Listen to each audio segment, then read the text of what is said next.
Chapter 1. The Leader's Key Question. Am I raising up potential leaders? One night, after working quite late, I grabbed a copy of Sports Illustrated, hoping its pages would lull me to sleep. It had the opposite effect. On the back cover was an advertisement that caught my eye and got my emotional juices flowing. It featured a picture of John Wooden, the coach who led the UCLA Bruins for many years. The caption beneath his picture read, "The guy who puts the ball through the hoop has 10 hands." John Wooden was a great basketball coach. Called the Wizard of Westwood, he brought 10 national basketball championships to UCLA in a span of 12 years. 2 back-to-back championships are almost unheard of in the world of competitive sports, but he led the Bruins to 7 titles in a row. It took a consistent level of superior play, good coaching, and hard practice. But the key to the Bruins' success was Coach Wooden's unyielding dedication to his concept of teamwork. He knew that if you oversee people and you wish to develop leaders, you are responsible to 1. Appreciate them for who they are. 2. Believe that they will do their very best. 3. Praise their accomplishments. And 4. Accept your personal responsibility to them as their leader. Coach Bear Bryant expressed the same sentiment when he said, "I'm just a plowhand from Arkansas, but I have learned how to hold a team together, how to lift some men up, how to calm others down, until finally they've got one heartbeat together as a team. There's always just 3 things I say. If anything goes bad, I did it. If anything goes semi-good, then we did it. If anything goes real good, they did it. That's all it takes to get people to win." Bear Bryant won people and games. Until a few years ago, he held the title of the winningest coach in the history of college football with 323 victories. Great leaders, the truly successful ones who are in the top 1%, all have one thing in common. They know that acquiring and keeping good people is a leader's most important task. An organization cannot increase its productivity, but people can. The asset that truly appreciates within any organization is people. Systems become dated, buildings deteriorate, machinery wears, but people can grow, develop, and become more effective if they have a leader who understands their potential value. The bottom line, and the essential message of this book, is that you can't do it alone. If you really want to be a successful leader, you must develop other leaders around you. You must establish a team. You must find a way to get your vision seen, implemented, and contributed to by others. The leader sees the big picture, but he needs other leaders to help make his mental picture a reality.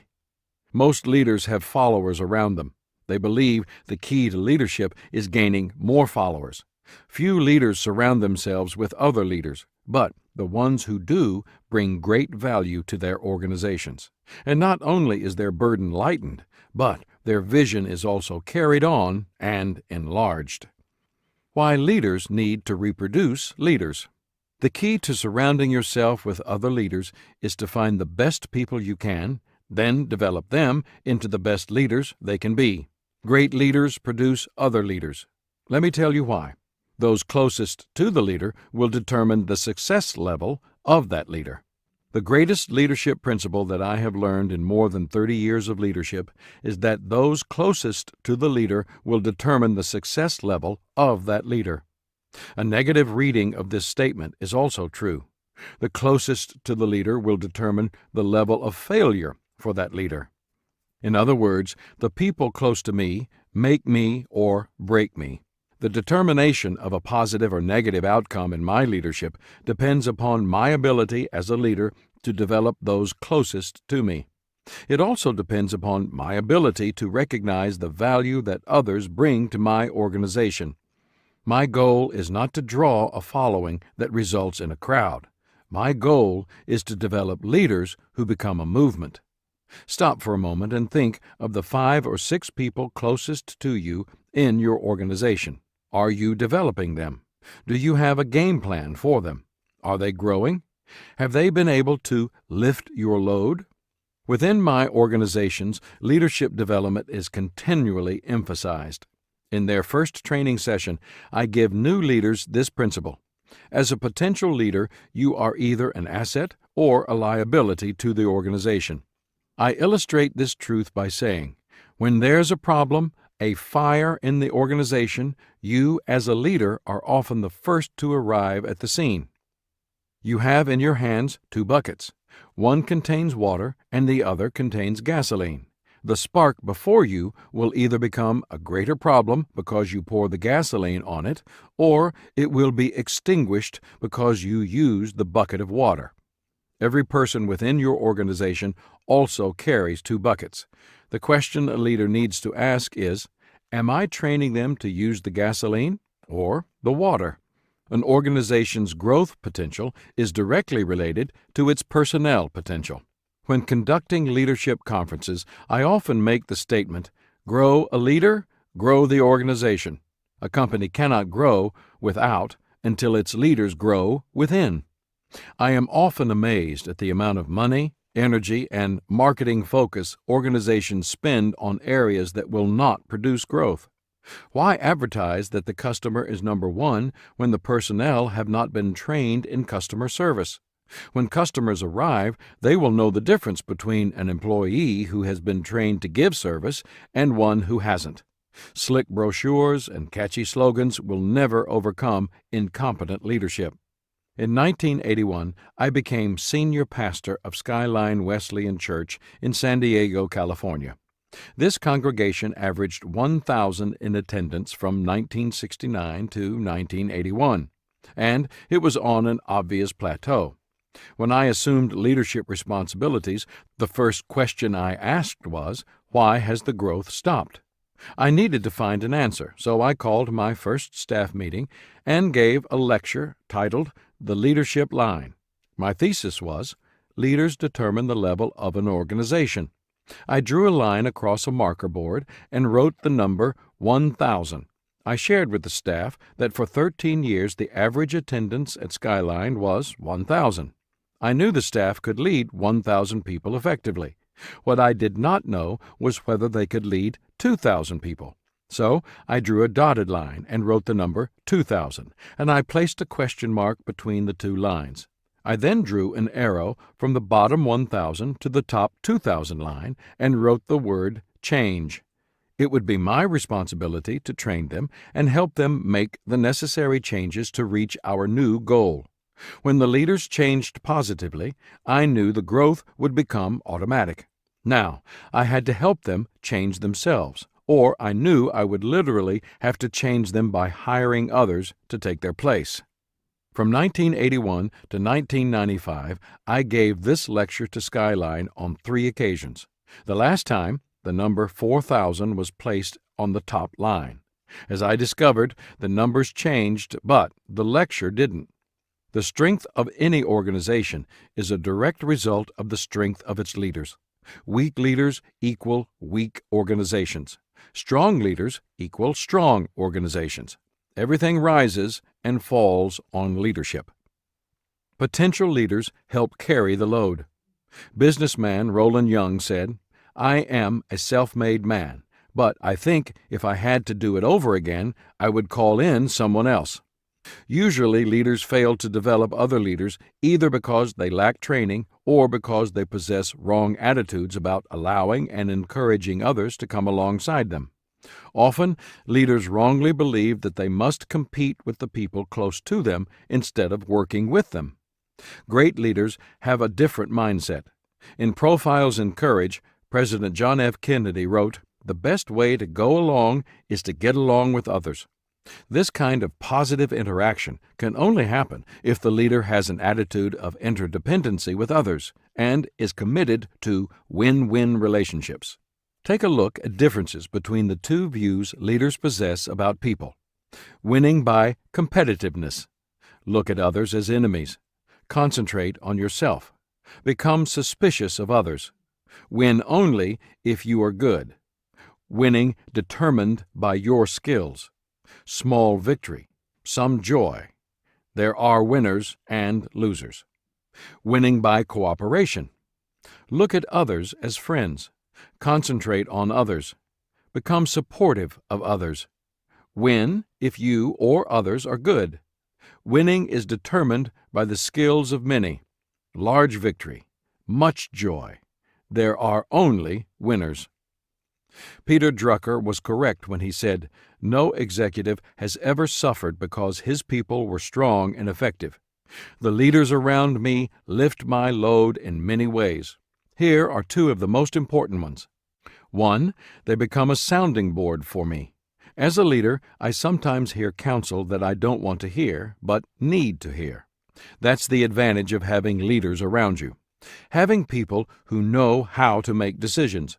Followers tell you what you want to hear. Leaders tell you what you need to hear. I have always encouraged those closest to me to give me advice on the front end. In other words, an opinion before a decision has potential value. An opinion after the decision has been made is worthless. Alex Agassi, a college football coach, once said, "If you really want to give me advice, do it on Saturday afternoon between 1 and 4 o'clock, when you've got 25 seconds to do it between plays. Don't give me advice on Monday. I know the right thing to do on Monday." 2. They possess a leadership mindset. Fellow leaders do more than work with the leader. They think like the leader. It gives them the power to lighten the load.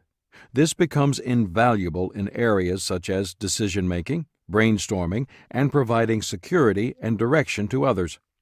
A majority of my time is spent away from the office, speaking at conferences and events. Therefore, it is essential that I have leaders in my organizations who carry on effectively while I'm gone. And they do. It happens because I have spent my life finding and developing potential leaders. The results are very gratifying. This leadership mindset of sharing the load is wonderfully demonstrated by, of all things, geese, as illustrated by Tom Worsham. When you see geese heading south for the winter, flying along in a V formation, you might be interested in knowing that science has discovered why they fly that way.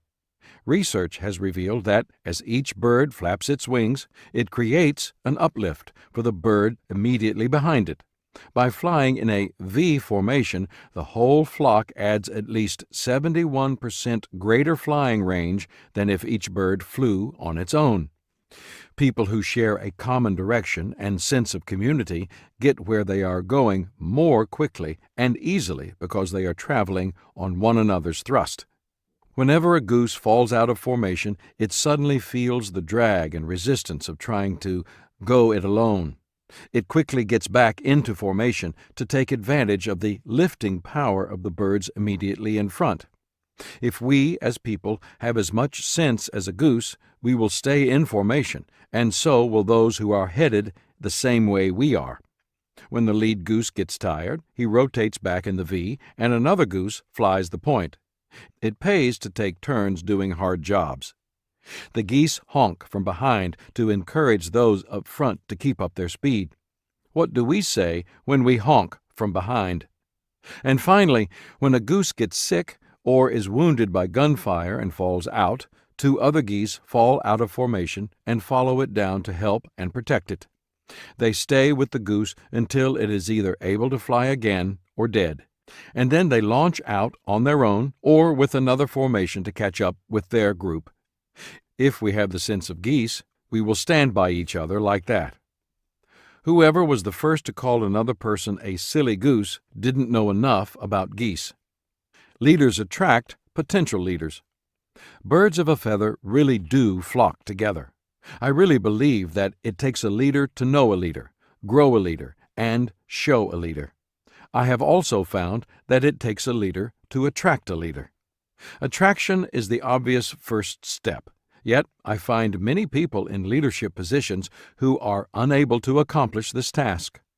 True leaders are able to attract potential leaders because leaders think like them, leaders express feelings that other leaders sense, leaders create an environment that attracts potential leaders. Leaders are not threatened by people with great potential. For example, a person in a leadership position who is a 5 on a scale of 1 to 10 will not attract a leader who is a 9. Why? Because leaders naturally size up any crowd and migrate to other leaders who are at the same or higher level. Any leader who has only followers around him will be called upon to continually draw on his own resources to get things done. Without other leaders to carry the load, he will become fatigued and burned out. Have you asked yourself lately, "Am I tired?" If the answer is yes, you may have a good reason for it, as this humorous story illustrates. Somewhere in the world there is a country with a population of 220 million. 84 million are over 60 years of age, which leaves 136 million to do the work. People under 20 years of age total 95 million, which leaves 41 million to do the work. There are 22 million employed by the government, which leaves 19 million to do the work. 4 million are in the armed forces, which leaves 15 million to do the work.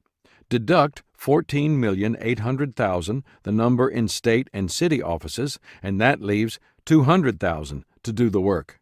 There are 188,000 in hospitals or insane asylums, so that leaves 12,000 to do the work. It is of interest to note that in this country, 11,998 people are in jail, so that leaves just 2 people to carry the load. That's you and me. And, brother, I'm getting tired of doing everything myself. Unless you want to carry the whole load yourself, you need to be developing leaders. Leaders who mentor potential leaders multiply their effectiveness. Not long ago, at a conference where management expert Peter Drucker was speaking, 30 of my leaders and I were continually challenged to produce and mentor other leaders. Peter asked us, "Who will take your place?" He kept emphasizing, "There is no success without a successor." I left that meeting with one resolve. I was going to produce leaders who could produce other leaders. No longer was it enough to grow by adding leaders. Now my focus was upon multiplying those leaders. To accomplish this, I began to train my leaders to learn the fine art of setting parameters and priorities. I wanted them to gain a deep understanding of our goals and then go out into our organization and train others to someday replace them or help carry the load. At that time, the board of my organization became my focus for developing leaders. In 1989, 1/2 of my board members were brand new, and the group faced major decisions on a $35 million relocation project. I was concerned. Could decisions of such magnitude be made by rookies? However, my fears subsided at the next board retreat when I discovered that every new board member had been mentored by former, experienced members. The old board had heard me and implemented my teachings, and the new board was now benefiting. The new members had come into their positions already running with the rest of us. It was then that I realized an important lesson. Leaders create and inspire new leaders by instilling faith in their leadership abilities and helping them develop and hone leadership skills they don't know they possess. My experience with the board shows what happens when people work together, side by side. When people work for a common cause, they no longer add to their growth potential. Their unity multiplies their strength. The following anecdote further illustrates my point. At a Midwestern fair, many spectators gather for an old-fashioned horse pull, an event where various weights are put on a horse-drawn sled and pulled along the ground. The grand champion horse pulled a sled of 4,500 pounds on it. The runner-up was close with a 4,400-pound pull. Some of the men wondered what the 2 horses could pull if hitched together. Separately, they totaled nearly 9,000 pounds, and when hitched and working together as a team, they pulled over 12,000 pounds. Developed leaders expand and enhance the future of the organization. I was once asked to speak at a conference on the subject, how to structure your organization for growth. I politely refused. I am convinced that structure can aid growth, but not give it. Pollster George Barna said, "Great organizations may have great leaders and a poor structure, but I've never seen a great organization that had a great structure and a poor leader.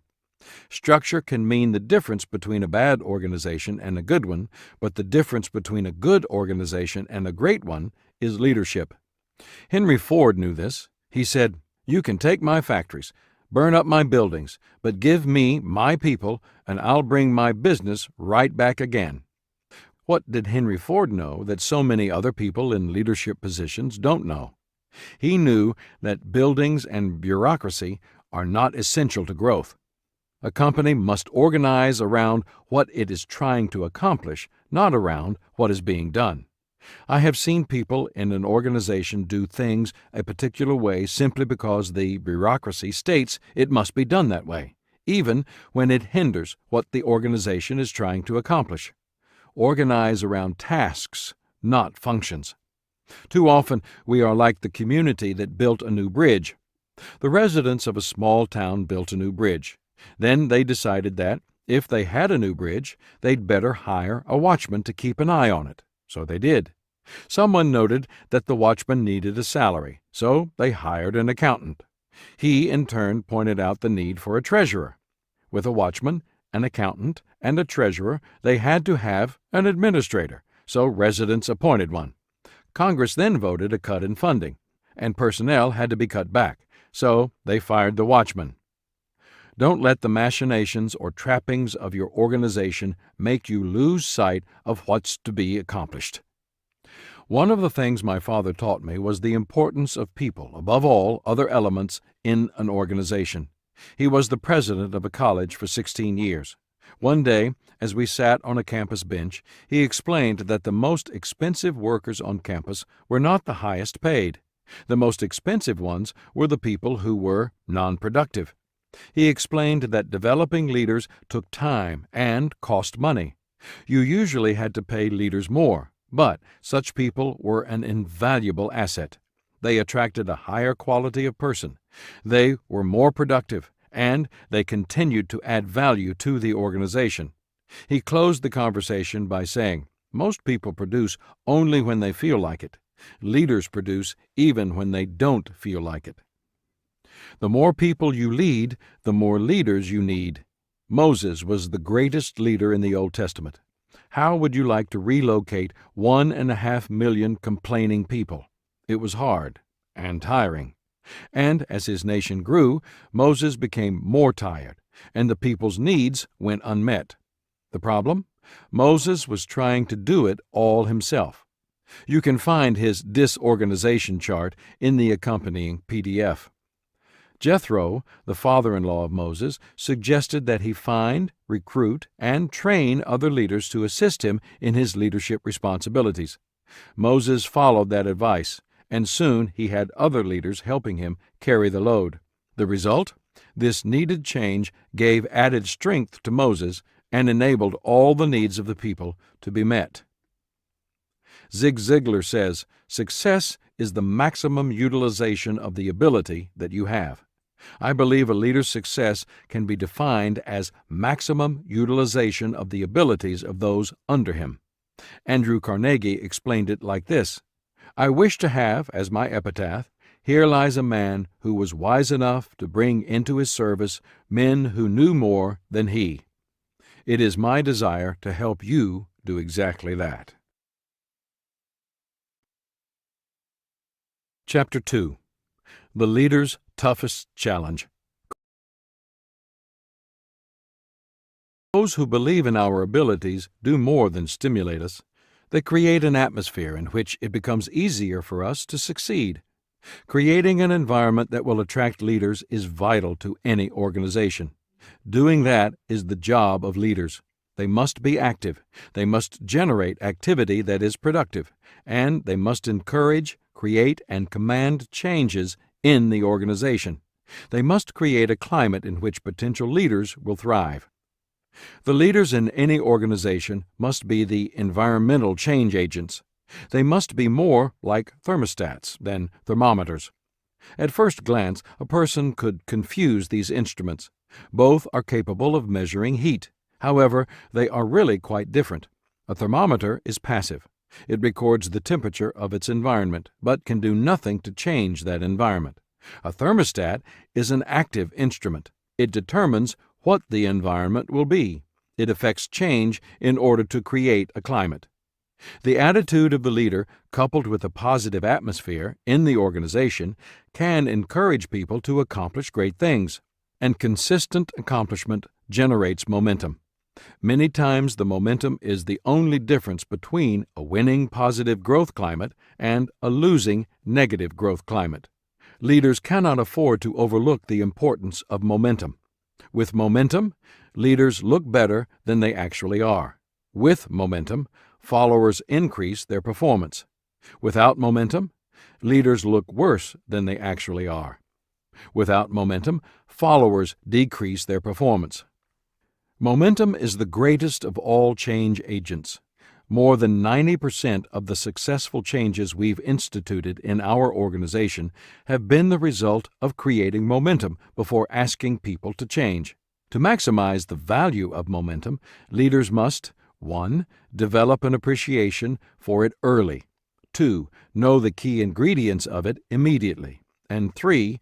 Pour resources into it always. The next time you find it difficult to adjust the environment in your company, keep in mind this simple fact from the law of physics. Water boils at 212 degrees, but at 211 degrees, it is still just hot water.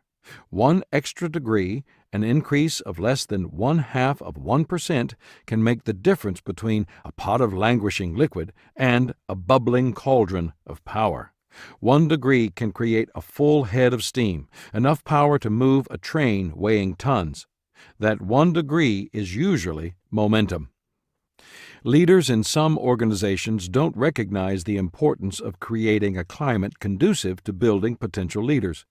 They don't understand how it works. Advertising executive William Bernbach, who understands the difference it makes, once stated, "I'm always amused when other agencies try to hire my people away. They'd have to hire the whole environment. For a flower to blossom, you need the right soil as well as the right seed. Until the leaders in an organization realize this, they will not succeed, regardless of the talented individuals they bring into the firm. The right atmosphere allows potential leaders to bloom and grow. That is why the atmosphere needs to be valued and developed first. Even when a leader from an organization with a poor climate steals away a potential leader who's beginning to bloom from the rich greenhouse environment of a healthy organization, the potential leader will not continue to grow or bloom, unless, of course, the leader has already converted the environment of his or her organization from Arctic to tropical. To see the relationship between environment and growth, look at nature. An observation was made by a man who dives for exotic fish for aquariums. According to him, one of the most popular aquarium fish is the shark. The reason for this is that sharks adapt to their environment. If you catch a small shark and confine it, it will stay a size proportionate to the aquarium in which it lives. Sharks can be 6 inches long and fully mature. But turn them loose in the ocean and they grow to their normal size. The same is true of potential leaders. Some are put into an organization when they are still small, and the confining environment ensures that they stay small and underdeveloped. Only leaders can control the environment of their organization. They can be the change agents who create a climate conducive to growth. Model the desired style of leadership. According to noted medical missionary Albert Schweitzer, example is not the main thing in influencing others. It is the only thing. Part of creating an appealing climate is modeling leadership. People emulate what they see modeled. Positive model, positive response. Negative model, negative response. What leaders do, potential leaders around them do. What they value, their people value. The leader's goals become their goals. Leaders set the tone. As Lee Iacocca suggests, the speed of the boss is the speed of the team. A leader cannot demand of others what it does not demand of himself. As you and I grow and improve as leaders, so will those we lead. We need to remember that when people follow us, they can only go as far as we go. If our growth stops, our ability to lead will stop along with it. Neither personality nor methodology can substitute for personal growth. We cannot model what we do not possess. Begin learning and growing today, and watch those around you begin to grow. As a leader, I am primarily a follower of great principles and other great leaders. Focus on the potential of the leader and the organization. As stated before, those who believe in our abilities do more than stimulate us. They create an atmosphere in which it becomes easier to succeed. The opposite is also true. When a leader does not believe in us, success is very difficult for us to achieve. It becomes nearly impossible. As leaders, we cannot allow this to happen to those we lead if we expect our organizations to succeed. To ensure success, identify the potential in each future leader and cultivate it in light of the needs of the organization. It produces a win-win situation. The mentoring leader wins because of the rising star working beneath him or her who can perform and produce. The organization wins because its mission is being fulfilled. The potential leader wins because he is being developed and improved. His future looks bright. One of the best applications of this idea is expressed in what I call the 101% principle. Find the one thing that you believe is the potential leader's greatest asset, and then give 101% encouragement in that area. Focusing on a person's strengths promotes positive growth, confidence, and success as a potential leader. Focus on the potential leader's needs, desires. People often associate great achievement with a number of things: luck, timing, circumstance, or natural talent. The secret to a person's success often appears to be an elusive quality. The University of Chicago did a 5-year study of leading artists, athletes, and scholars to determine what made them successful. Conducted by Dr. Benjamin Bloom, the research was based on anonymous interviews with the top 20 performers in various fields. Included were a variety of professionals, such as concert pianists, Olympic swimmers, tennis players, sculptors, mathematicians, and neurologists. Bloom and his team of researchers probed for clues as to how these high achievers developed. For a more complete picture, they also interviewed their families and teachers. The report stated conclusively that drive, determination, and desire, not great natural talent, led to the extraordinary success of these individuals.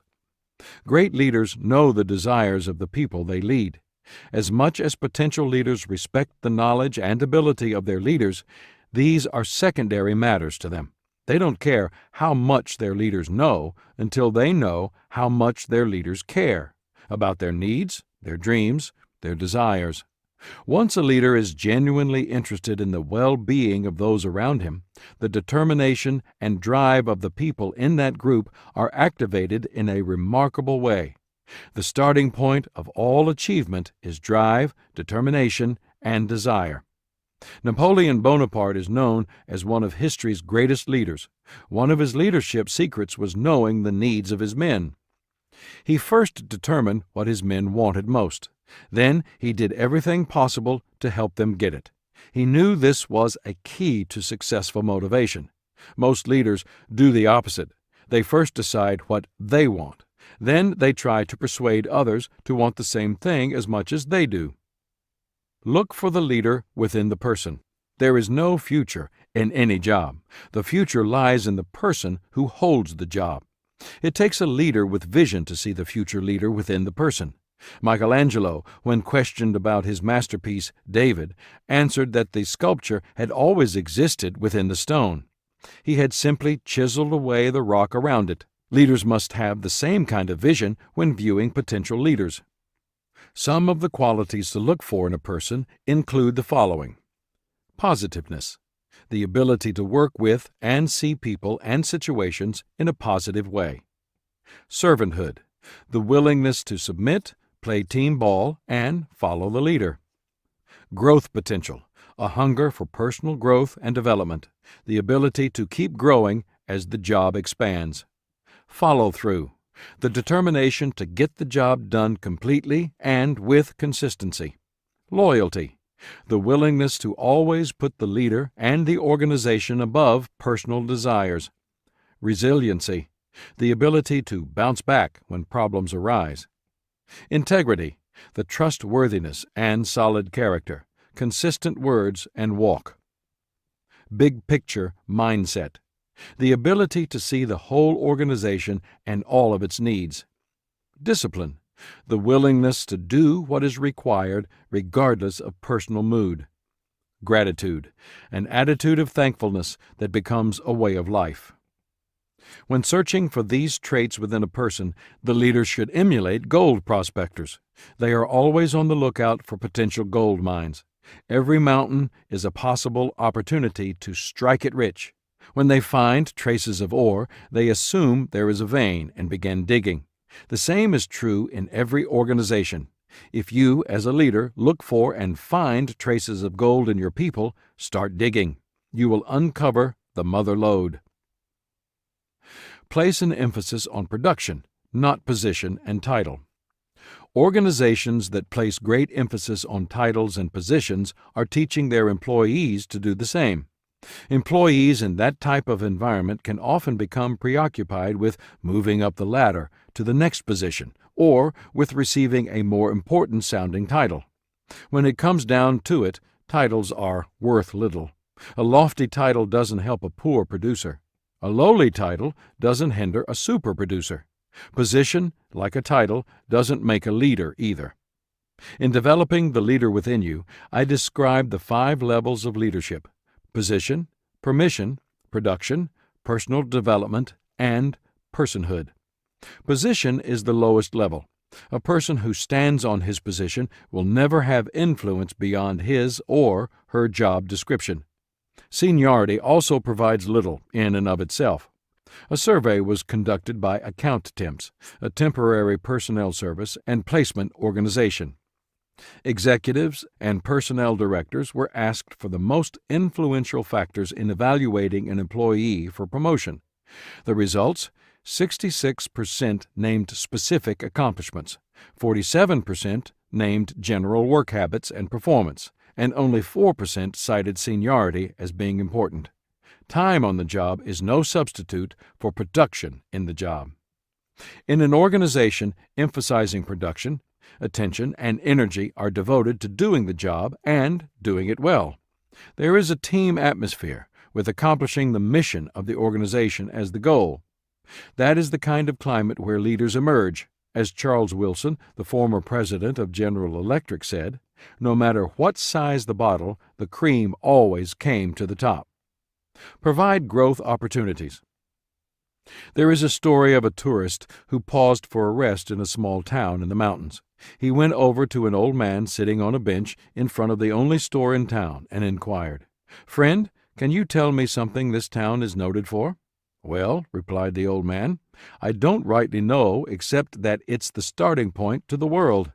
You can start here and go anywhere you want." All people do not view their current location as the starting point to wherever they want to go in the world. We, as leaders, must encourage those around us to see themselves in such a place. Creating an environment for personal growth is critical. However, if the people around you are unaware they are in such an environment, they may not take advantage of it. That is one reason why it is important to create opportunities for growth. Another reason is that established leaders are in a position to know what opportunities a potential leader needs. In order to create the right opportunities, we must look at the potential leaders around us and ask, what does this person need in order to grow? A generic formula will not work. If we don't fit the opportunity to the potential leader, we may find ourselves in the position of offering things that our people don't need. Ernest Campbell, a faculty member at Union Theological Seminary, tells an enlightening story. A woman went to a pet store and purchased a parrot to keep her company. She took her new pet home, but returned the next day to report, "That parrot hasn't said a word yet. "Does it have a mirror?" asked the storekeeper. Parrots like to be able to look at themselves in the mirror. So she bought the mirror and returned home. The next day she was back, announcing that the bird still wasn't speaking. "What about a ladder?" the storekeeper said. Parrots enjoy walking up and down a ladder. So she bought a ladder and returned home. Sure enough, the next day she was back with the same story. Still no talk. "Does the parrot have a swing?" Birds enjoy relaxing on a swing. She bought the swing and went home. The next day she returned to the store to announce the bird had died. "I'm terribly sorry to hear that," said the storekeeper. "Did the bird ever say anything before it died?" "Yes," the lady replied. "It said, 'Don't they sell any food down there?'" Many leaders are like the lady in the store. They want their people to produce. When the people don't, the leaders provide them with all the things some experts say they are supposed to like. However, the leaders themselves never look at the people to see what they really need. As you examine potential leaders and determine what each needs, keep in mind these ideas for growth opportunities. Expose the potential leader to people successful in his field. Provide a secure environment where the potential leader is free to take risks. Provide the potential leader with an experienced mentor. Provide the potential leader with the tools and resources she needs. Spend the time and money to train the potential leader in his areas of need. The idea of building potential leaders through growth opportunities can be summed up in this poem by Edwin Markham. "We are blind until we see that in the human plan nothing is worth the making if it does not make the man. Why build these cities glorious if man unbuilded goes? In vain we build the world unless the builder also grows." Lead, don't manage with vision. An important part of leadership involves casting vision. Some leaders forget to cast vision because they get caught up in managing. True leaders recognize a difference between leaders and managers. Managers are maintainers, tending to rely on systems and controls. Leaders are innovators and creators who rely on people. Creative ideas become reality when people who are in a position to act catch the vision of their innovative leader. An effective vision produces guidance. It gives direction for an organization, direction that cannot effectively result from rules and regulations, policy manuals, or organizational charts. True direction for an organization is born with a vision. It begins when the leader accepts it. It gains acceptance when the leader models it, and it becomes reality when the people respond to it. Do big things. Nearly everything a leader does hinges on the type of vision he has. If his vision is small, so will be his results and his followers. A high-ranking French official who understood this concept once expressed it thus when addressing Winston Churchill: "If you are doing big things, you attract big men. If you are doing little things, you attract little men. Little men usually cause trouble. An effective vision attracts winners." Too often people limit their own potential. They think small. They are afraid of risk. People no longer willing to stretch are no longer able to grow. As author Henry Drummond says, "Unless a man undertakes more than he possibly can do, he will never do all he can do." Spend more effort on the farm team than on the free agents. Once a leader has a vision, he needs to build a team to carry it out. Where does he find winners? It's not easy. In fact, most winners are made, not found. In Major League Baseball, teams generally recruit players in one of two ways. They either bring players up from their own minor league farm teams or go outside the organization in search of free agents. Time after time, baseball fans have seen their teams bring in expensive free agents with the expectation of winning a World Series. Time after time, they are disappointed. The farm team method involves bringing in the best undeveloped players who can be found and allowing them to start with the organization at their own level. They are coached and developed. Their managers and coaches discover their strengths and weaknesses and find the right positions for them. The players gain experience and have an opportunity to bring up their level of play. If their performance is good enough, they get promoted to the major league team.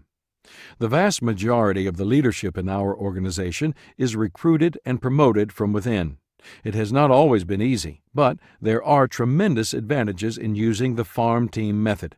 The first is that you already know the individual's character and attitude. When you interview somebody on the outside, you take a risk. You have to base a hiring decision on what the potential employee and the recommendations tell you. Job descriptions on the resume address skills, not character. Most employers agree that character and attitude are the most important factors in hiring a new employee. Skills can be taught. The second advantage is that a person promoted from within already knows the organization and its people. A successful employee who is considered for promotion has already caught the leader's vision. He shares the philosophy of the organization. He has spent time building relationships with the people. A person brought in from outside must spend time learning these things. Once hired, he may even be unwilling or unable to assimilate. When you hire people from within, they hit the ground running. The third advantage is that a person brought up from the farm team is a proven performer. You have already seen his gifts and impact. You know he can hit the ball in your park. As a result, the risk is relatively small. With a free agent, you have had a limited opportunity to observe him firsthand. It is possible that he may not be able to hit the ball in your park because the conditions are different. Developing the talent on your farm team will require strategic action and a particular attitude from the team's leader. The leader must invest time and money in his potential leaders. Commit to promoting from within. Show his people that personal and professional growth within the organization are not only possible, but also actual. Make difficult decisions. Willard C. Butch, chairman of the Chase Manhattan Corporation, was once given some advice by Marion Folsom, then a top Eastman Kodak Company executive. Bill, you're going to find that 95% of all the decisions you'll ever make in your career could be made as well by a reasonably intelligent high school sophomore, but they'll pay you for the other 5%. Some of the toughest decisions a leader faces concern poor performers. Great leaders make smart choices concerning them. A leader who does not effectively handle them will hurt the organization's ability to achieve its purpose, the morale of top performers, his own credibility, the low performer's self-image, and potential effectiveness. To discover the proper course concerning a poor performer, a leader needs to ask himself, should this person be trained, transferred, or terminated? The answer will determine the appropriate course of action.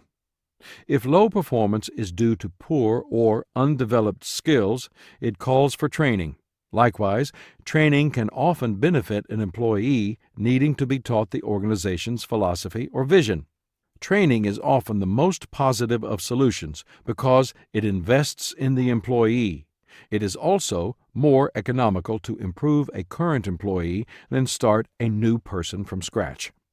Sometimes an employee is a low performer because he is expected to perform a job that does not match his gifts and abilities.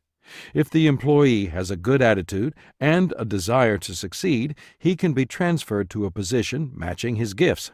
There, they may flourish. Terminating an employee is by far the most difficult of the tough decisions a leader faces. It is also one of the most important decisions he may make. In fact, removing poor performers from an organization is as important as finding good ones. Terminating a poor performer benefits the organization and everyone in it. It also gives the former employee the opportunity to reevaluate his or her potential and find the place and position where he or she can be a winner. Pay the price that attracts leaders. Success always comes at a price. That is a lesson I learned a long time ago. My father taught me that a person can pay now and play later, or he can play now and pay later. Either way, he is going to pay. Creating a climate for potential leaders also requires a leader to pay a price. It begins with personal growth. The leader must examine himself ask himself the hard questions, and then determine to do the right thing regardless of atmosphere or mood. There are few ideal and leisurely settings for the disciplines of growth. Most of the significant things done in the world were done by persons who were either too busy or too sick to do them. Emotion-based companies allow the atmosphere to determine the action. Character-based companies allow the action to determine the atmosphere. Successful leaders recognize that personal growth and the development of leadership skills are lifetime pursuits. Warren Bennis and Bert Nanas, in Leaders, the Strategies of Taking Charge, did a study of 90 top leaders in all fields. They found that it is the capacity to develop and improve their skills that distinguishes leaders from their followers. They came to the conclusion that leaders are perpetual learners. Commitment to provide a climate where potential leaders may grow must start with the leader's commitment to personal growth. Answer the questions on commitment to personal growth in the accompanying PDF to determine your current commitment level. A no on any of these questions should cause a leader to examine his plan and commitment to personal growth. A lack of commitment on the part of the leader makes it difficult for potential leaders around him to be developed. If you, as a leader, have not made this commitment, your future is limited, and you will never become a great leader. Now is the time to change. The environment in which you work will influence you and those you lead. Answer the questions concerning organizational growth in the accompanying PDF to help determine your organization's dedication to developing leaders and providing a climate that promotes organizational and personal growth. If the majority of the answers to these questions is seldom or sometimes, a change is in order. If the organization is controlled by you, begin changing now. If you head a department in the organization, then you are in a position to make positive changes. Do as many things as your organization will allow to create a positive climate for potential leaders. If you are in a position only to make changes for yourself, try to find someone in the organization who will develop you or change your job. Great leaders share themselves and what they have learned with the learners who will become tomorrow's leaders. A person can impress potential leaders from a distance, but only from up close can he impact them. Here are a few closing thoughts on creating a climate for potential leaders. Sports records provide tangible evidence of the positive changes that can occur when the right climate has been established. One Olympic athlete, Perry O'Brien, won a gold medal at the 1952 Olympics by throwing a 16-pound shot 57 feet. In 1953, he set a new world record by throwing the shot 59 feet 3/4 inch. Experts at the time said O'Brien, the best in the world, might beat his record by a few inches if he practiced, but they were certain that no one would ever be able to break the 60-foot barrier. Luckily, O'Brien didn't think like an expert. As an athlete, he was determined to continue improving himself. He began experimenting with different styles and invented a new technique for his event, which would become the universal style of putting the shot until the mid-1970s. In 1956, O'Brien won at the Olympics again, not by a few inches, but by a few feet. He also broke the unbreakable barrier by tossing the shot 60 feet 11 inches. O'Brien set his final record in 1959 when he threw the shot 63 feet 4 inches.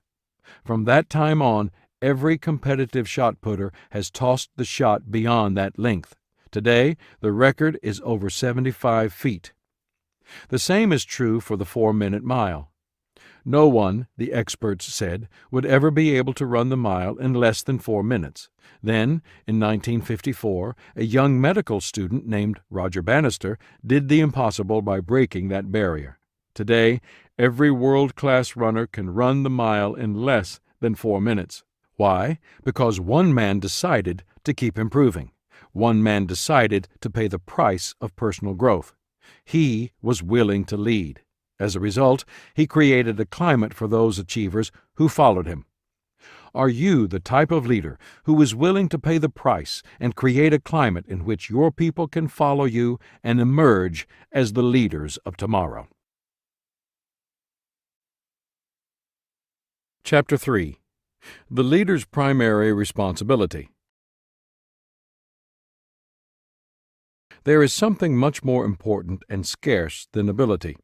It is the ability to recognize ability. One of the primary responsibilities of a successful leader is to identify potential leaders. It's not always an easy job, but it is critical. Andrew Carnegie was a master at identifying potential leaders. Once asked by a reporter how he had managed to hire 43 millionaires, Carnegie responded that the men had not been millionaires when they started working for him. They had become millionaires as a result. The reporter next wanted to know how he had developed these men to become such valuable leaders. Carnegie replied, "Men are developed the same way gold is mined. Several tons of dirt must be moved to get an ounce of gold. But you don't go into the mine looking for dirt," he added. "You go in looking for gold." That's exactly the way to develop positive, successful people. Look for the gold, not the dirt, the good, not the bad. The more positive qualities you look for, the more you are going to find. Selecting the right players. Professional sports organizations recognize the importance of selecting the right players. Every year, coaches and owners of professional baseball, basketball, and football teams look forward to the draft. To prepare for it, sports franchises spend much time and energy scouting new prospects. For instance, scouts from pro football organizations travel to regular season college games, bowl games, senior-only bowl games, and camps to gain knowledge about prospective players. All of this enables the scouts to bring plenty of information back to their owners and head coaches, so that when the draft day arrives, the teams can pick the most promising players. Team owners and coaches know that the future success of their teams depends largely on their ability to draft effectively. It's no different in business. You must select the right players in your organization.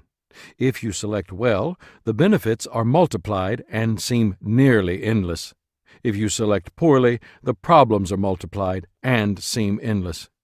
Too often, leaders hire employees haphazardly. Because of desperation, lack of time, or just plain ignorance, they quickly grab any candidate who comes along. Then they hold their breath and hope everything works out. But hiring needs to be done strategically. Before you hire a new employee, your options are nearly limitless. Once you have made the hiring decision, your options are few. Hiring an employee is like skydiving. Once you've jumped out of a plane, you're committed.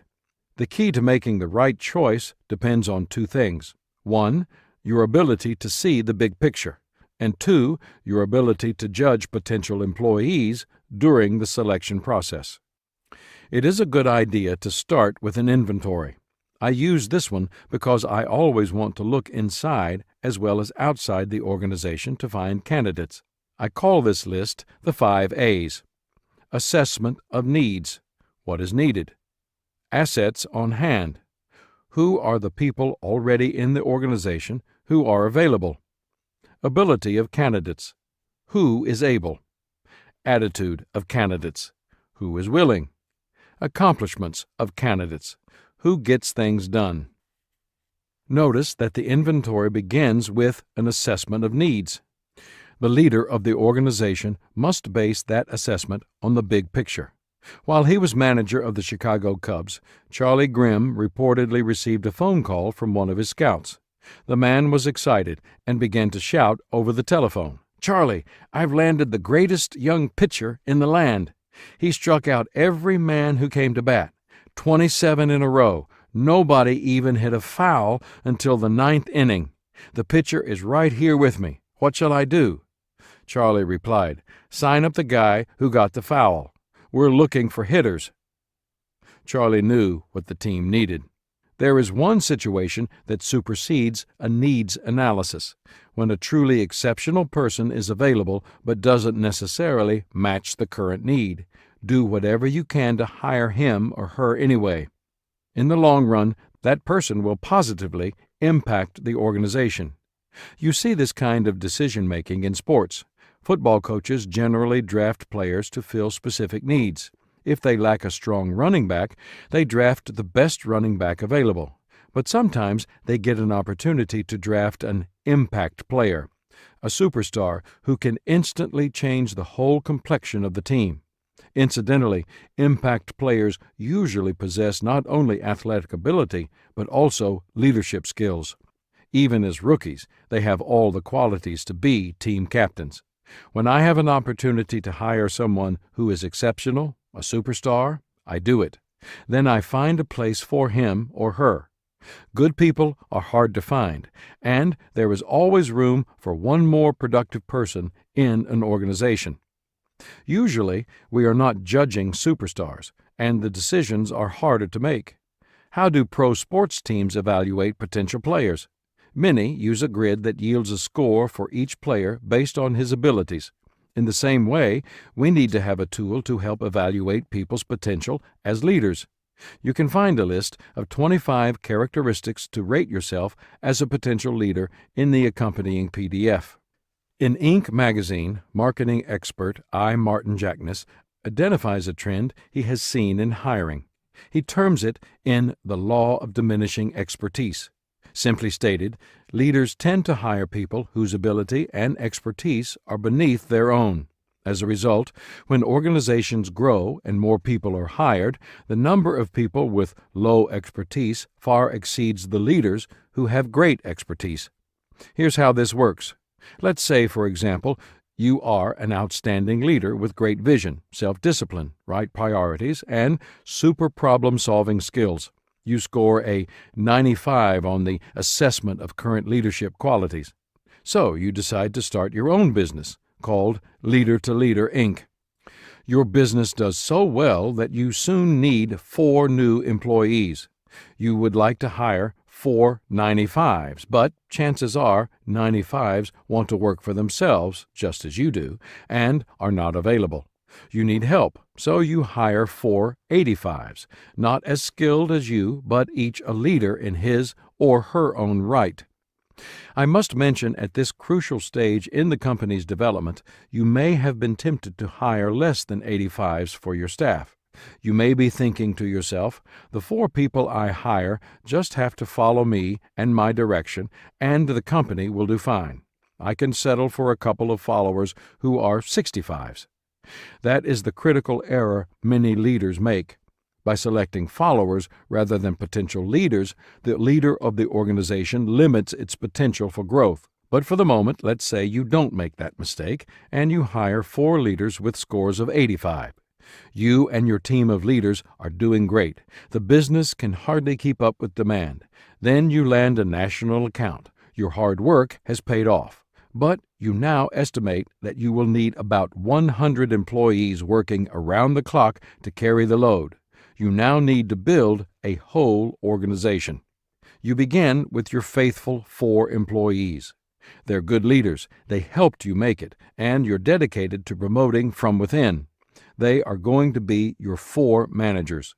You decide the best way to structure the new organization is to have 1 manager overseeing sales and each of the other 3 managers overseeing an 8-hour shift to keep production going 24 hours a day. Each manager will supervise 2 assistant managers and about 20 other employees. The 4 managers hire their assistants who, consistent with the law of diminishing expertise, rate as 75s. The managers give the assistants the job of hiring the 20 employees. You guessed it, they hire 65s. As a result, almost overnight, the company whose staff leadership score averaged 85 now has a leadership score averaging 67. You can find a visual in the accompanying PDF. The whole complexion of Leader to Leader, Inc. has changed, and if the original 4 you hired had not been leaders, you would have been in even worse trouble. This is a slightly exaggerated example. Most companies don't go from 5 to 100 employees overnight, but the organizations of great leaders expand quickly. What's important is that you can actually see the impact hiring has on an organization. In this example, what was once an organization comprised of high producers is now an organization overwhelmed with marginal producers. If the sales department lands another national account, another expansion will occur. In the next expansion, the assistant managers, who are 75s, will probably be promoted to become new managers, and the company will take another downturn, possibly putting its average in the mediocre 50s. Fortunately, there are ways to combat the trend toward mediocrity. 1. Make hiring the responsibility of a highly developed leader. Since undeveloped people hire less developed people, improve the source. 2. Hire the most highly developed leaders you can get. Don't settle for poor performers. Keep in mind that one great person will always outproduce and outperform two mediocre people. 3. Commit to modeling leadership. Let all the people in the organization know what is expected of them. Many potential leaders will try to reach a standard they can see. 4. Commit to developing those around you. If you develop the potential leaders around you, by the next expansion, the dedicated assistant managers who were 75s will be 85s and ready to lead. I would say that David Ogilvy, founder of the giant advertising agency Ogilvy and Mather, understood the law of diminishing expertise, based on the information Dennis Waitley gives about him in The New Dynamics of Winning. He states that Ogilvy used to give each new manager in his organization a Russian doll. The doll contained 5 progressively smaller dolls. A message inside the smallest one read, "If each of us hires people who are smaller than we are, we shall become a company of dwarfs. But if each of us hires people who are bigger than we are, Ogilvy and Mather will become a company of giants. Commit to finding, hiring, and developing giants." Qualities to look for in a leader. To hunt for leaders, you first need to know what they look like. Here are 10 leadership qualities to seek in anyone you hire. Character. The first thing to look for in any kind of leader or potential leader is strength of character. I have found nothing more important than this quality. Serious character flaws cannot be ignored. They will eventually make a leader ineffective every time. Character flaws should not be confused with weaknesses. We all have weaknesses. They can be overcome through training or experience. Character flaws cannot be changed overnight. Change usually takes a long period of time and involves significant relational investment and dedication on the part of the leader.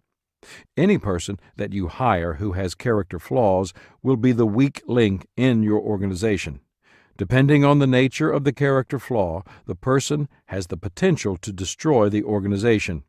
Some of the qualities that make up good character include honesty, integrity, self-discipline, teachability, dependability, perseverance, conscientiousness, and a strong work ethic. The words of a person with right character match the deeds. His reputation is solid. His manner is straightforward. The assessment of character can be difficult. Warning signs to watch for include a person's failure to take responsibility for his actions or circumstances, unfulfilled promises or obligations, failure to meet deadlines. You can tell much about a person's ability to lead others from how well he manages his own life. Finally, look at his interactions with others. You can also tell much about a person's character from his relationships. Examine his relationships with superiors, colleagues, and subordinates. Talk to your employees to find out how the potential leader treats them. This will give you additional insight.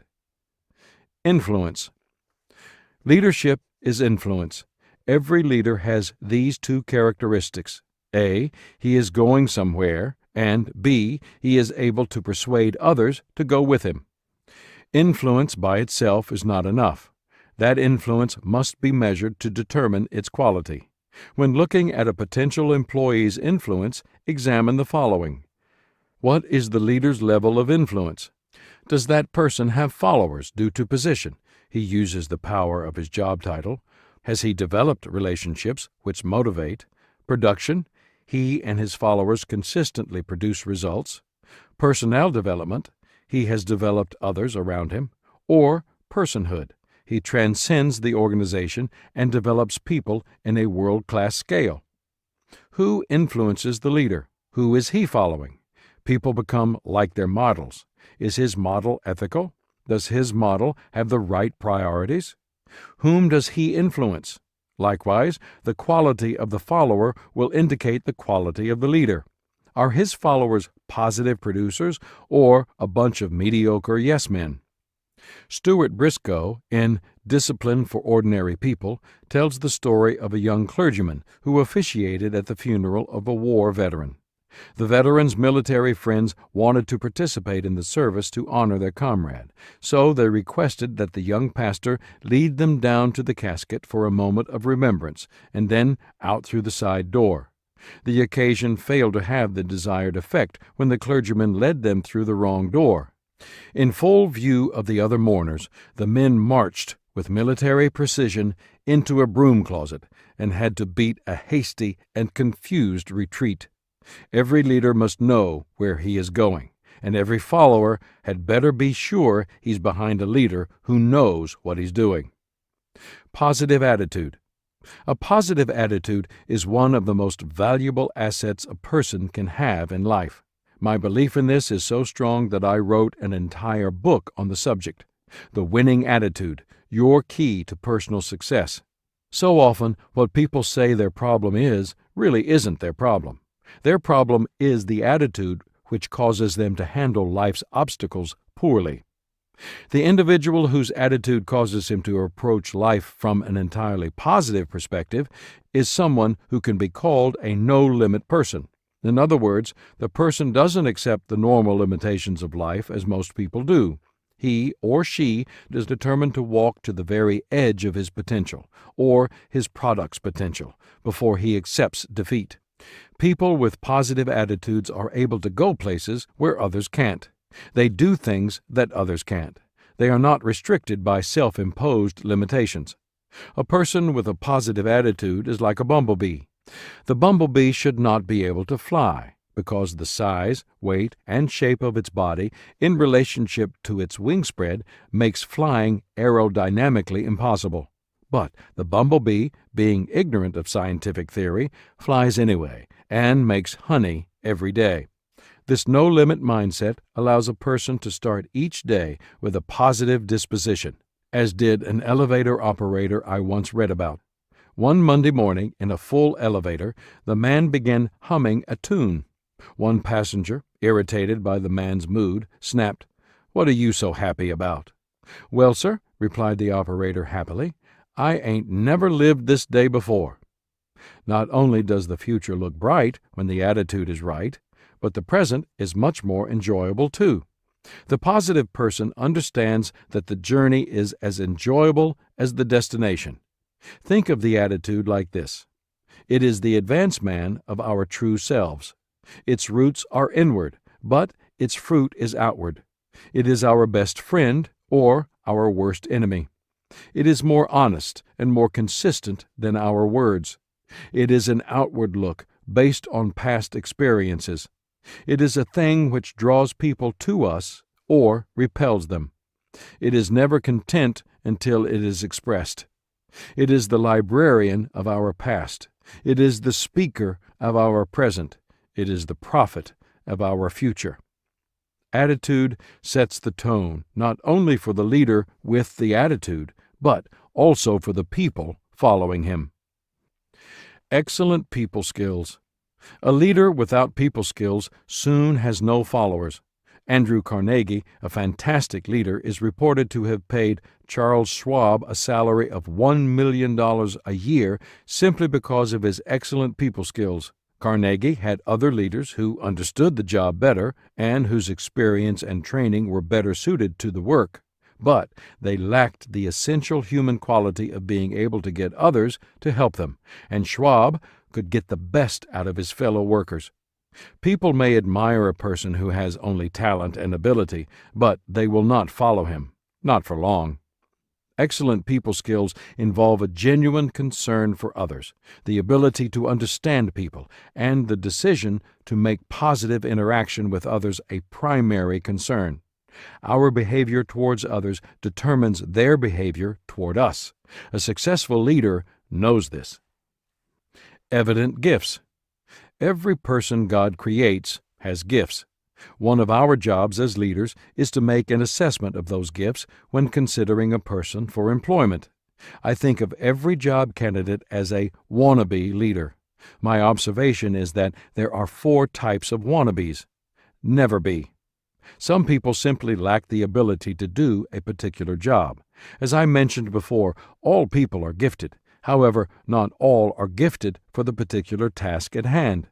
A never-be who is directed into an area where he is not gifted becomes frustrated, often blames others for his lack of success, and eventually burns out. Redirected, he has a chance of reaching his potential.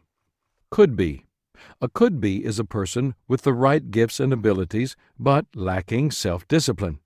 He may even be a person with superstar abilities who just can't get himself to perform. This person needs to develop the self-discipline to just do it. Should-be. A should-be is someone with raw talent, gifts, but few skills for harnessing that ability. He needs training. Once he is given help in developing those skills, he will begin to become the person he was created to be. Must-be. The only things a must-be lacks is opportunity. He has the right gifts, the right skills, and the right attitude. He has the drive to be the person he was created to be. It is up to you to be the leader who gives him that opportunity. If you don't, he will find someone else who will. God creates all people with natural gifts, but He also makes them with 2 ends, one to sit on and one to think with. Success in life is dependent on which one of these ends is used most, and it is a toss-up. Heads you win, and tails you lose. Proven track record. Poet Archibald MacLeish once said, "There is only one thing more painful than learning from experience, and that is not learning from experience." Leaders who learn this truth develop successful track records over time. Everyone who breaks new ground, who strives to do something, makes mistakes. People without proven track records either haven't learned from their mistakes or haven't tried. I've worked with many talented people who've established tremendous track records. When I first started my organization, 2 men in particular stood out as first-rate leaders capable of the highest quality of leadership. They score in the top category on the assessment of current leadership qualities. Dick Peterson, who worked with IBM for years, quickly demonstrated that experience had not been wasted on him. Dick already had a proven track record when I asked him to team with me in 1985 to start one of my companies, Enjoy. In the beginning, we were long on potential and short on resources. Dick's hard work, planning, and insight turned a shoestring business operating out of his garage into an enterprise producing materials and influencing tens of thousands of leaders nationally and internationally every year. For 15 years, Dick served as the president of Enjoy and helped to get the company off the ground. Dan Raylan has quite a different story. Dan was totally a product of the farm team. He started as a church member at Skyline, the church I led as senior pastor for 14 years. After attending seminary, he returned to the church as an intern. He was not the best intern we ever had. In fact, at one point, I thought he wasn't going to make it. But through his hard work and mentoring on my part, he soon became one of the finest pastors on staff and developed an outstanding track record. Because of that record, I asked him to become the executive pastor of the church and continued to train him. When I left the pastorate in 1995 to lead Enjoy full-time, Dan came with me to serve as a vice president, and he became a nationally recognized church consultant. Recently, Dan returned to full-time ministry as the executive pastor of Crossroads Community Church. And no matter where Dan is leading, he excels in his ability to develop other leaders. Management expert Robert Townsend notes, "Leaders come in all sizes, ages, shapes, and conditions. Some are poor administrators. Some are not overly bright. But there is one clue for spotting them. Since most people, per se, are mediocre, the true leader can be recognized because somehow or other his people consistently turn in superior performances. Always check a candidate's past performance. A proven leader always has a proven track record. Confidence. People will not follow a leader who does not have confidence in himself. In fact, people are naturally attracted to people who convey confidence.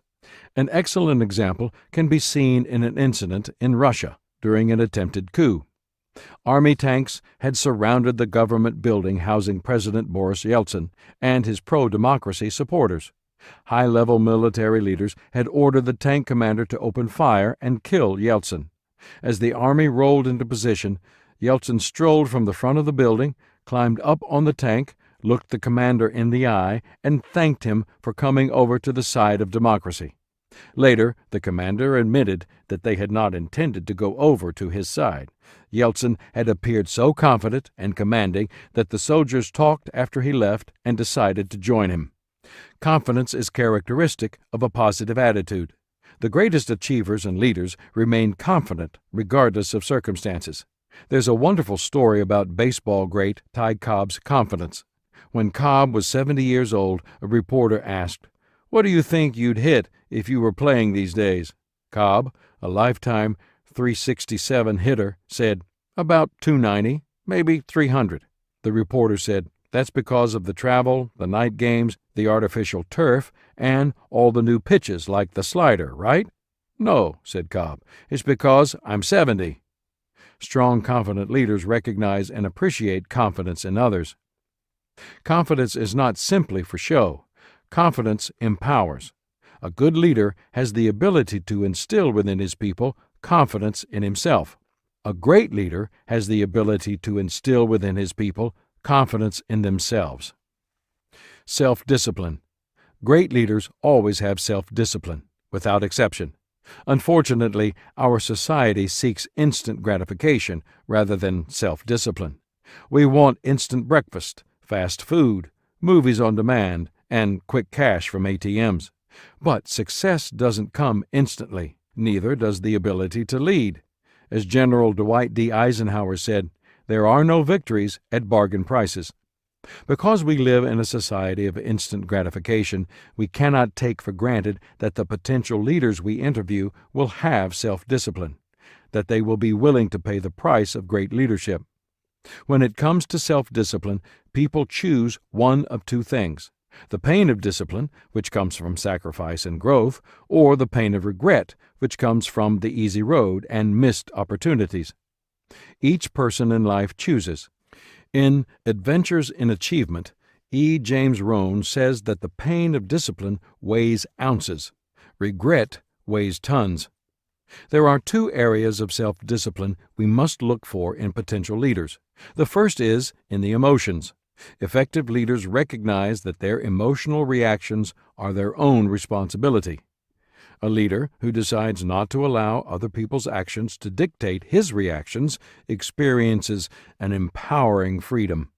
As the Greek philosopher Epictetus said, "No person is free who is not master of himself." The second area concerns time. Every person on the planet is given the same allotment of minutes in a day, but each person's level of self-discipline dictates how effectively those minutes are used.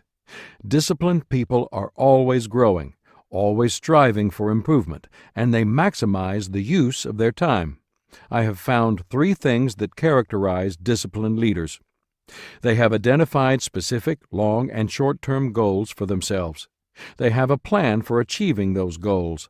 They have a desire that motivates them to continue working to accomplish those goals. Progress comes at a price. When you interview a potential leader, determine whether he or she is willing to pay the price. The author of the popular cartoon comic strip, Ziggy, recognized this when he drew the following scene. As our friend Ziggy, in his little automobile, drove down a road, he saw 2 signs. The first stated in bold letters, "The road to success." Farther down the road stood the second sign. It read, "Prepare to stop for tolls." Effective communication skills. Never underestimate the importance of communication. It consumes enormous amounts of our time. One study reported by D.K. Burlow in The Process of Communication states that the average American spends 70% of his active hours each day communicating verbally. Without the ability to communicate, a leader cannot effectively cast his vision and call his people to act on that vision. President Gerald Ford once said, "Nothing in life is more important than the ability to communicate effectively." A leader is not capable of reaching his potential without effective communication skills. A leader's ability to convey confidence and his ability to communicate effectively are similar. Both require action on his part and a response from the follower. Communication is positive interaction.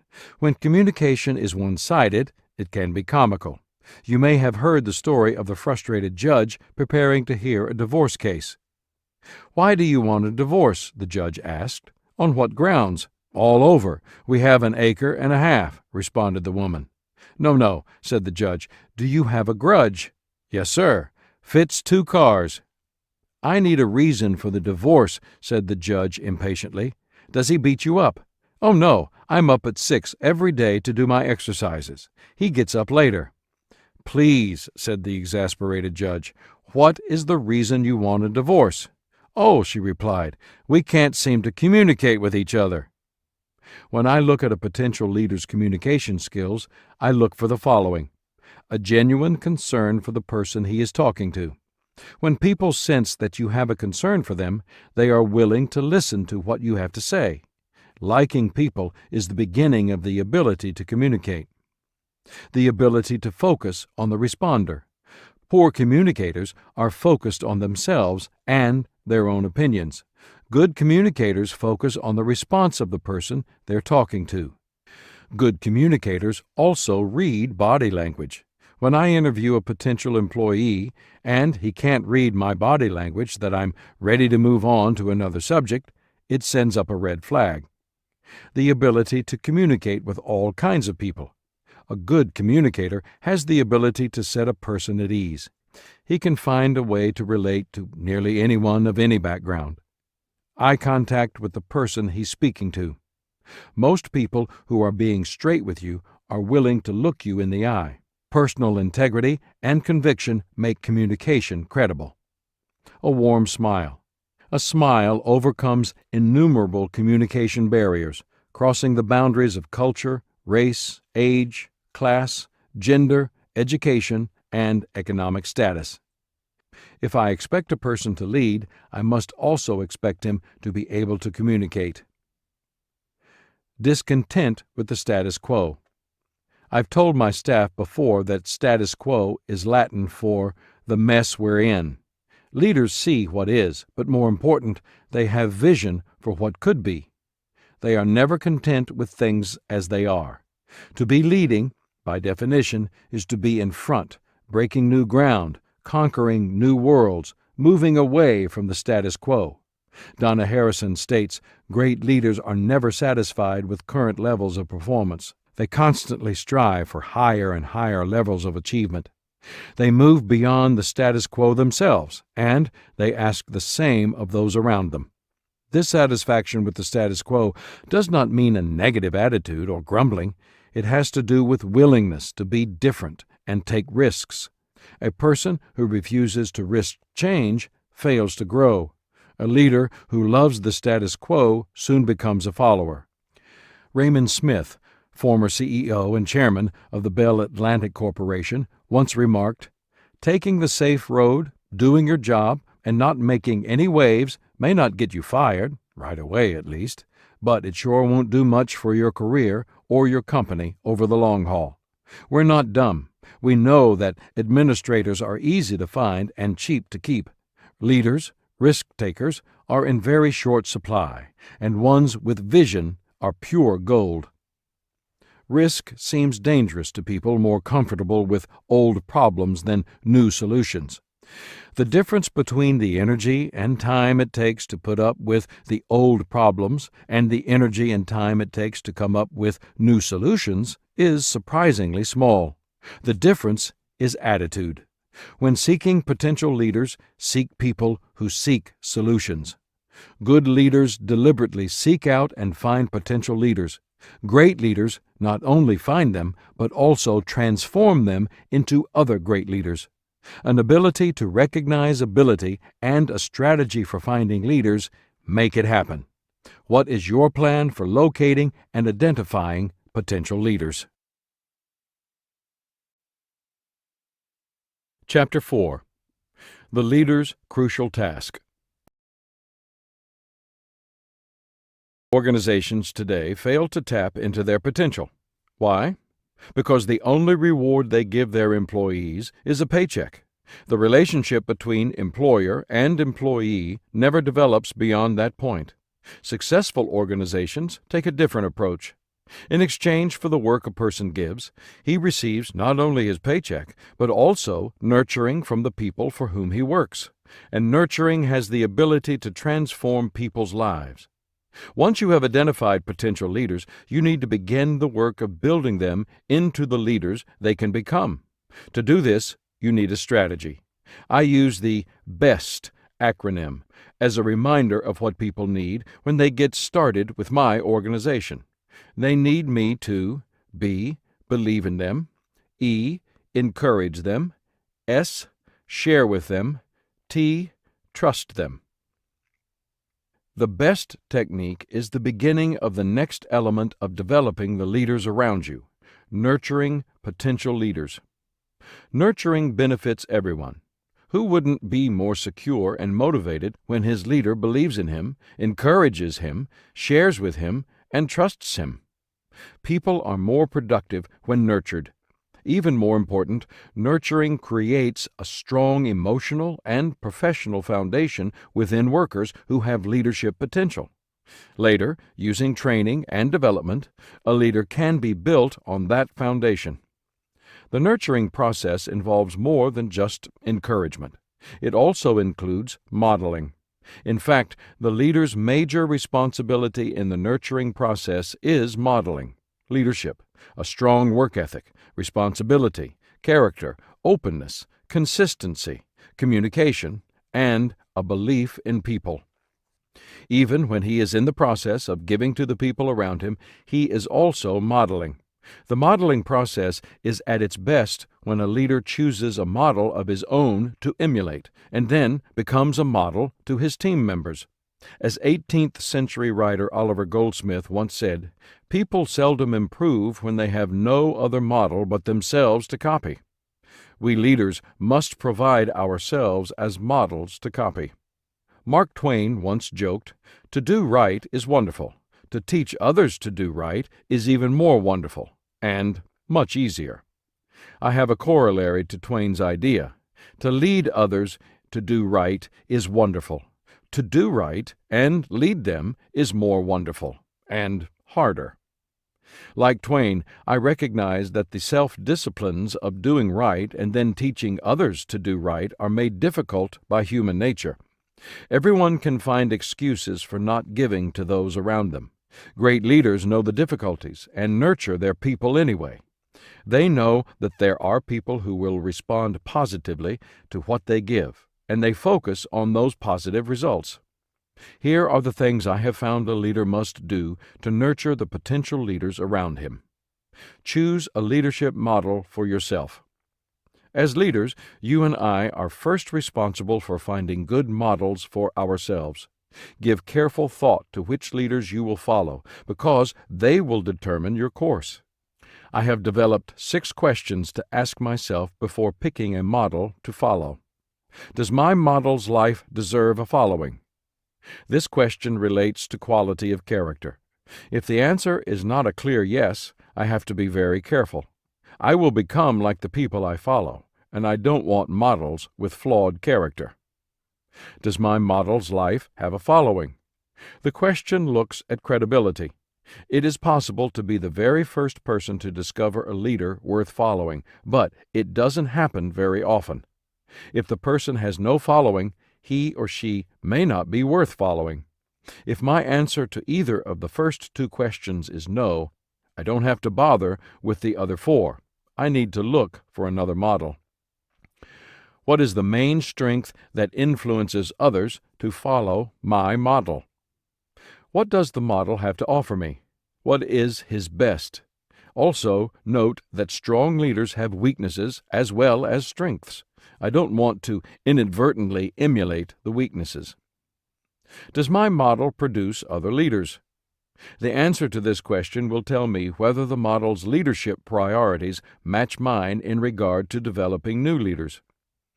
Is my model's strength reproducible in my life? If I can't reproduce his strength in my life, his modeling will not benefit me.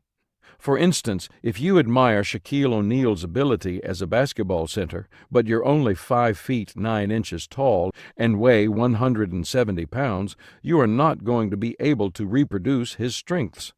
Find appropriate models, but strive for improvement. Don't be too quick to say that a strength is not reproducible. Most are. Don't limit your potential. If my model's strength is reproducible in my life, what steps must I take to develop and demonstrate that strength? You must develop a plan of action. If you only answer the questions and never implement a plan to develop those strengths in yourself, you are only performing an intellectual exercise.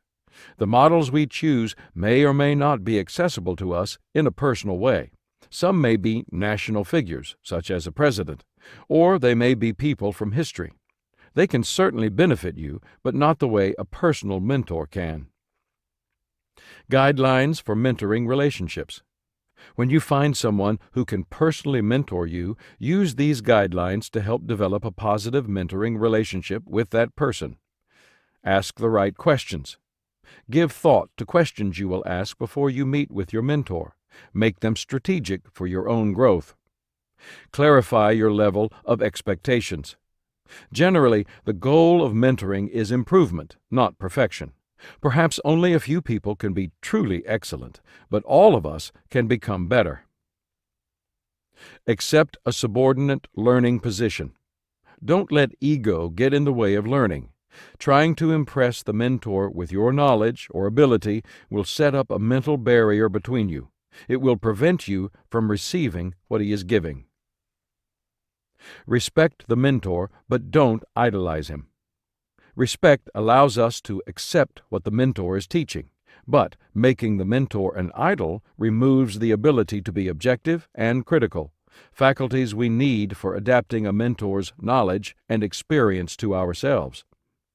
Immediately put into effect what you are learning. In the best mentoring relationships, what is learned comes quickly into focus. Learn, practice, and assimilate. Be disciplined in relating to the mentor. Arrange for ample and consistent time, select the subject matter in advance, and do your homework to make the sessions profitable. Reward your mentor with your own progress. If you show appreciation but make no progress, the mentor experiences failure. Your progress is his highest reward. Strive for growth, then communicate your progress. Don't threaten to give up. Let your mentor know you have made a decision for progress and that you are a persistent person, a determined winner. Then he will know he is not wasting his time. There is no substitute for your own personal growth. If you are not receiving and growing, you will not be able to give to the people you nurture and develop. Build trust. I have learned that trust is the single most important factor in building personal and professional relationships. Warren Bennis and Bert Nanas call trust the glue that binds followers and leaders together. Trust implies accountability, predictability, and reliability. More than anything else, followers want to believe in and trust their leaders. They want to be able to say, "Someday I want to be like him or her." If they don't trust you, they cannot say it. People first must believe in you before they will follow your leadership. Trust must be built day by day. It calls for consistency. Some of the ways a leader can betray trust include breaking promises, gossiping, withholding information, and being two-faced. These actions destroy the environment of trust necessary for the growth of potential leaders. And when a leader breaks trust, he must work twice as hard to regain it. As Christian leader Cheryl Beale once said, "One of the realities of life is that you can't trust a person at all points. You can't truly trust him or her at any point." Every fall, I look forward to seeing poor Charlie Brown try to place kick a football. He always ends up on his face, or back, because Lucy, his holder, jerks the ball away at the last moment. After she pulls the ball away, Lucy often tells Charlie Brown she is trying to teach him not to be so trusting. But he keeps on trying to kick the football anyway, year after year. Why? Charlie really does want to trust people. Lucy is not a leader, and she will never be. Leadership can only function on the basis of trust. Lucy is untrustworthy. People will not follow a leader they do not trust. It is the leader's responsibility to actively develop that trust in him from the people around him. Trust is built on many things. T. Time. Take time to listen and give feedback on performance. R. Respect. Give the potential leader respect, and he will return it with trust. U. Unconditional positive regard. Show acceptance of the person. S. Sensitivity. Anticipate the feelings and needs of the potential leader. T. Touch. Give encouragement, a handshake, high five, or a pat on the back. Once people trust their leader as a person, they become able to trust his leadership. Show transparency. All leaders make mistakes. They are a part of life. Successful leaders recognize their errors, learn from them, and work to correct faults. A study of 105 executives determined many of the characteristics shared by successful executives. One particular trait was identified as the most valuable. They admitted their mistakes and accepted the consequences rather than trying to blame others. We live among people who try to make someone else responsible for their actions or circumstances. People don't want to reap the consequences of their actions. You can see this attitude everywhere. Television advertisements invite us daily to sue, even if you were at fault in an accident, or declare bankruptcy to avoid creditors. A leader who is willing to take responsibility for his actions and be honest and transparent with his people is someone they will admire, respect, and trust. That leader is also someone they can learn from. Offer time. People cannot be nurtured from a distance or by frequent, short spurts of attention. They need you to spend time with them. Plan time, not just a few words on the way to a meeting. I make it a priority to stay in touch with the leaders in my organization. I plan and perform training sessions for my staff. I schedule one-on-one time for mentoring, and I schedule meetings where team members can share information. Often, I'll take a potential leader to lunch. I frequently check with my people to see how their area of responsibility is progressing and give assistance if needed.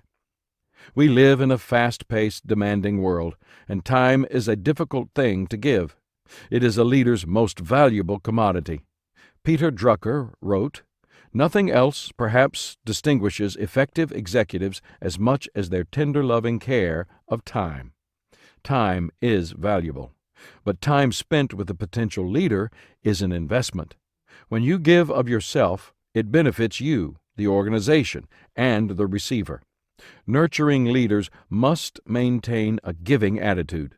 Norman Vincent Peale expressed it well when he said that the man who lives for himself is a failure. The man who lives for others has achieved true success. Believe in people. When you believe in people, you motivate them and release their potential, and people can sense intuitively when a person really believes in them. Anyone can see people as they are. It takes a leader to see what they can become, encourage them to grow in that direction, and believe that they will do it.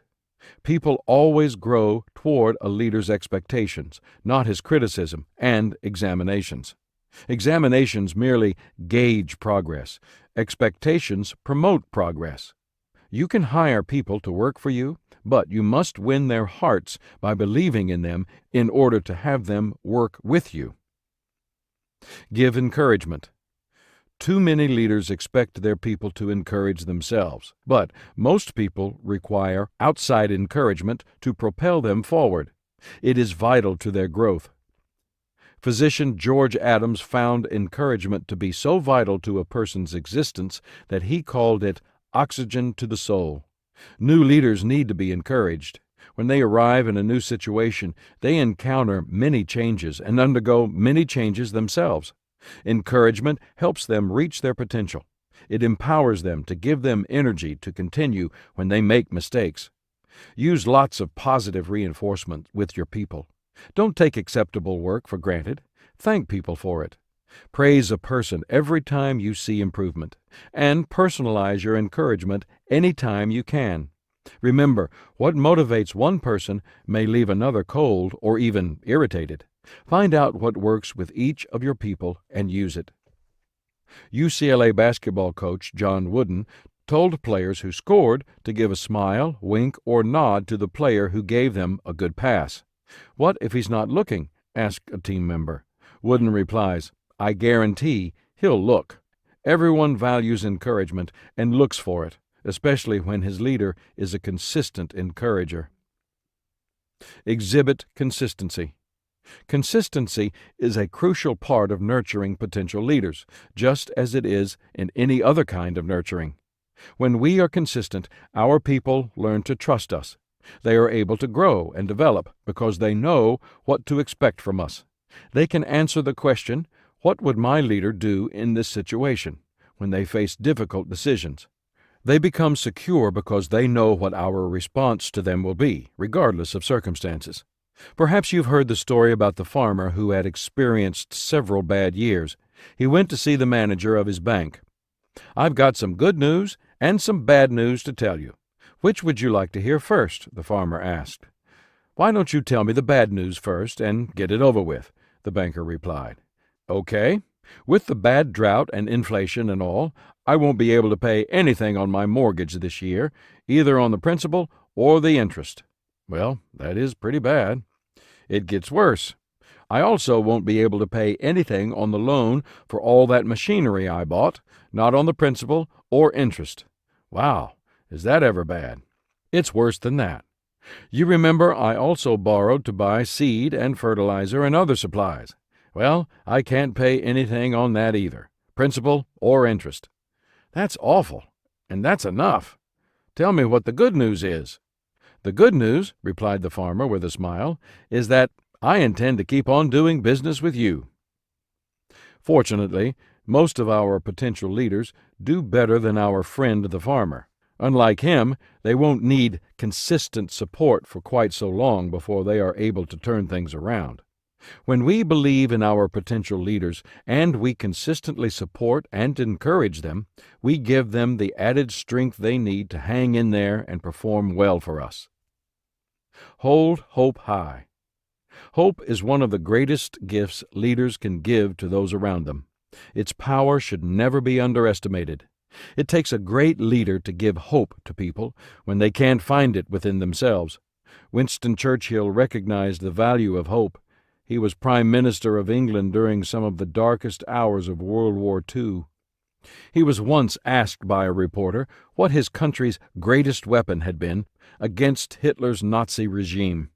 Without pausing for a moment, he said, "It was what England's greatest weapon has always been: hope."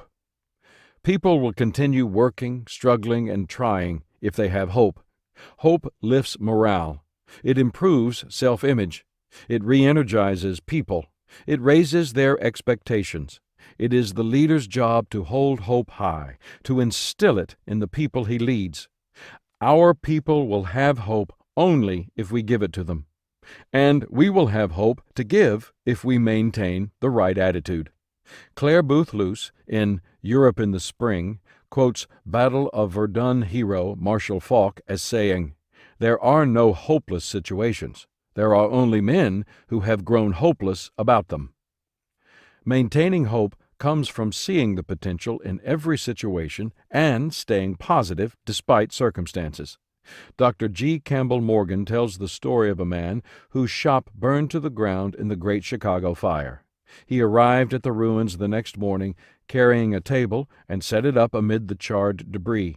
Above the table he placed this optimistic sign: "Everything lost except wife, children, and hope. Business will resume as usual tomorrow morning." Add significance. No one wants to spend his time doing work that is unimportant. People want to do work that matters. Workers often say things like, "I want to feel that I've achieved, that I've accomplished, that I've made a difference. I want excellence. I want what I do to be important work. I want to make an impact." People want significance. It is the leader's job to add significance to the lives of the people he leads. One of the ways he can do this is to make them a part of something worthwhile. Too many people simply fall into a comfortable niche in life and stay there rather than pursue goals of significance. Leaders can't afford to do that. Every leader must ask himself, do I want survival, success, or significance? The best leaders desire significance and expend their time and energy in pursuit of their dreams. As former Washington Post CEO Katharine Graham said, "To love what you do and feel that it matters, how could anything be more fun?" Moshe Rosen teaches a one-sentence mental exercise that is an effective tool in helping a person identify his dream. He asks a person to fill in the blanks. If I had, fill in the blank, I would, fill in the blank.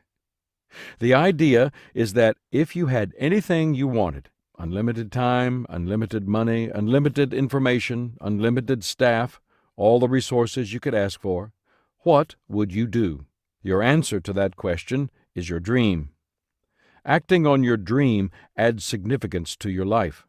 There is a classic example of this from history. Everyone has heard the story of Isaac Newton's discovery of the law of gravity after observing the fall of an apple. What few people know is that Edmund Halley, the astronomer who discovered Halley's Comet, is almost single-handedly responsible for Newton's theories becoming known. Halley challenged Newton to think through his original notions.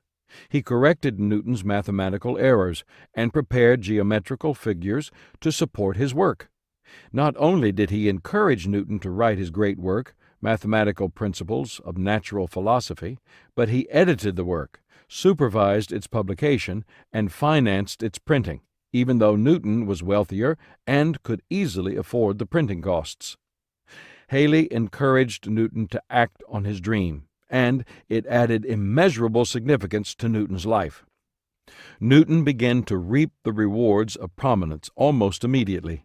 Halley received little credit, but he must have gained great satisfaction in knowing he had inspired revolutionary ideas in the advancement of scientific thought. Identify and pursue your dream. Make it personal, attainable, measurable, visible, and expandable. The desire for significance can stretch us to our very best, and, being a part of the achievement of our dream, can enrich the lives of those around us. Another way to add significance to the lives of the people you lead is to show them the big picture and let them know how they contribute to it. Many people get so caught up in the task of the moment that they cannot see the importance of what they do. A member of my staff, who was once a dean of a vocational college, told me about a day he was showing around a new employee. As he introduced each person and described each person's position, the receptionist overheard him say that hers was a very important position. The receptionist commented, "I'm not important. The most important thing I do each day is fill out a report." "Without you," the dean replied, "this school wouldn't exist. Every new student who comes here talks to you first. If they don't like you, they won't like the school. If they don't like the school, they won't come to school here. And we would soon run out of students. We would have to close our doors." "Wow, I never thought of it that way," she replied. The dean immediately saw her appear more confident, and she sat up taller behind her desk as she answered the phone. The leader of her department had never explained to her the significance of her job. He had never explained her value to the organization. By seeing the big picture, she had significance added to her life. Provide security. Norman Cousins said, "People are never more insecure than when they become obsessed with their fears at the expense of their dreams. People who focus on their fears don't grow. They become paralyzed. Leaders are in a position to provide followers with an environment of security in which they can grow and develop. A potential leader who feels secure is more likely to take risks, try to excel, break new ground, and succeed. Great leaders make their followers feel bigger than they are.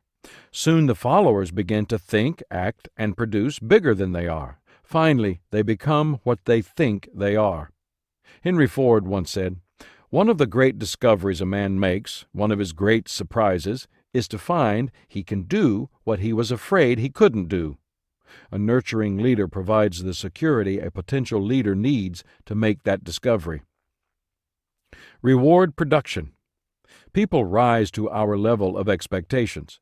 They try to give us what we reward. If you want your people to produce, then you must reward production. Thomas J. Watson Sr., the founder of IBM, was famous for carrying a checkbook as he walked through offices and plants. Whenever he saw somebody doing an exceptional job, he wrote out a check to that person. It may have been for $5, $10, or $25. The amounts were small, but the impact of his action was tremendous. In many cases, people never cashed the checks. They framed them and put them on their walls. They found their reward not in the money, but in the personal recognition of their production. That's what gives significance and leads a person to give his personal best. Even a person who is industrious and hard-working will finally get demoralized if production is discouraged rather than rewarded. You probably remember the children's story of the little red hen, the one who wanted help baking bread. Here is a modern version. Once upon a time, there was a little red hen who scratched about the barnyard until she uncovered some grains of wheat. She called her neighbors and said, "If we plant this wheat, we shall have bread to eat. Who will help me plant it?" "Not I," said the cow. "Not I," said the duck. "Not I," said the pig. "Not I," said the goose. "Then I will," said the little red hen, and she did. The wheat grew tall and ripened into golden grain. "Who will help me reap my wheat?" asked the little red hen. "Not I," said the duck. "That's out of my classification," said the pig. "I'd lose my seniority," said the cow. "I'd lose my unemployment compensation," said the goose. "Then I will," said the little red hen, and she did. At last it came time to bake the bread. "Who will help me bake the bread?" asked the little red hen. "That would be overtime for me," said the cow. "I'd lose my welfare benefits," said the duck. "If I'm to be the only helper, that would be discrimination," said the goose. "Then I will," said the little red hen. She baked 5 loaves and held them up for her neighbors to see. They all wanted some. In fact, they demanded a share. But the little red hen said, "No, I can eat the 5 loaves myself." "Excess profits," yelled the cow. "Capitalist leech," cried the duck. "I demand equal rights," shouted the goose. The pig just grunted. Then the others hurriedly painted picket signs and marched around shouting obscenities. The government agent came and said to the little red hen, "You must not be greedy." "But I earned the bread," said the little red hen. "Exactly," said the agent. "That is the wonderful free enterprise system. Anyone in the barnyard can earn as much as he wants. But under government regulations, the productive workers must divide their product with the idle." They all lived happily ever after. But the little red hen's neighbors wondered why she never again baked bread. We leaders must be certain that our people don't feel like the little red hen. We must never be like the government agent. We must give positive acknowledgement and encouragement to the producers, and we must be careful not to reward the idle. Take a hard look at your organization. What are you rewarding? Establish a support system. Develop a support system for employees. Nothing hurts morale more than asking people to do something and not giving them resources to accomplish it. I believe every potential leader needs support in 5 areas. Emotional support. Provide a yes-you-can atmosphere. Even when support is lacking in other areas, a person can forge ahead when given emotional support. This support costs the least and yields an incredible return. Skills training. One of the fastest ways to build people up is to train them. People receiving training perceive that the organization believes in them, and they are more productive because they are more highly skilled. Money. Stingy leaders produce stingy workers. It is difficult for people to give of themselves when their leader does not give of himself. If you pay peanuts, expect to get monkeys. Invest money in people. It always yields the highest return on your investment. Equipment. To do the right job, you need the right tools. Too often, a poor leader looks at things from a short-term perspective. Investing in the right equipment will give your people the time to be more productive, and it will keep up their morale. Personnel. Provide the people needed to get the job done, and provide good people. Personnel problems can eat up the time and energy of a potential leader, leaving little time for production.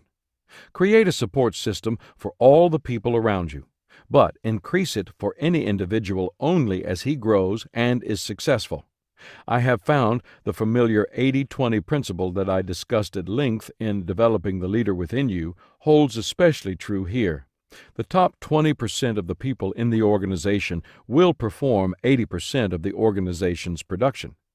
So, when structuring your support system, provide the top 20% producers with 80% of the total support. People who have a support system have the environment and the tools to succeed. They are a part of a cooperative environment. A business training exercise, described in a speech by Tom Getty of Central and Southwest Services, is a wonderful illustration of what can happen in a cooperative environment. Draw an imaginary line on the floor and put one person on each side. The purpose is to get one person to convince the other, without force, to cross the line. U.S. players almost never convince one another, but their Japanese counterparts simply say, "If you'll cross the line, so will I." They exchange places, and they both win. The Japanese recognize the importance of cooperation and mutual support. It has been a key to their success in the last 50 years. It can be a key to your success and to that of the leaders around you. Discern and personalize the potential leader's journey. Teddy Roosevelt once had a little dog that was always getting in fights and always getting licked. Somebody said, "Colonel, he's not much of a fighter." Teddy replied, "Oh, he's a good fighter. He's just a poor judge of dogs." Leaders must be good at judging others. Leadership expert Peter Drucker has often said, "It is important to disciple a life, not teach a lesson." Discipleship of another person involves discerning where that person is, knowing where he is supposed to go, and giving him what he needs to get there. The person and the assignments he is given must match. As Drucker says, people are much like flowers. One, like a rose, needs fertilizer. Another, more like a rhododendron, doesn't. If you don't give flowers the care they need, they'll never bloom. The leader must be able to tell which is which. In the previous chapter, we discussed the identification of potential leaders. Everyone you recruit for your organization should be a potential leader, but you should not try to personally mentor everyone in your organization. Lead and nurture everyone within your influence, but spend 80% of your time on the most promising 20% of the potential leaders around you. Here are some guidelines for selecting the right people to mentor and develop. Select people whose philosophy of life is similar to yours. It will be difficult to develop someone whose values are too different from yours. Choose people with potential you genuinely believe in. If you don't believe in them, you won't give them the time they need, and they will discern your lack of confidence in them. Belief in their potential, on the other hand, will empower them. Some of the nation's greatest professional athletes have come from tiny colleges that receive no publicity. All those ball players needed was for pro scouts to recognize the potential that the right opportunity could bring out. The secret of mentoring in any field is to help a person get where he or she is willing to go. Determine what they need. Determining what potential leaders need involves looking at their strengths and weaknesses objectively. Their strengths indicate the directions they need to go, what they can become. Their weaknesses show us what we need to help them improve. Encouraging them in their strengths and helping them overcome their weaknesses will move them closer to reaching their potential. Evaluate their progress constantly. People need feedback, especially early in their development. Ben Franklin said, "The eye of the master will do more work than both his hands." He knew that a leader's ability to evaluate is his greatest strength. An honest mentor will be objective. If necessary, he or she will encourage the person to stay on course, to seek another direction, or even to enter into a relationship with another mentor. Be committed, serious, and available to the people you mentor. The development of the potential leaders will be a reflection of your commitment to them. Poor commitment equals poor development. Great commitment equals great development. Danny Thomas said, "All of us are born for a reason, but all of us don't discover why." Success in life has nothing to do with what you gain in life or accomplish for yourself. It's what you do for others. By personalizing each person's journey, you are helping him to maximize his potential. You are giving him a chance to discover his purpose. You also maximize his contribution to you and your organization. Most people agree that nurturing is important to the development of children. However, they often fail to see its importance in the workplace. They assume that potential leaders will nurture themselves. If we, as leaders, do not nurture the potential leaders around us, they will never develop into the types of leaders we desire. As Ralph Waldo Emerson said, "It is one of the most beautiful compensations of this life that no man can sincerely try to help another without helping himself." When you nurture the people around you, everyone wins. Chapter 5. The Leader's Daily Requirement. Equipping. Identify potential leaders. How to create a climate in which they can be nurtured, and how to nurture them in some basic ways. It is time to look more specifically at how to prepare them for leadership within the organization. That preparation process is called equipping. Equipping is similar to training, but I prefer the term equipping because it more accurately describes the process potential leaders must go through. Training is generally focused on specific job tasks. For instance, you train a person to use a copy machine or to answer a phone in a particular way. Training is only a part of the equipping process that prepares a person for leadership. When I think of equipping a potential leader, I think of preparing an unskilled person to scale a tall mountain peak. His preparation is a process. Certainly, he needs to be outfitted with equipment such as cold weather clothing, ropes, picks, and spikes. He also needs to be trained how to use that equipment. A mountain climber's preparation, though, involves much more than simply having the correct equipment and knowing how to use it. The person must first be conditioned physically to prepare him for the difficult climb. He must be trained to be part of a team. Most important, he must be taught to think like a mountain climber. He needs to be able to look at a peak and see how it is to be conquered. Without going through the complete equipping process, he not only won't make it to the top of the mountain, but he also might find himself stranded on the side of the mountain, freezing to death. Equipping, like nurturing, is an ongoing process. You don't equip a person in a few hours or a day, and it can't be done using a formula or a videotape. Equipping must be tailored to each potential leader. The ideal equipper is a person who can impart the vision of the work, evaluate the potential leader, give him the tools he needs, and then help him along the way at the beginning of his journey. The equipper is a model, a leader who does the job, does it well, does it right, and does it with consistency. The equipper is a mentor, an advisor who has the vision of the organization and can communicate it to others. He or she has experience to draw upon. The equipper is an empowerer. one who can instill in the potential leader the desire and ability to do the work. He or she is able to lead, teach, and assess the progress of the person being equipped. To see how your discernment skills measure up, take a look at the chart titled Potential Leader Characteristics in the accompanying PDF. The chart was adapted from author and leadership consultant Bob Beal. Equipping questions. Effective equipping begins with asking questions.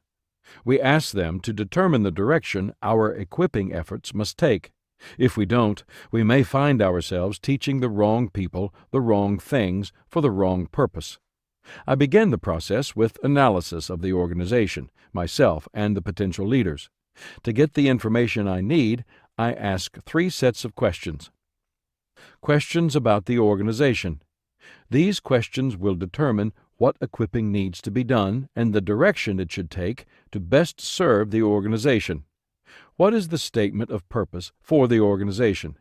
The development of leaders in an organization must begin with a review of the organization's purpose.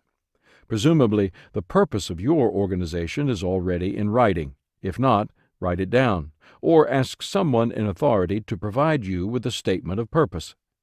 Don't even consider performing equipping or training that does not contribute to the fulfillment of the organization's purpose. What is the primary need of the organization?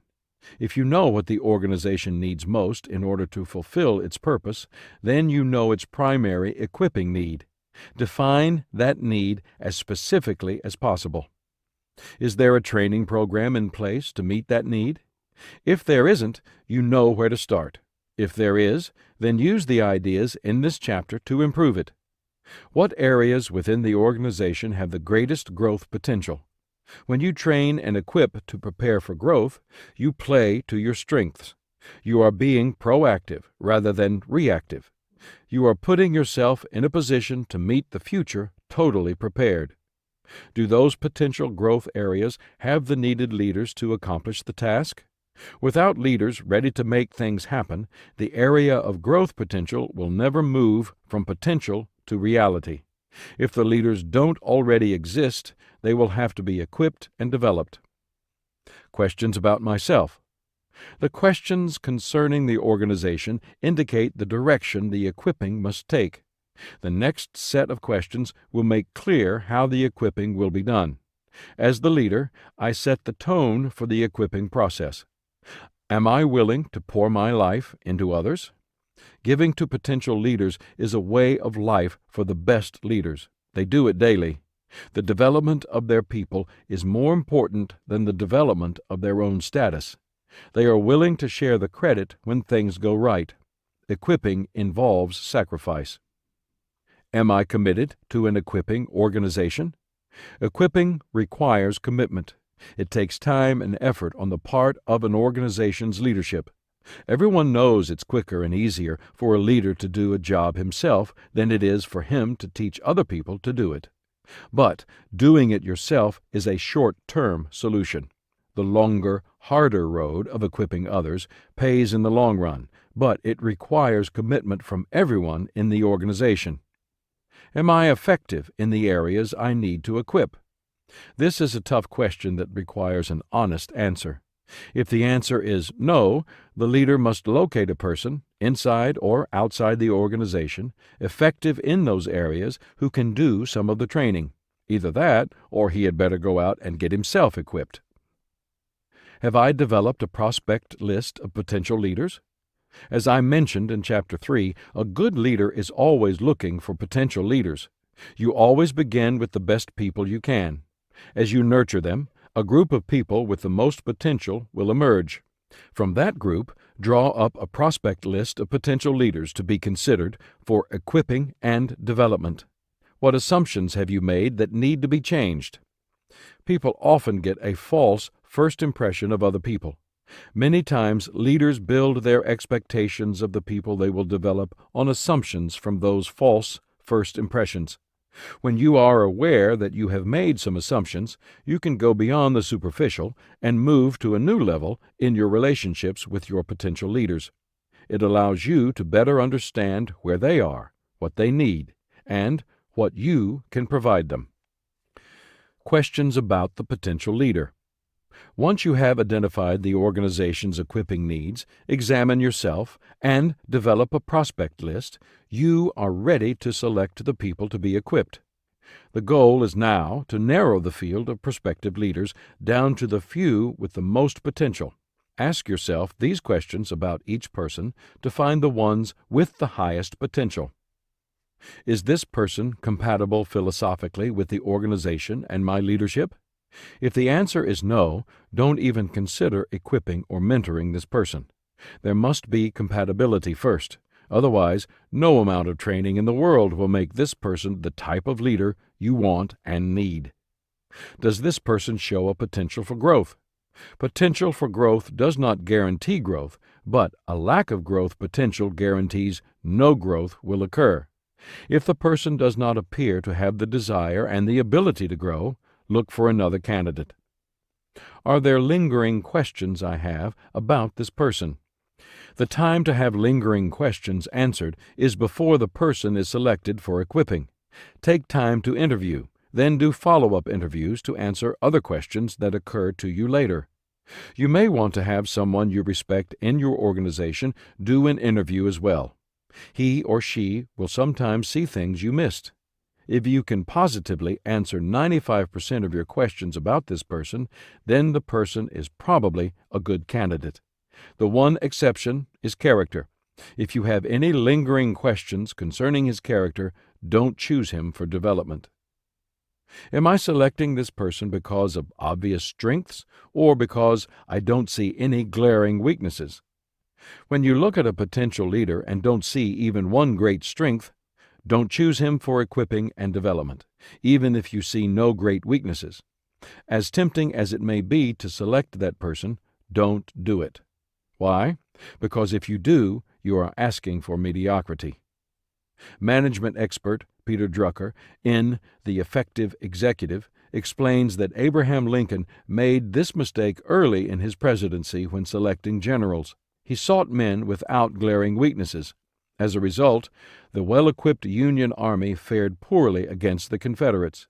Lincoln once remarked irritably that if General McClellan didn't plan to use the army, he would like to borrow it for a while. The Confederate Army was staffed with generals who, although they had obvious weaknesses, were picked for their great and obvious strengths. These strengths, properly developed and applied, gave them victory after victory. Lincoln finally learned this lesson and selected as leader of the Union Army Ulysses Grant, a great general, but also an alcoholic. When you look for potential leaders, select people with obvious strengths, even if you see weaknesses. What is the potential leader's fit? There are two kinds of fit to consider. First, a person's gifts and abilities must fit the job he is to perform. Consider such gifts and abilities as temperament, background, job experiences, skills, personality, and passion. People need to be trained and developed primarily in their areas of strength, and most of the work they are asked to do should be in those areas. I often talk about the 80-20 principle, and it applies here as well. A person should be spending 80% of his time doing things that require his greatest gifts and abilities. This will help keep him fulfilled. The second has to do with how well he will fit into the team. No matter how great the player, if he can't play with the team, he won't help the organization. The addition of a new team member always changes the chemistry of the team. It's obvious in sports. A good team is made up of people with different talents playing different positions to accomplish one goal. Can you imagine a whole basketball team of 7-foot centers who specialize in blocking shots? No shooting guards, no shooting or rebounding forwards, and no playmakers, just centers? What a disaster. Teams outside of sports need to be created strategically, too. They must have the right chemistry. When each player brings his particular style and talents to the team, and they come together with respect and appreciation for one another, it can create a wonderful and powerful team. If you haven't already stopped to answer these questions, I want to encourage you to do so right now. Write down your answers. If you have your own organization, you cannot afford to let any more time go by without preparing for your organization's future. Even if you are not the CEO of the organization, you can still apply these principles. Do it now. How to equip for excellence. Now that you know who you are going to equip and for what you are going to equip them, you are ready to get started. The steps that follow will take you through the whole process. They begin with building relationships with your potential leaders. From that foundation, you can build programs for their development, supervise their progress, empower them to do the jobs, and finally get them to pass on the legacy. Develop a personal relationship with the people you equip. All good mentoring relationships begin with a personal relationship. As your people get to know and like you, their desire to follow your direction and learn from you will increase. If they don't like you, they will not want to learn from you, and the equipping process slows down or even stops. To build relationships, begin by listening to people's life stories, their journeys so far. Your genuine interest in them will mean a lot to them. It will also help you to know their personal strengths and weaknesses. Ask them about their goals and what motivates them. Find out what kind of temperaments they have. You certainly don't want to equip and develop a person whose greatest love is numbers and financial statements for a position where he would be spending 80% of his time dealing with disgruntled customers. One of the best ways to get to know people is to see them outside of the business world. People are usually on their guard at work. They try to be what others want them to be. By getting to know them in other settings, you can get to know who they really are. Try to learn as much as you can about the people and do your best to win their hearts. If you first find their hearts, they'll be glad to give you their hands. Share your dream. While getting to know your people, share your dream. It helps them to know you and where you're going. There's no better act that will show them your heart and your motivation. Woodrow Wilson once said, "We grow by dreams." All big individuals are dreamers. They see things in the soft haze of a spring day, or in the red fire on a long winter's evening. Some of us let those great dreams die, but others nourish and protect them. Nourish them through bad days until they bring them to the sunshine and light which comes always to those who sincerely hope that their dreams will come true. I have often wondered, does the person make the dream, or does the dream make the person? My conclusion is, both are equally true. All good leaders have a dream. All great leaders share their dream with others who can help them make it a reality. As Florence Latour suggests, we must dare to dream. Have the desire to do something bigger than yourself. Prepare the dream. Do your homework. Be ready when the opportunity comes. Wear the dream. Do it. Share the dream. Make others a part of the dream, and it will become even greater than you had hoped. Ask for commitment. In his book, The 1-Minute Manager, Ken Blanchard says, "There's a difference between interest and commitment. When you are interested in doing something, you do it only when it is convenient. When you are committed to doing something, you accept no excuses." Don't equip people who are merely interested. Equip the ones who are committed. Commitment is the one quality above all others that enables a potential leader to become a successful leader.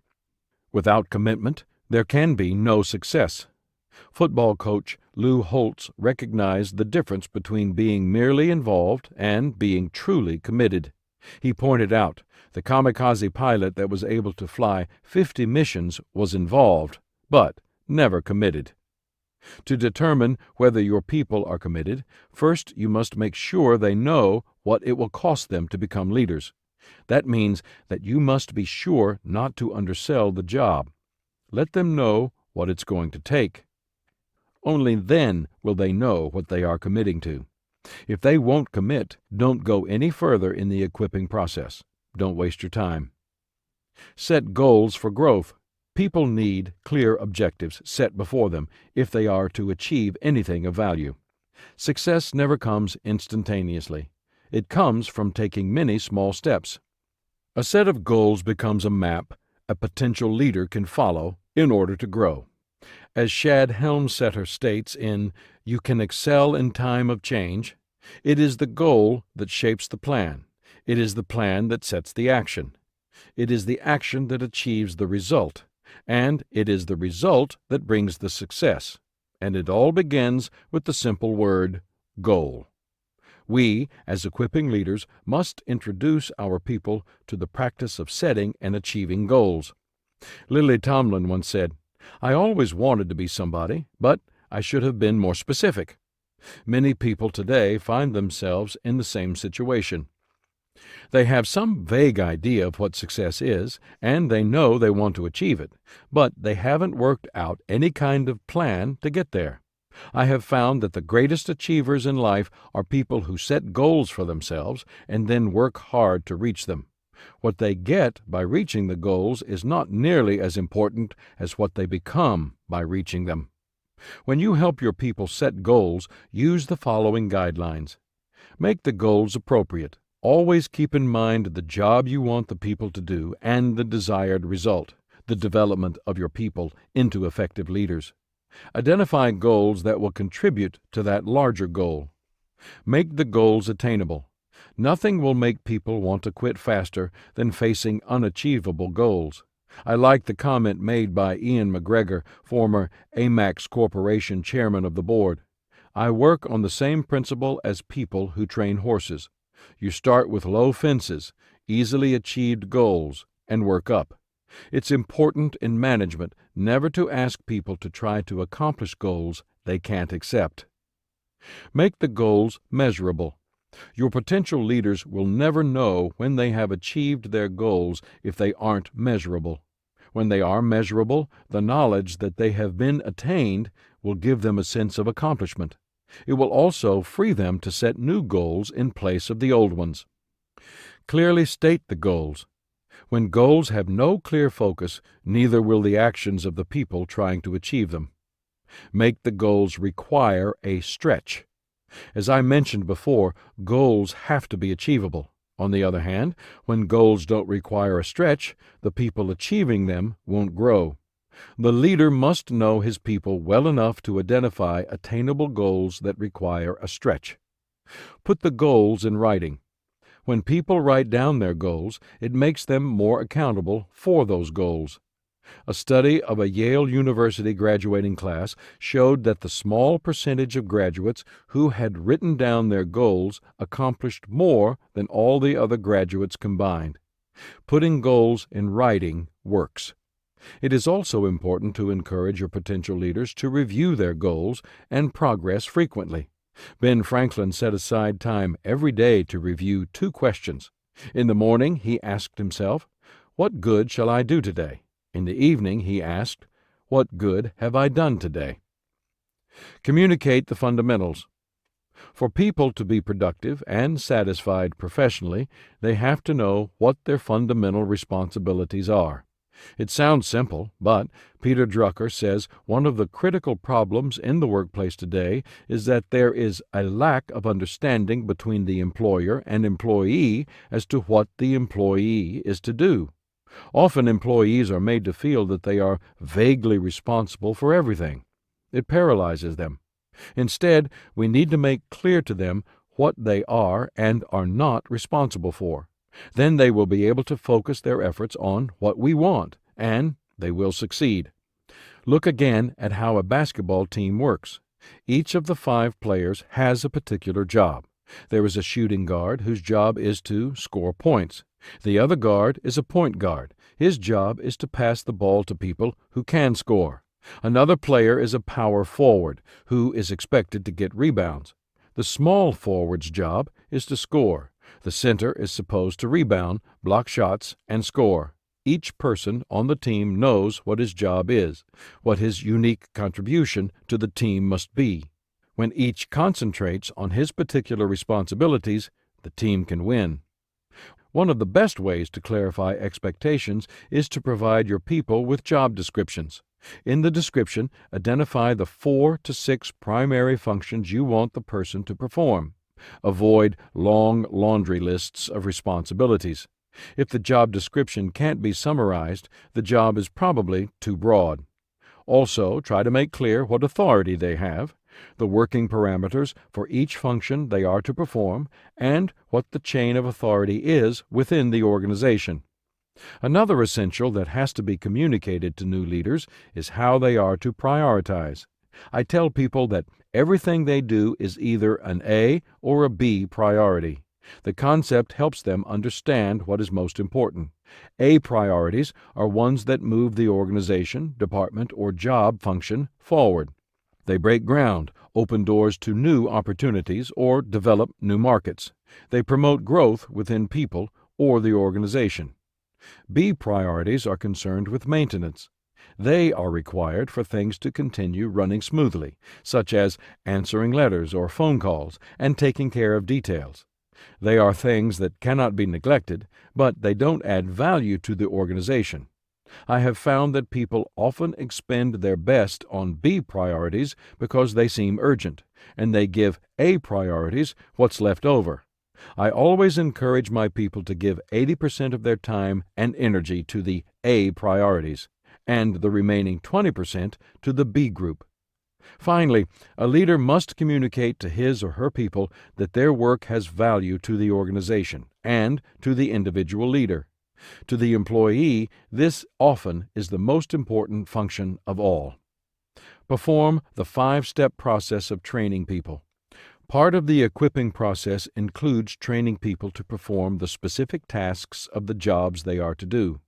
The approach the leader takes to training will largely determine his people's success or failure.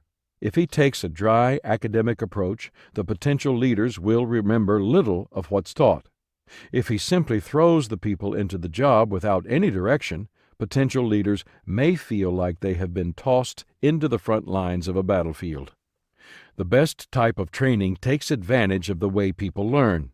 Researchers tell us that we remember 10% of what we hear, 50% of what we see, 70% of what we say, and 90% of what we hear, see, say, and do.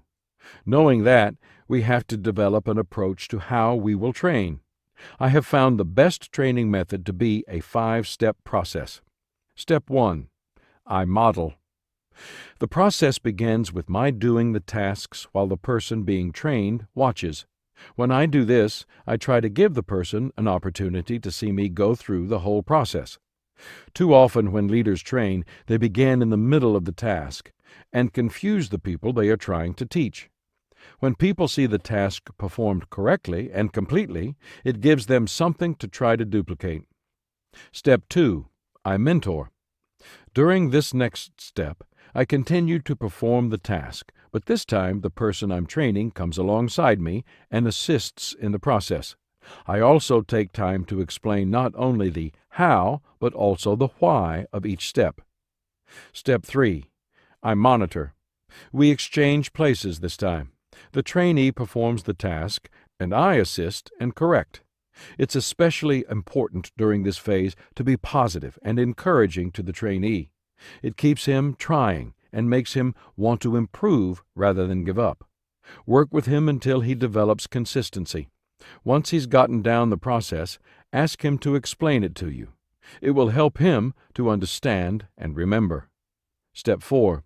I motivate. I take myself out of the task at this point and let the trainee go.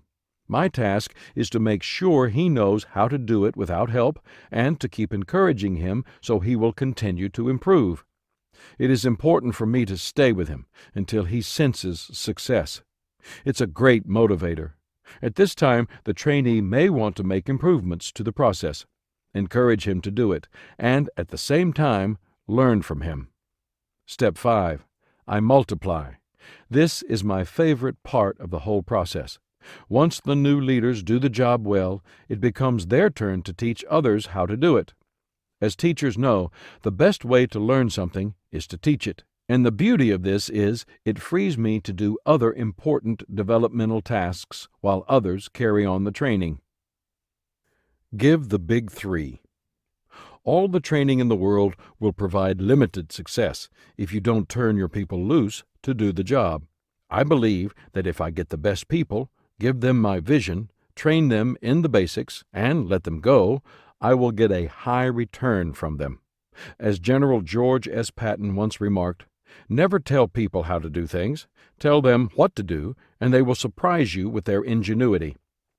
You can't turn people loose without structure, but you also want to give them enough freedom to be creative. The way to do that is to give them the big three: responsibility, authority, and accountability. For some people, responsibility is the easiest of the three to give. We all want the people around us to be responsible. We know how important it is. As author and editor Michael Korda said, success on any major scale requires you to accept responsibility. In the final analysis, the one quality that all successful people have is the ability to take on responsibility. What is more difficult for some leaders is allowing their people to keep the responsibility after it's been given. Poor managers want to control every detail of their people's work. When that happens, the potential leaders who work for them become frustrated and don't develop. Rather than desiring more responsibility, they become indifferent or avoid responsibility altogether. If you want your people to take responsibility, truly give it to them. With responsibility must go authority. Progress does not come unless they are given together. Winston Churchill, while addressing the House of Commons during the Second World War, said, "I am your servant. You have the right to dismiss me when you please. What you have no right to do is ask me to bear responsibility without the power of action." When responsibility and authority come together, people become genuinely empowered. There's an important aspect of authority that needs to be noted. When we first give authority to new leaders, we are actually giving them permission to have authority rather than giving them authority itself. True authority has to be earned. George Davis, in Magic Shortcuts to Executive Success, notes, "Authority is not something we buy, are born with, or even have delegated to us by our superiors. It is something we earn, and we earn it from our subordinates. No manager has any real authority over his people until he has proven himself worthy of it, in the eyes of his people, not his own, nor those of his superiors. We must give our people permission to develop authority. That is our responsibility. They, in turn, must take responsibility for earning it. I have found there are different levels of authority. Position. The most basic kind of authority comes from a person's position on the organizational chart. This type of authority does not extend beyond the parameters of the job description. This is where all new leaders start. From here, they may either earn greater authority, or they can minimize what little authority they have been given. It's up to them. Competence. This type of authority is based on a person's professional capabilities, the ability to do the job. Followers give competent leaders authority within the leader's area of expertise. Personality. Followers will also give authority to people based on their personal characteristics, such as personality, appearance, and charisma. Authority based on personality is a little broader than competence-based authority, but it is not really more advanced because it tends to be superficial. Integrity. Authority based on integrity comes from a person's core. It is based on character. When new leaders gain authority based on their integrity, they have crossed into a new stage of their development. Spirituality. In secular circles, people rarely consider the power of spiritual-based authority. It comes from people's individual experiences with God and from His power working through them. It is the highest form of authority. Leaders must earn authority with each new group of people. However, I have found that once leaders have gained authority on a particular level, it takes very little time for them to establish that level of authority with another group of people. The higher the level of authority, the more quickly it happens. Once responsibility and authority have been given to people, they are empowered to make things happen. But we also have to be sure they are making the right things happen. That's where accountability comes into the picture. True responsibility on the part of new leaders includes a willingness to be held accountable. If they are providing them the right climate, as described in Chapter 2, our people will not fear accountability. They will admit mistakes and see them as a part of the learning process. The leader's part of accountability involves taking the time to review the new leader's work and give honest, constructive criticism. It is crucial that the leader be supportive but honest. It's been said that when Harry Truman was thrust into the presidency upon the death of President Franklin D. Roosevelt, Speaker of the House Sam Rayburn gave him some fatherly advice. From here on out, you're going to have lots of people around you. They'll try to put a wall around you and cut you off from any ideas but theirs. They'll tell you what a great man you are, Harry, but you and I both know you ain't. Rayburn was holding President Truman accountable, giving them the tools they need. Giving responsibility without resources is ridiculous. It is incredibly limiting. Abraham Maslow said, "If the only tool you have is a hammer, you tend to see every problem as a nail." If we want our people to be creative and resourceful, we need to provide resources. Obviously, the most basic tools are pieces of equipment, such as copying machines, computers, and whatever else simplifies someone's work. We must be sure not only to provide everything necessary for a job to be done, but also equipment that will allow jobs, especially B priorities, to be done more quickly and efficiently. Always work toward freeing people's time for important things. Tools, however, include much more than equipment. It is important to provide developmental tools. Spend time mentoring people in specific areas of need. Be willing to spend money on things like books, tapes, seminars, and professional conferences. There is a wealth of good information out there, and fresh ideas from outside an organization can stimulate growth. Be creative in providing tools. It will keep your people growing and equip them to do the job well.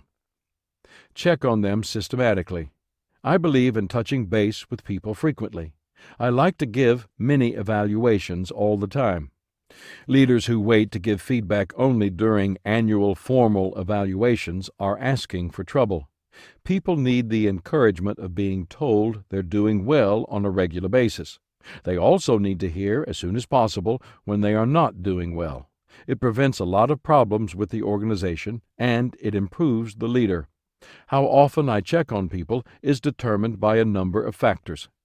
The importance of the task. When something is critical to the success of the organization, I touch base often. The demands of the work.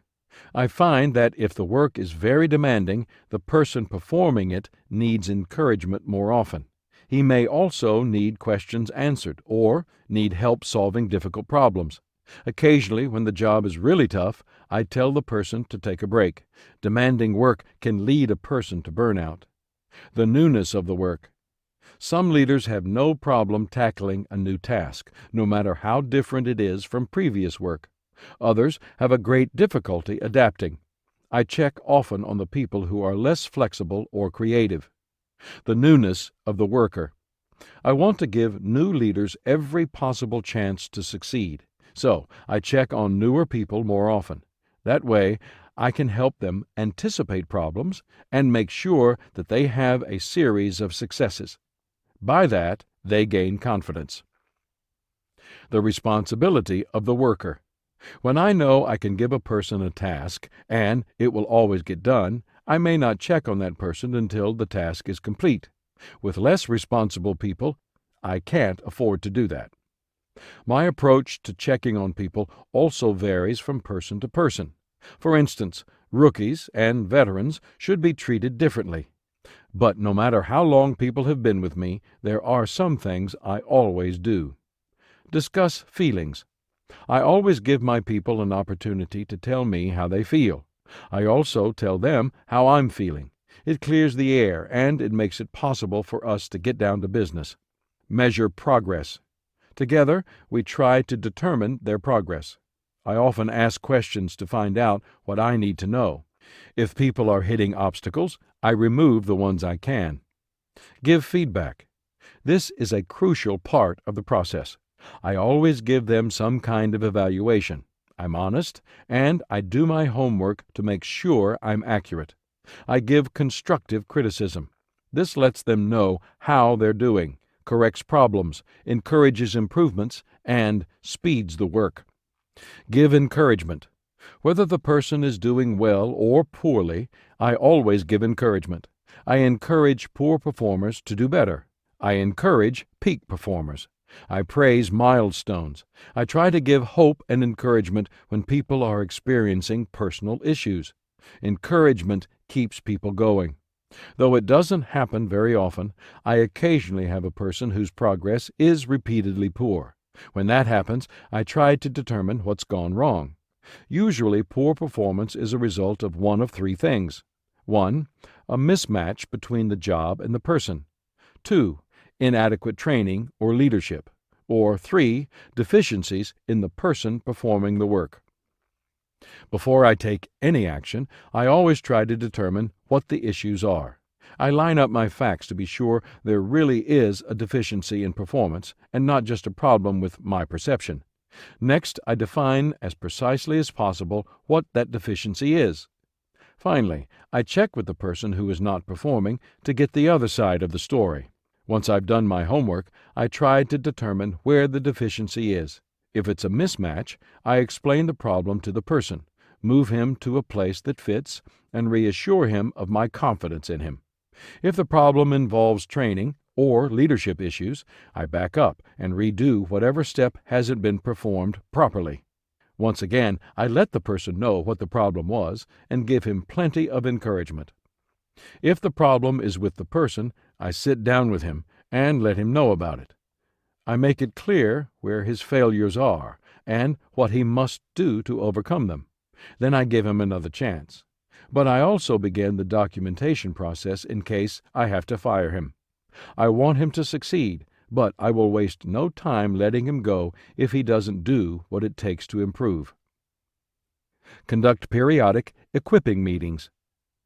Even after you've completed most of your people's training and are preparing to take them into their next growth phase, development, continue to conduct periodic equipping meetings. It helps your people stay on track, helps them keep growing, and encourages them to begin taking responsibility for equipping themselves. When I prepare an equipping meeting, I include the following. Good news. I always start on a positive note. I review the good things that are happening in the organization and pay particular attention to their areas of interest and responsibility. Vision. People can get so caught up in their day-to-day responsibilities that they lose sight of the vision that drives the organization. Use the opportunity of an equipping meeting to recast that vision. It will also give them the appropriate context for the training you are about to give. Content. Content will depend on their needs. Try to focus training on areas that will help them in the A priority areas, and orient the training on the people, not the lesson. Administration. Cover any organizational items that give the people a sense of security and encourage their leadership. Empowerment. Take time to connect with the people you equip. Encourage them personally, and show them how the equipping session empowers them to perform their jobs better. They will leave the meeting feeling positive and ready to work. The entire equipping process takes a lot of time and attention. It requires more time and dedication from the equipping leader than mere training, but its focus is long-term, not short-term. Rather than creating followers or even adding new leaders, it multiplies leaders. As I explained in the section on the 5-step process of equipping, it is not complete until the equipper and the new leader select someone for the new leader to train. It is only then that the equipping process has come full circle.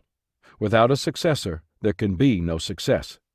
Leaders who are equipping others have the greatest possibility of success, no matter what type of organization they're in. When a leader is dedicated to the equipping process, the whole level of performance within the organization rises dramatically. Everyone is better prepared to get the work done. More important, the best equipped people will be ready for the final growth stage that creates the very best leaders: development. As Fred A. Mansky, Jr. said, "The greatest leader is willing to train people and develop them to the point that they will eventually surpass him or her in knowledge and ability." The following chapter will show you how to take that step. Chapter 6. The Leader's Lifelong Commitment. You have done all the things I've discussed so far in this book, created a great environment, nurtured your people, and equipped the best people around you. Your achievements have already surpassed those of the majority of managers in the workforce today. You can consider yourself a better-than-average leader. If you go no further, though, you will never become a great leader. No matter how hard or how smart you work, you will never become one of the best of the best. Why? Because the very best leaders, the top 1%, take their people the next step and develop them so that they can reach their potential. The growth and development of people is the highest calling of leadership. You're probably wondering why most leaders don't take this final step. They don't because it's hard work. I once heard the story of a preacher who quit the ministry after 20 years and became a funeral director. When asked why he made the change, he replied, "Well, I spent 3 years trying to straighten out Fred, and Fred is still an alcoholic. And I spent 6 months trying to straighten out Susan's marriage, and she filed for divorce. Then I spent over 2.5 years trying to straighten out Bob's drug problem, and he's still an addict. Now, at the funeral home, when I straighten them out, they stay straight." Living, breathing human beings require continual attention, and development is demanding work.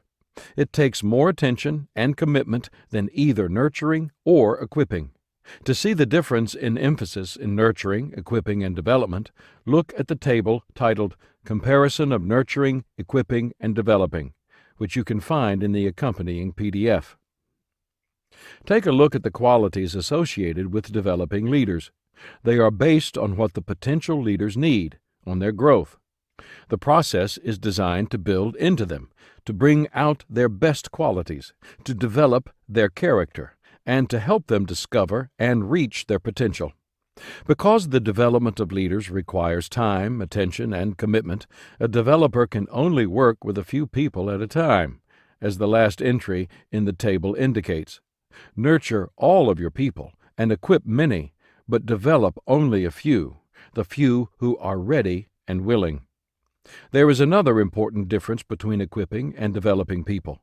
Equipping is essentially a step-by-step process. You can take people through specific steps to equip them. That is the science of equipping. Leadership development is more of an art. It is not a series of specific steps that you take people through. Instead, there are aspects that must be addressed throughout the whole process. Here are the 12 actions a leader must take to develop potential leaders into the best they can be. Ask the 3 motivation questions. All growth begins with motivation. You, as the developer, must find your potential leader's motivations and harness them. Begin by asking these questions. What do they want? Everyone wants something. Even the person who appears not to be motivated has desires. You need to find out what your people want. Sometimes they will tell you. Other times you need to use discernment. Since you will have already built relationships with them, use information that you've learned during your personal interactions with them.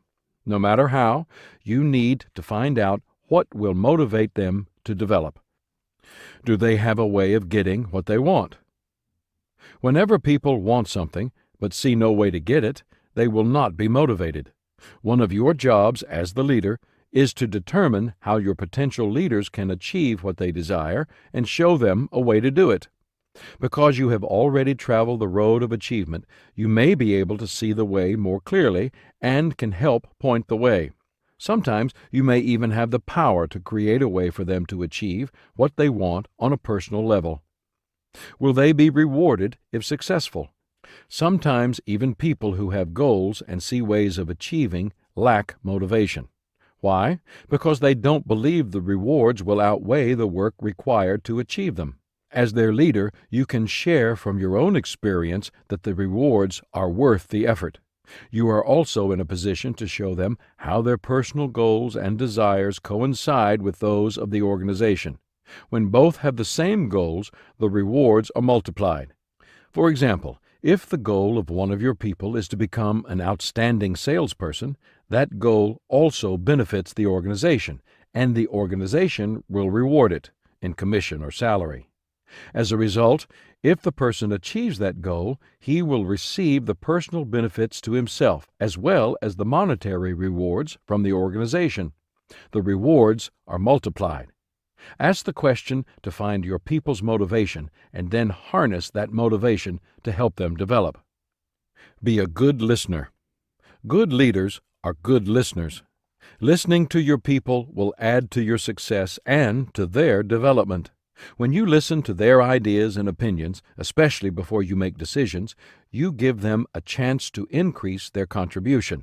Each time you use their ideas and give them credit, they will feel valued, and they will be encouraged to keep contributing.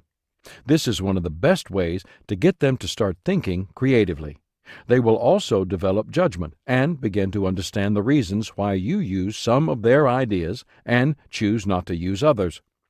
They will learn to see things more clearly and more in terms of the big picture. The critical aspect of this process is that you genuinely seek their advice and then listen to their views actively and positively. If you are simply going through the motions, your people will know it. Likewise, never criticize the person making a suggestion, even if it's a poor one. People who feel belittled will soon stop making suggestions, and you may miss out on their next great idea because you've discouraged them from contributing. Try to adopt this attitude. Every idea is a good idea until you've settled on the best idea. Develop a plan for personal growth. One of the things I enjoy most is doing conferences around the country. I especially love the 5 or 6 leadership conferences sponsored each year through our organization, Enjoy. One of the most important things I talk about at those conferences is personal growth. I often invite anyone in the audience who has already created a personal plan for growth to come up during the break to tell me about it. Do you know that in all the years I've been doing that, not once has anyone come up to me? Why? Because not one had created a personal growth plan for himself. People think personal growth is a natural result of being alive. Well, it's not. Growth is not automatic. It does not necessarily come with experience, nor simply as a result of gathering information. Personal growth must be deliberate, planned, and consistent. One of the best things you can do for the people you are developing, besides modeling personal growth yourself, is to help them develop their own personal plans for growth. I want to emphasize that growth requires a plan. As my friend Zig Ziglar says, "You were born to be a winner, but to be a winner, you must plan to win and prepare to win." Growing is the same. You have to create a plan and follow it. I have devoted the greater part of my life to my own personal development and creation of materials for the personal development of others. I have created leadership development lessons every month since 1985 and sent them out to people across the country through Enjoy and Maximum Impact because my greatest desire is to help others reach their potential. That is why I hold leadership conferences. Let me outline for you a plan for growth that I give people at these conferences.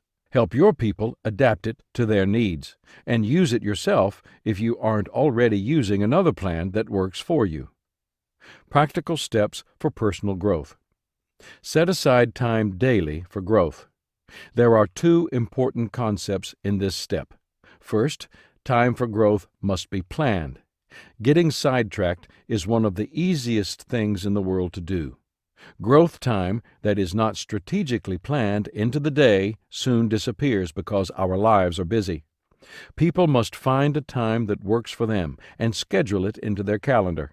Then they must guard that time as they would any other appointment.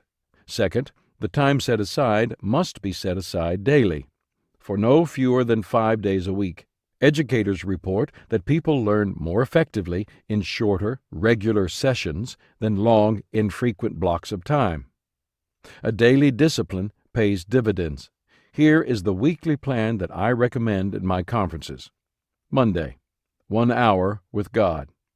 Tuesday, 1 hour listening to a leadership tape. Wednesday, another hour with the same tape, including time filing notes on highlights and reflecting on what has been learned. Thursday, 1 hour reading a leadership book. Friday, another hour with the same book, including time filing notes on highlights and reflecting on what has been learned. Besides the daily plan, I also recommend going through materials during times that other people normally consider wasted time. For instance, whenever I travel, I take along books and magazines that may not be as meaty as my daily reading, but that have good material. If I'm waiting at an airport or flying on an airplane, I'm also reviewing material and clipping out useful articles and quotes. File quickly what you learn. Every good piece of information a person finds needs to be processed and filed. I have used this system for more than 35 years. As I find good articles or quotes, I clip and file them. This has 2 advantages. First, whenever I need materials for a talk or seminar, I have 35 years of collected resources to draw upon.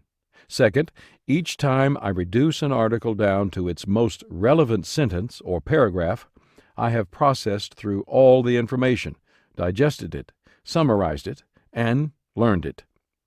Apply quickly what you learn. Simply knowing a thing will not make it a part of you. To do that, you must apply it.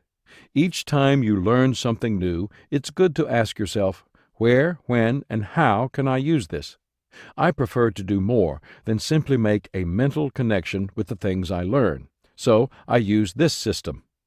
Select one thing each week that I've learned. Put it on a 3x5 card. I keep it in front of me for a week. Share it with my wife. Share it with someone else within 24 hours. Teach it to someone else. I put it in a lesson. Grow with someone.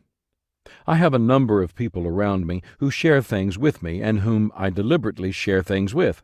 When you share what you are learning with others, it increases your insight, builds your relationship with them, gives you a common vision, and holds you accountable. It also creates worthwhile conversation. Plan your growth and follow it for a year. The 5-day plan outlined previously was designed to be followed throughout the year. Using that plan, you can easily read 12 books and listen to 52 tapes a year. At the end of a year, you will have tremendous resources to draw on and will have grown tremendously. If you want to become an expert in a subject, according to Earl Nightingale, spend an hour a day for 5 years focusing on that subject. There's one more thing I must say about developing a plan for your people's growth. Start them today. People may tell you that they are too old to start now, that they are too busy to start now, or that the timing isn't right. Personal growth is like investing. It's not your timing, it's your time in. Get them going now. Keep the growth going. We live in a competitive society that focuses on making it. Baseball players live for the day that they make it to the big leagues. Business people climb the corporate ladder with the hope of someday being the CEO or chairman of the board. A few of the businesses that use network marketing techniques propose the idea that if a person builds a big enough organization, he or she can sit back and let others do the work. The individual will have made it. He will have arrived. But the idea of arriving is an illusion. Our society is filled with people who arrive somewhere only to find themselves as discontented as they were before they succeeded. The point of the journey is not arriving. The point is what you learn and whom you become along the way. Having goals is positive. Thinking that our journey is over once we achieve some of them is a danger we all face. John Wooden, one of the most successful basketball coaches of all time, focused on the growing process. In 6 Timeless Marketing Blunders, William L. Shanklin writes about Wooden's approach to coaching. Shanklin tells that while Wooden coached UCLA, he did not stress winning.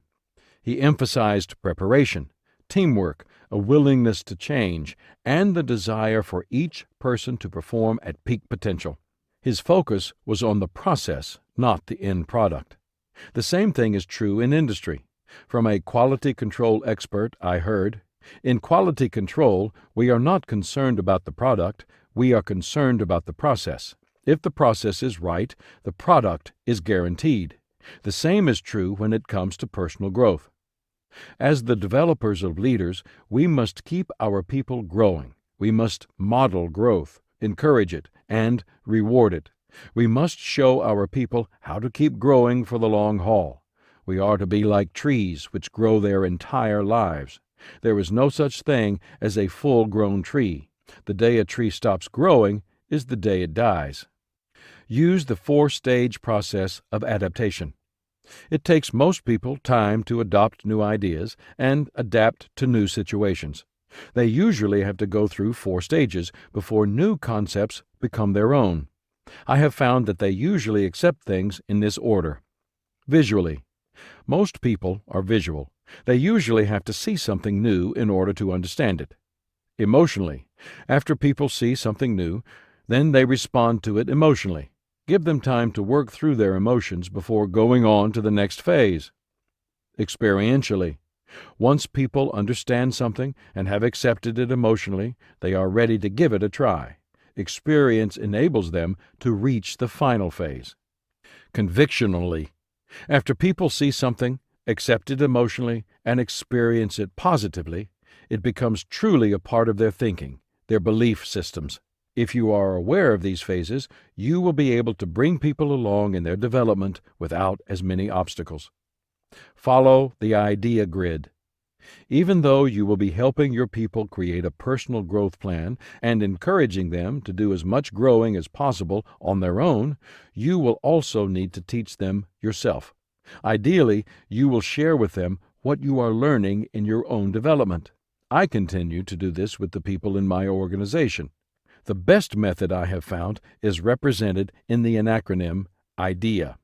I. Instruction. D. Demonstration. E. Exposure. A. Accountability. First, I instruct my people in a life-related context. Any idea or theory that cannot be applied to real life is useless. Besides, if it can't be applied to real life, I wouldn't be able to demonstrate it, which is my next step. By actually living and demonstrating any idea before I present it to others, I am able to test it, better able to learn it, and better qualified to teach it. Next, I expose my people to actual experience. Once they have heard and seen it, they are ready to try it themselves. Finally, I make sure there is accountability for them, either with me or with each other. If you don't set some kind of accountability, your people may think the ideas are great, but they may forget to use them. And when people are held accountable for using them, the ideas become a part of them. Give them varied experiences. People resist change. If given a chance to do something comfortable and easy that they've done before versus the chance to do something difficult and new, most people will take the safe, easy route. As leaders, we can't let our people become complacent. Varied experiences add incredibly to people's development. It keeps them growing, stretching, and learning. The broader people's base of experience, the better they will be at handling new challenges, solving problems, and overcoming difficult situations. In my organization, we have a 3-year rule. Our leaders must change a significant number of their major duties and responsibilities every 3 years. It forces them to gain new skills. It gives new leaders the opportunity to develop by having them step into new areas of responsibilities. It allows older leaders to tackle new challenges, and it enhances everyone's creativity. It is often tempting for us to leave successful people where they are, to keep them in the same jobs, but we must keep in mind that we are doing more than just getting the job done well. We are building leaders, and that takes extra effort and time. Agnes J. McQueen tells a story about James Garfield that illustrates this point. He says that prior to becoming President of the United States, Garfield was principal of Hiram College in Ohio. When a father asked if the course study couldn't be simplified so his son might finish school sooner, Garfield replied, "Certainly, but it all depends upon what you want to make of your boy. When God wants to make an oak tree, he takes 100 years. When he wants to make a squash, he requires only 2 months." Give your leaders deep, broad roots by growing them slowly and varying their experiences. Strive for excellence. Vince Lombardi, a great leader and one of the best ever to coach professional football, once said, "The quality of a person's life is in direct proportion to their commitment to excellence, regardless of their chosen field of endeavor." Lombardi recognized the importance of striving for excellence, and he was able to instill that desire in the people he coached. When you strive for excellence, you prompt your people to shoot for the top. When a leader's goal is acceptability rather than excellence, then even the best people in the organization will produce what is merely acceptable. The rest may not even produce the minimum. When excellence is the standard, the best will hit the mark, and the others will at least hit the board. Another advantage of focusing on excellence is that it shows your people's character. The success of any organization will not reach beyond the character of its leaders.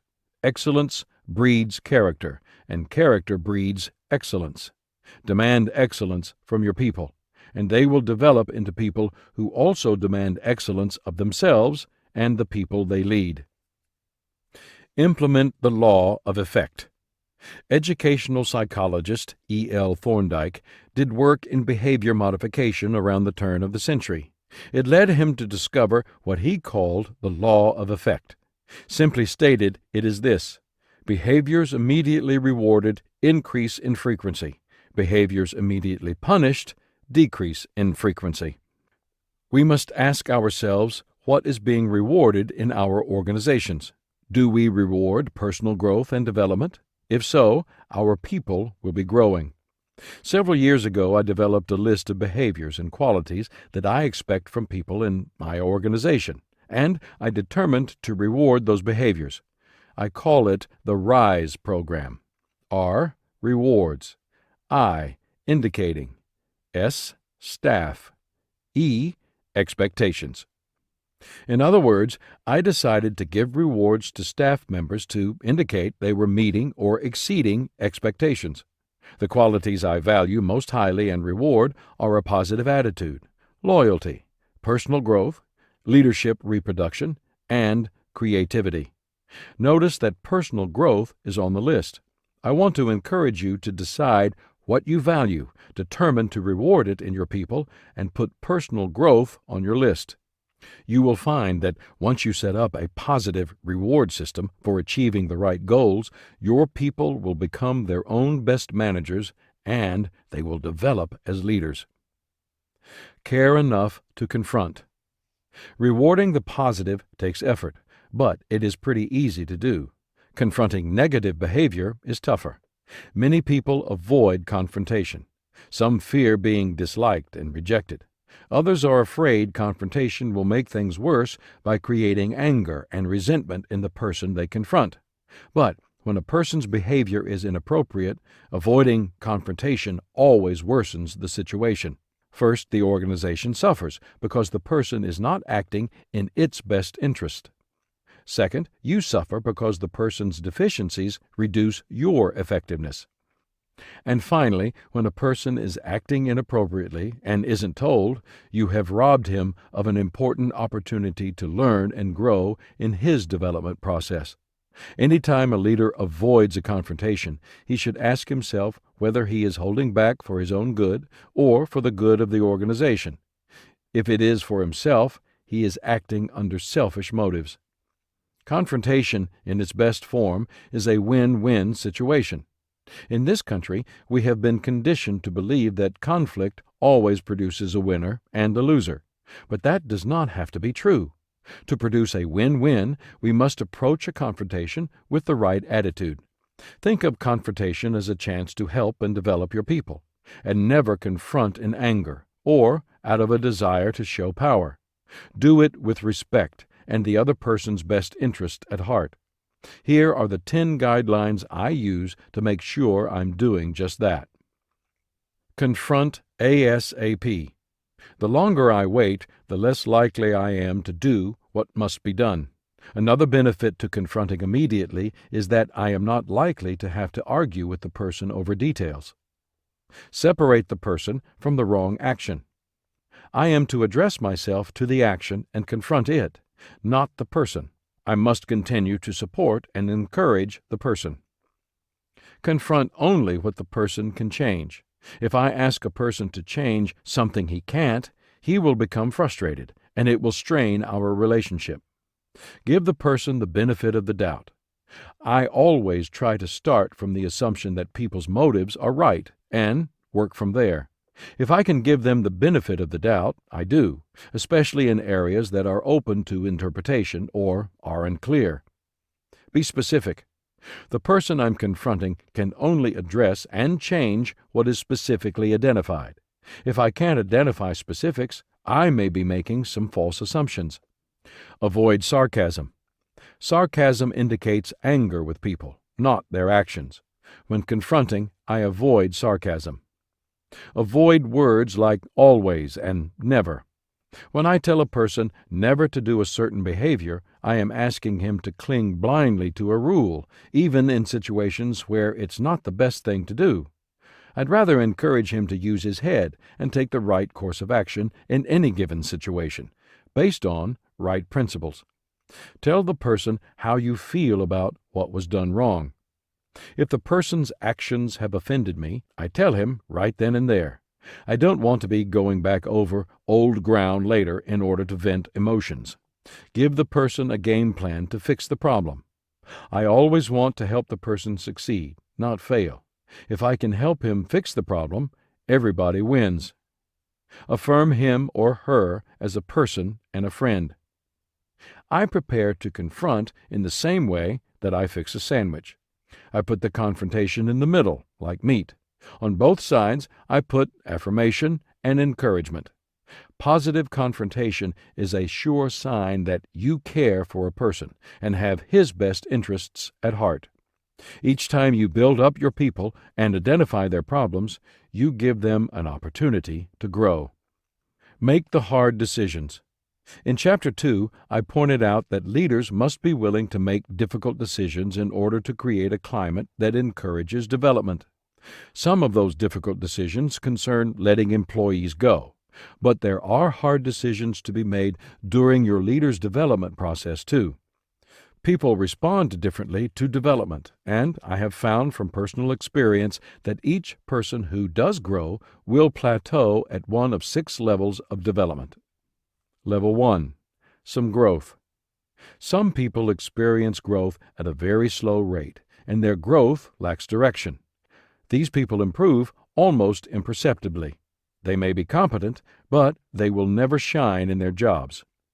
Level 2. Growth that makes them capable in their job. Many people mistakenly believe that simply doing their job well is the final goal in their development. It's not.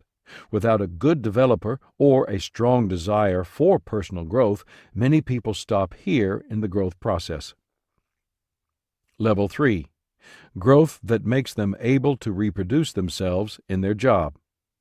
At this level of growth, people are beginning to add to their value because they are able to train others in their area of expertise.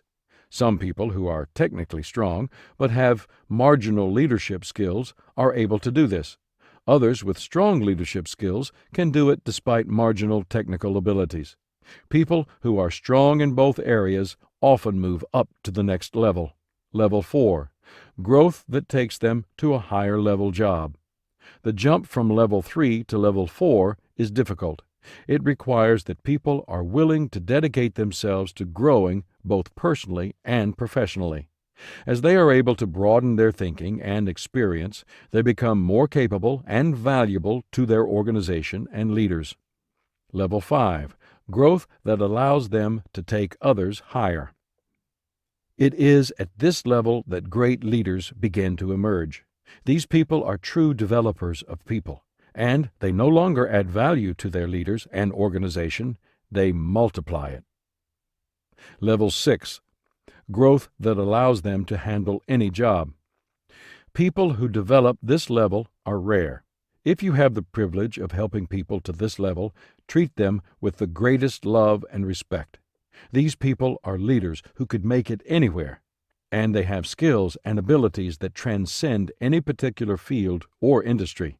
In your lifetime, if God blesses you with one or more of these people, together you will have the ability to make an impact far beyond your own individual capabilities. Take a look at the figure titled The 6 Levels of Development, which you can find in the accompanying PDF. As you can see, the pool of people at each level is represented by a circle. The higher the level, the fewer people at that level. You will also notice that each successive jump gets more difficult as the levels get higher. Each takes more commitment, dedication, and tenacity than the one before. The reason I write about hard decisions is that you will have to make hard decisions concerning every person you develop other than the person who makes it to level 6. When you are a developer of people, you meet each person on the level where you find him, usually on level 1. Then you begin a journey. Your job is to walk alongside that person and help him for as long as he is willing to keep going and growing. When that person stops growing, that's when you have to do something difficult. You have to leave that person behind. Your relationship can continue, but your development of that person won't. This is one of the difficult things about being a developer of people.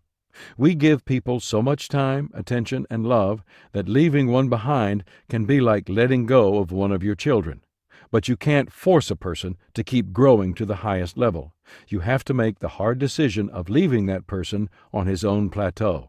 It's difficult, but it's a price worth paying in order to develop people. Be personally secure.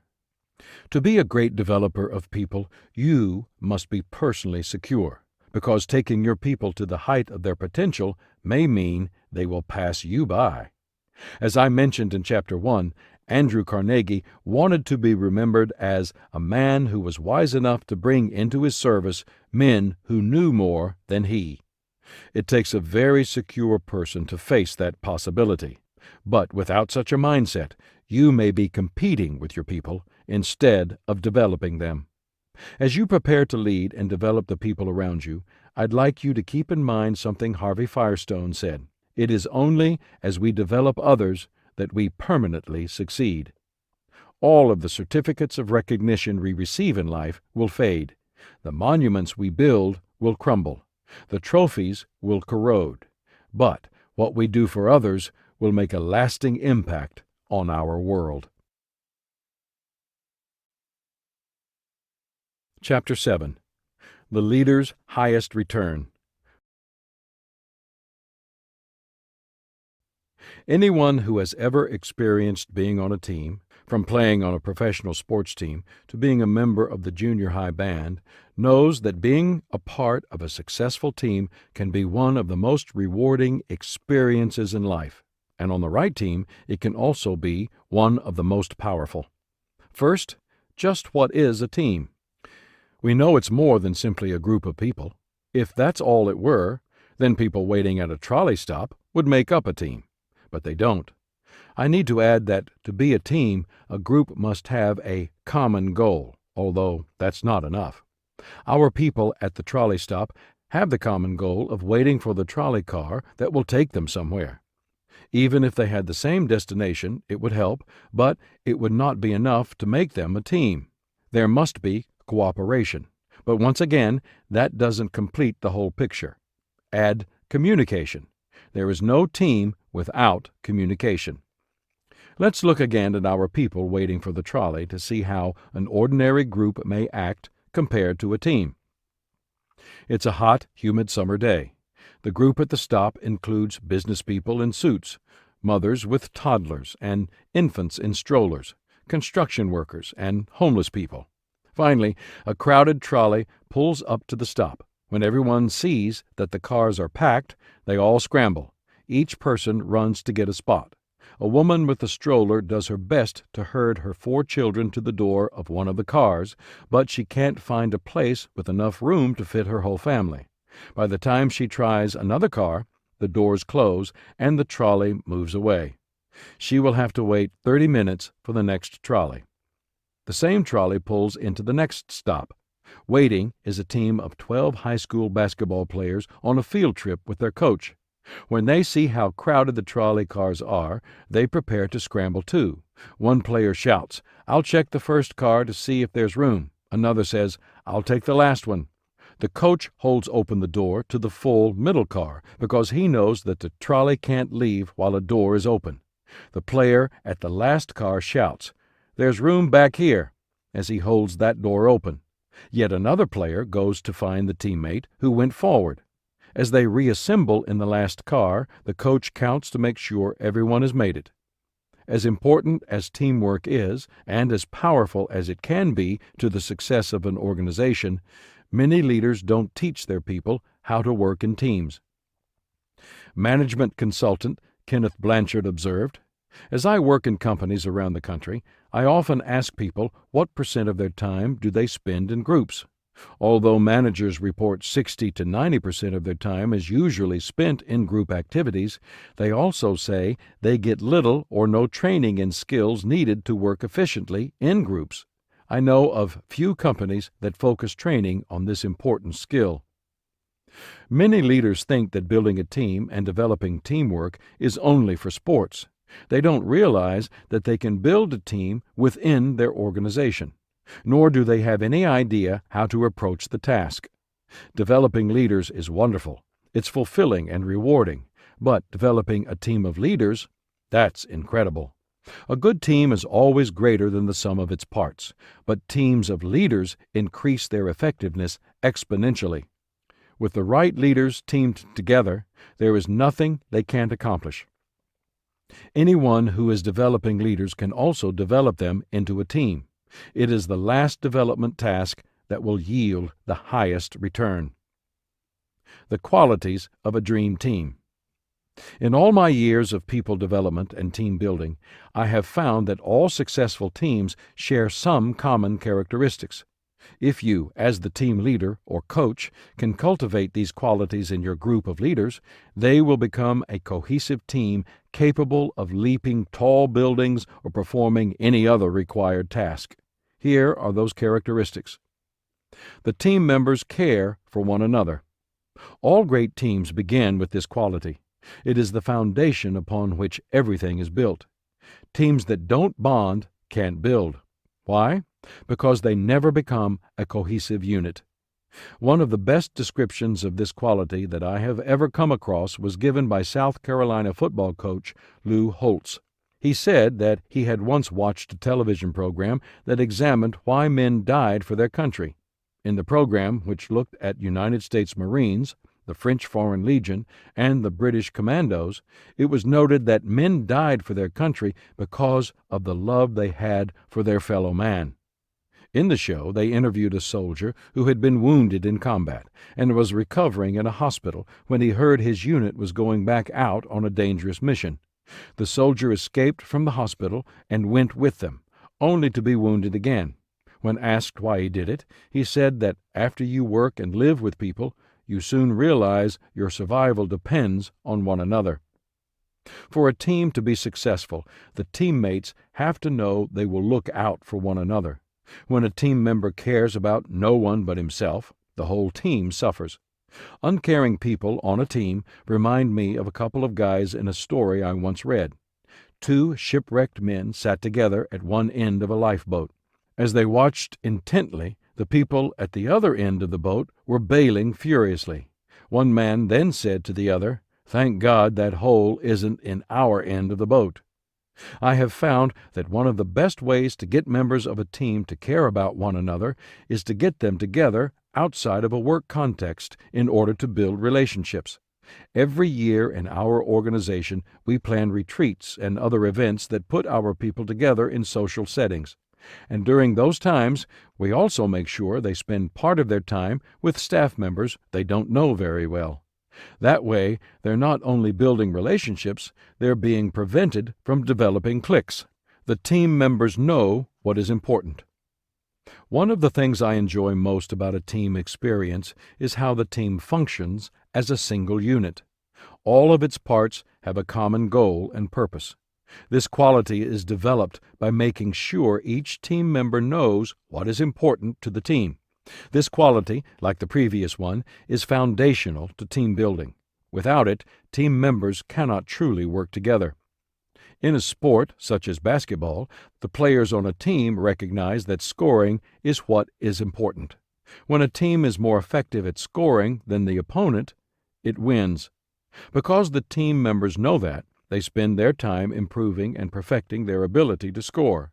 That is their focus. In contrast, in many organizational settings, the team members don't know what it means to score.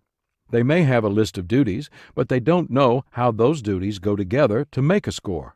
It would be the equivalent of a basketball player who knew how to set a pick, dribble, pass, or toss up a ball, but who never knew all these skills were used together to score baskets.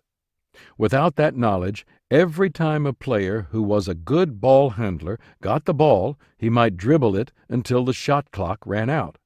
That player could be the finest dribbler in the world, and his ball handling could give spectators great joy, but the team would fail to score every time he touched the ball, and they would never win a game.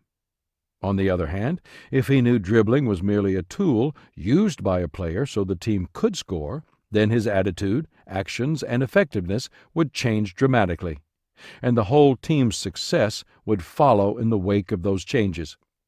You can see what happens if just one player on a basketball team doesn't know what is important to the team. It makes him ineffective, and when he is in the game, it is impossible for the team to succeed. The same is true in any organization.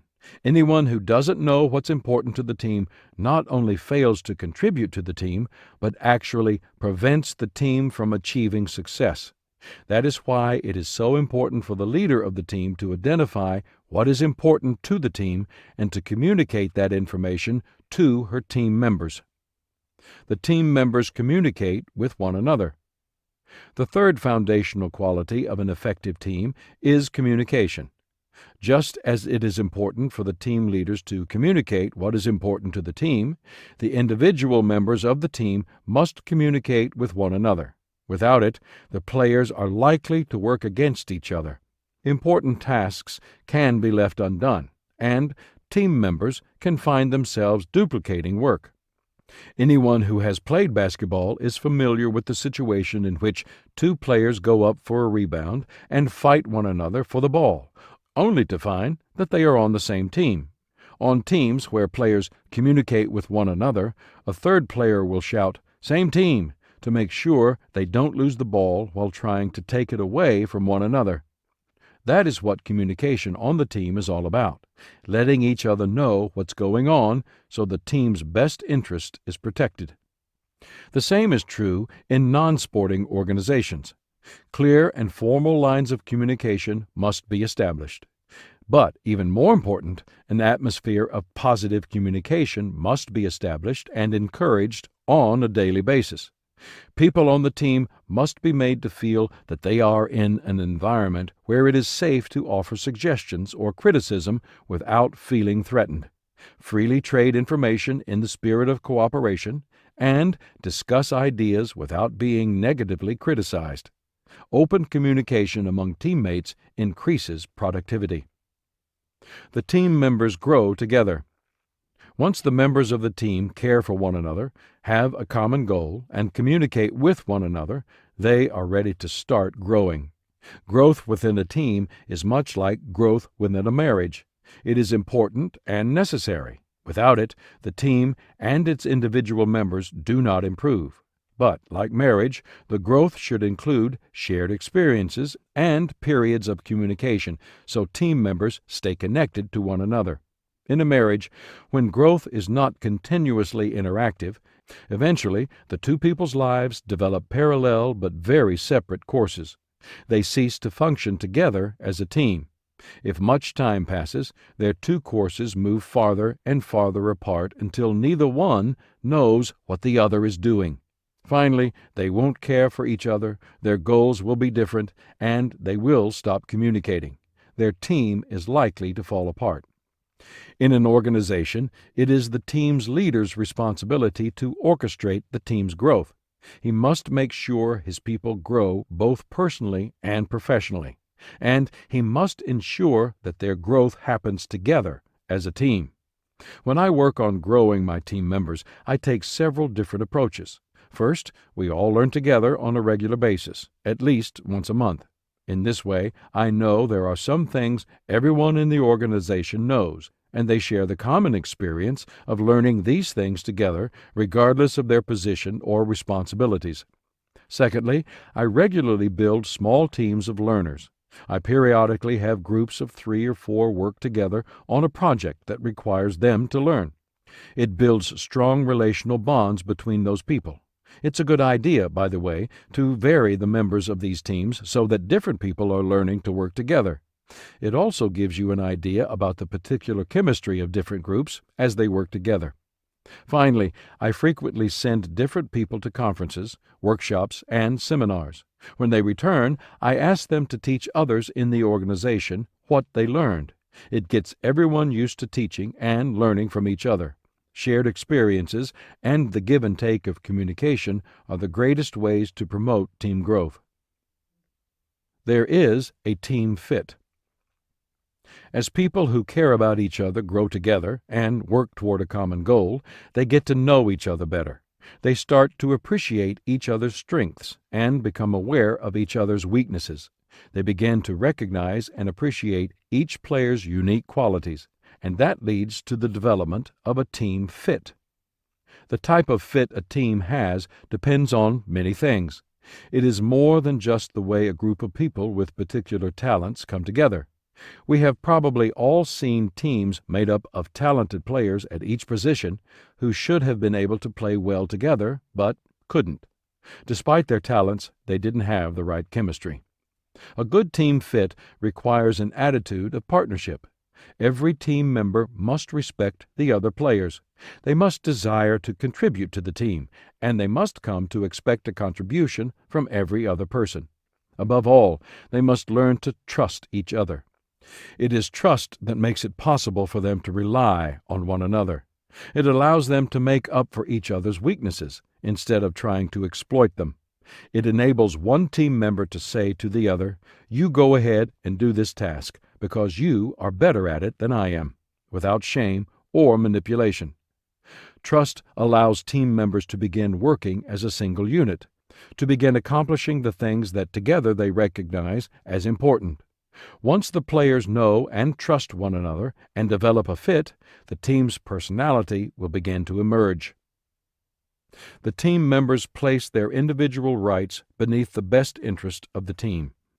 Once team members believe in the goals of their team and begin to develop genuine trust in one another, they will be in a position to demonstrate true teamwork.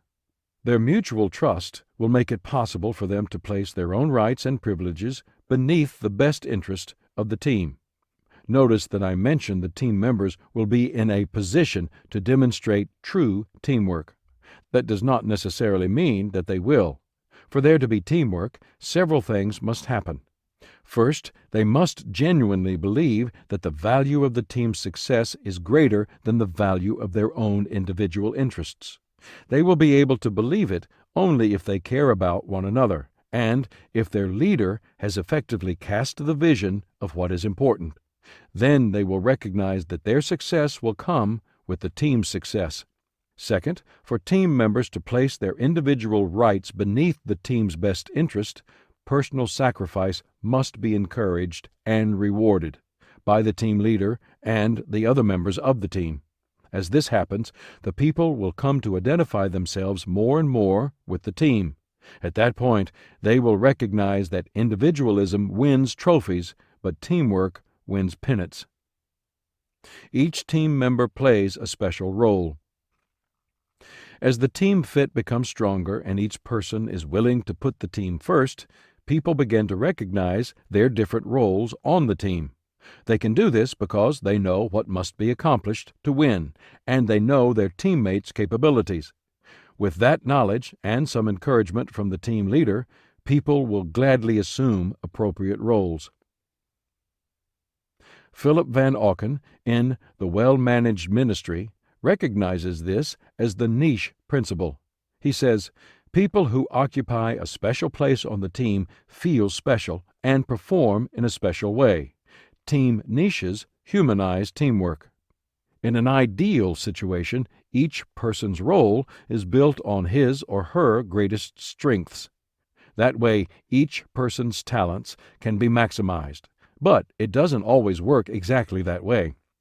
Because the team's success is what is most important, sometimes the team members must be flexible. For example, anyone who follows professional basketball has heard of Magic Johnson. He played for the Los Angeles Lakers during the 1980s, when they were one of the best teams. His greatest talent was his ability to make plays happen, especially assists, using incredible look-away passes. But Johnson was a player who was always willing to fill whatever role the team needed. Over several seasons, he started in NBA championships games as a guard, forward, and center. He may be the only professional basketball player who has ever done that. The important thing is that all the team members take a role that fits the goals and needs of the organization, as well as their own personal talents and abilities. When any role is not filled, the whole team suffers. The situation can be like the one in a story that management consultant James Lukaczewski told in one of his speeches. One day a farmer was sitting on his porch noticing a highway department truck pulling over on the shoulder of the road. A man got out, dug a sizable hole in the ditch, and got back into the vehicle. A few minutes later, the other occupant of the truck got out, filled up the hole, tamped the dirt, and got back into the truck.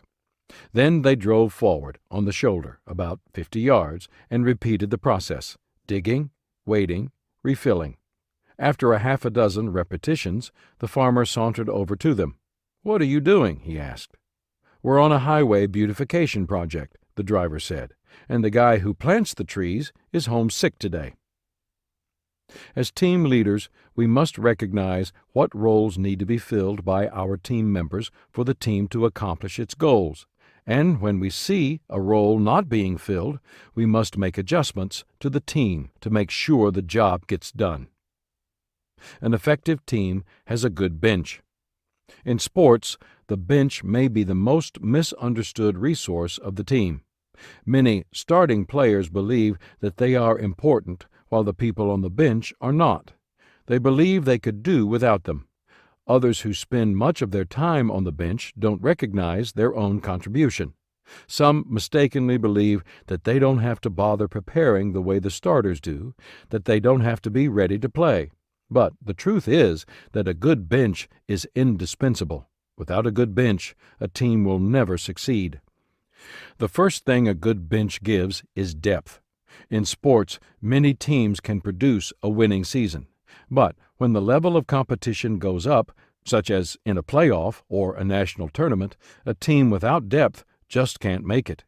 If the team does not have good reserve players, it will not be able to go the distance.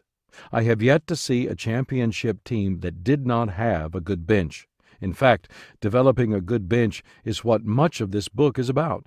Selecting, equipping, and developing people to do their best and get the job done when they are needed.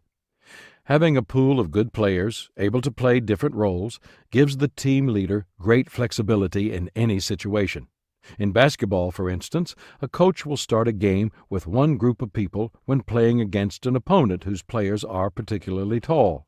He may have another lineup when playing a particularly quick opponent. Some combinations of players will be great defensively, Others may be great at executing a run-and-gun offense. Which players he puts in the game will often depend on who his opponent is. Team leaders in other organizations will have the same kinds of options when they have a strong bench. With depth, the team can handle a variety of situations and demands with grace and effectiveness. Another property of a team's bench is that it sets the tone for the whole team's level of play. This is true because the team's preparation depends on the bench. In sports, teams practice against their own players. If the starters practice only against weak players, their performance will not improve. But a good bench causes them to do their best all the time, to constantly improve. The same is true in any organization. If the level of play in the organization is high every day, then the team's performance will be top-notch when it really counts. Finally, a good bench is a requirement for a successful team because it provides a place for a weary player to rest. On successful teams, when one of the players cannot make it any further due to fatigue or injury, his teammates carry the load and give him a rest. This is possibly the finest quality of teamwork, the willingness of one player to step up his level of play and go the extra mile for his teammate in a time of need. It is the ultimate indication of a player's desire to put the team and its goals first. The team members know exactly where the team stands. In sports, the ability to know where the team stands at every moment during the game separates the great players from the adequate players. That quality, as much as talent, enables a player to move from one level of play up to the next, such as from college to the pros. Coaches have different terms for this quality. A football coach, for instance, might call it football sense. A basketball coach might call it court sense or vision. It is the ability to know how many seconds are left on the clock, how many points they are down, and which players are hot or hurt on each team. It is a quality that makes players, and therefore teams, great. Outside of sports, the quality could be called organizational sense. It is the ability to know what is happening within the organization, how the organization stands in reference to its goals, how it stacks up against competition, how the different players are doing, and how much more they can give in order to get the team where it needs to go. Not all team members are equally gifted with this sense. It is the job of the team leader to keep all of the players informed. He must get them to check on the team's progress and listen to other players to know where the team stands. If all the team members are informed of where the team stands, they are in a better position to know what it is going to take for the team to succeed. The team members are willing to pay the price. Time after time, success comes down to sacrifice, willingness to pay the price. The same is true of a winning team. Each member of the team must be willing to sacrifice time and energy to practice and prepare. He must be willing to be held accountable. He must be willing to sacrifice his own desires. He must be willing to give up part of himself for the team's success. It all comes down to the desire and dedication of the individuals on the team. It is as true in business as it is in sports. It's even true in war. In an interview with David Frost, General Norman Schwarzkopf, commander of the Allied forces in the Gulf War, was asked, "What's the greatest lesson you've learned out of all of this?" He replied, "I think that there is one really fundamental military truth, and that's that you can add up the correlation of forces, you can look at the number of tanks, you can look at the number of airplanes, you can look at all these factors of military might and put them together. But unless the soldier on the ground or the airman in the air has the will to win, has the strength of character to go into battle, believes that his cause is just, and has the support of his country, all the rest of that stuff is irrelevant. Without each person's conviction that the cause is worth the price, the battle will never be won, and the team will not succeed. There must be commitment. When you build a team within your organization, you will be capable of a level of success you never thought possible. Teamwork for a worthwhile vision makes it possible for common people to attain uncommon results. And when the team members are not common people, but leaders, their accomplishments can multiply. All the team needs is the right coach, and becoming that coach is the subject of the next chapter. Chapter 8. The Leader's Greatest Joy.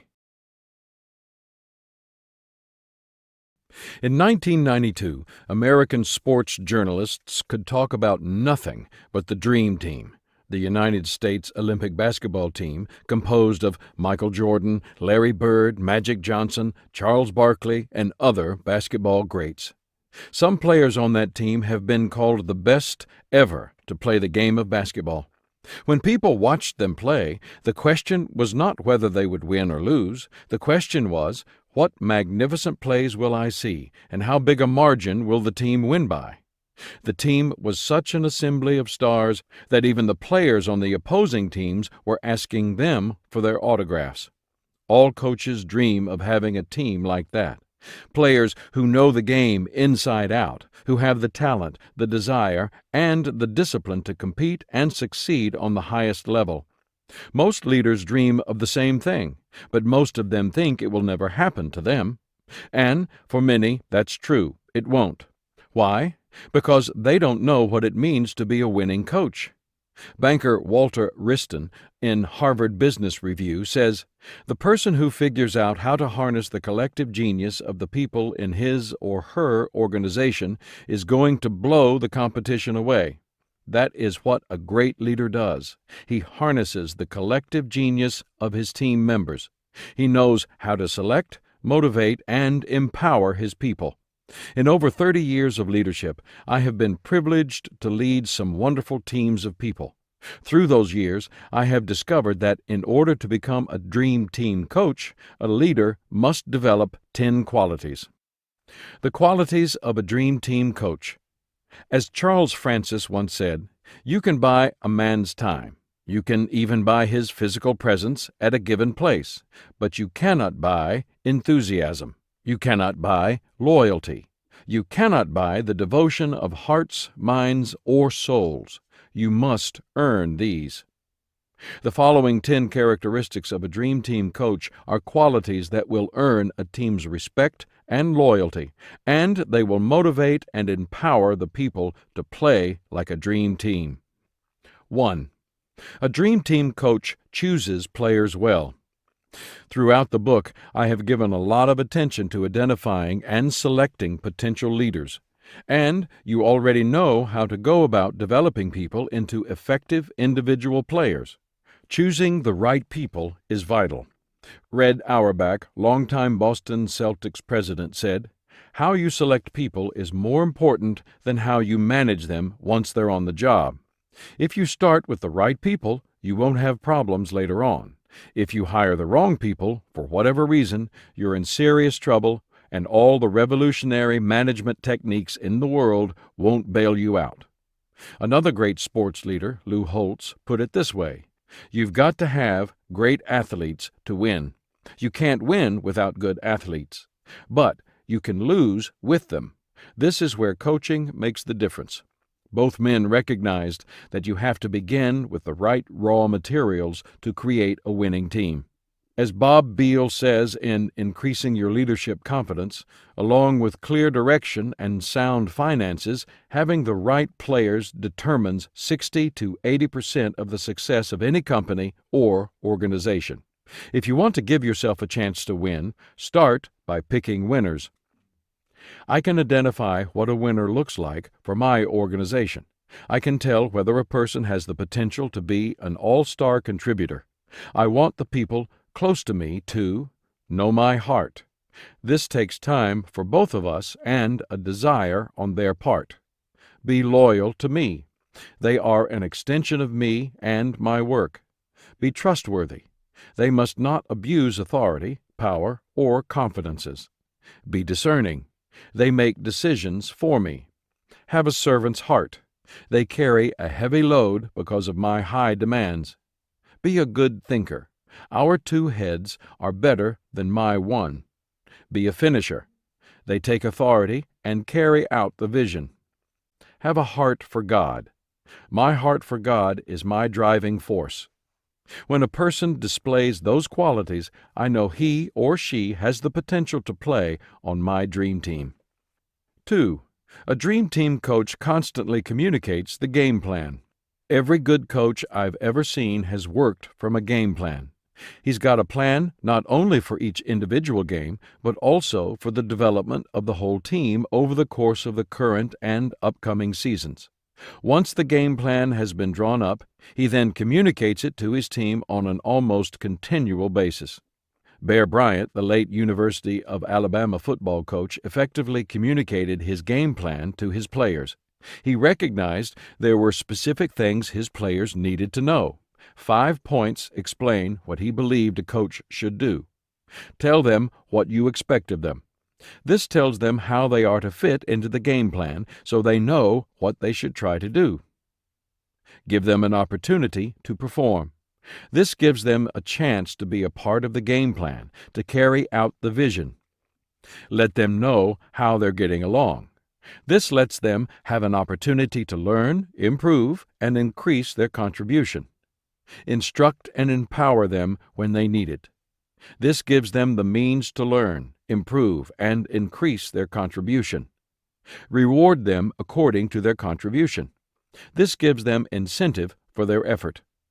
The process must begin with communicating the game plan. That is the key to productivity, but it must continue with the exchange of information. Or, as Sidney J. Harris said, information is giving out, while communicating is getting through. When there is an interactive communication between the team leader and his people, it empowers them to succeed. 3. A dream team coach takes the time to huddle. Another important part of the communication process is huddling. When a team huddles, it recalls the game plan and how it is to be implemented. When players don't take time to huddle, the results can be disastrous, or even comical.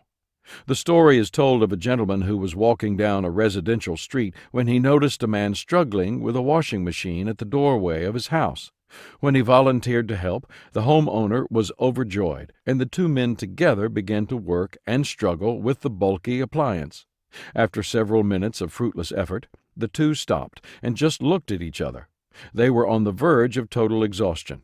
Finally, when they caught their breath, the first man said to the homeowner, "We'll never get this washing machine in there."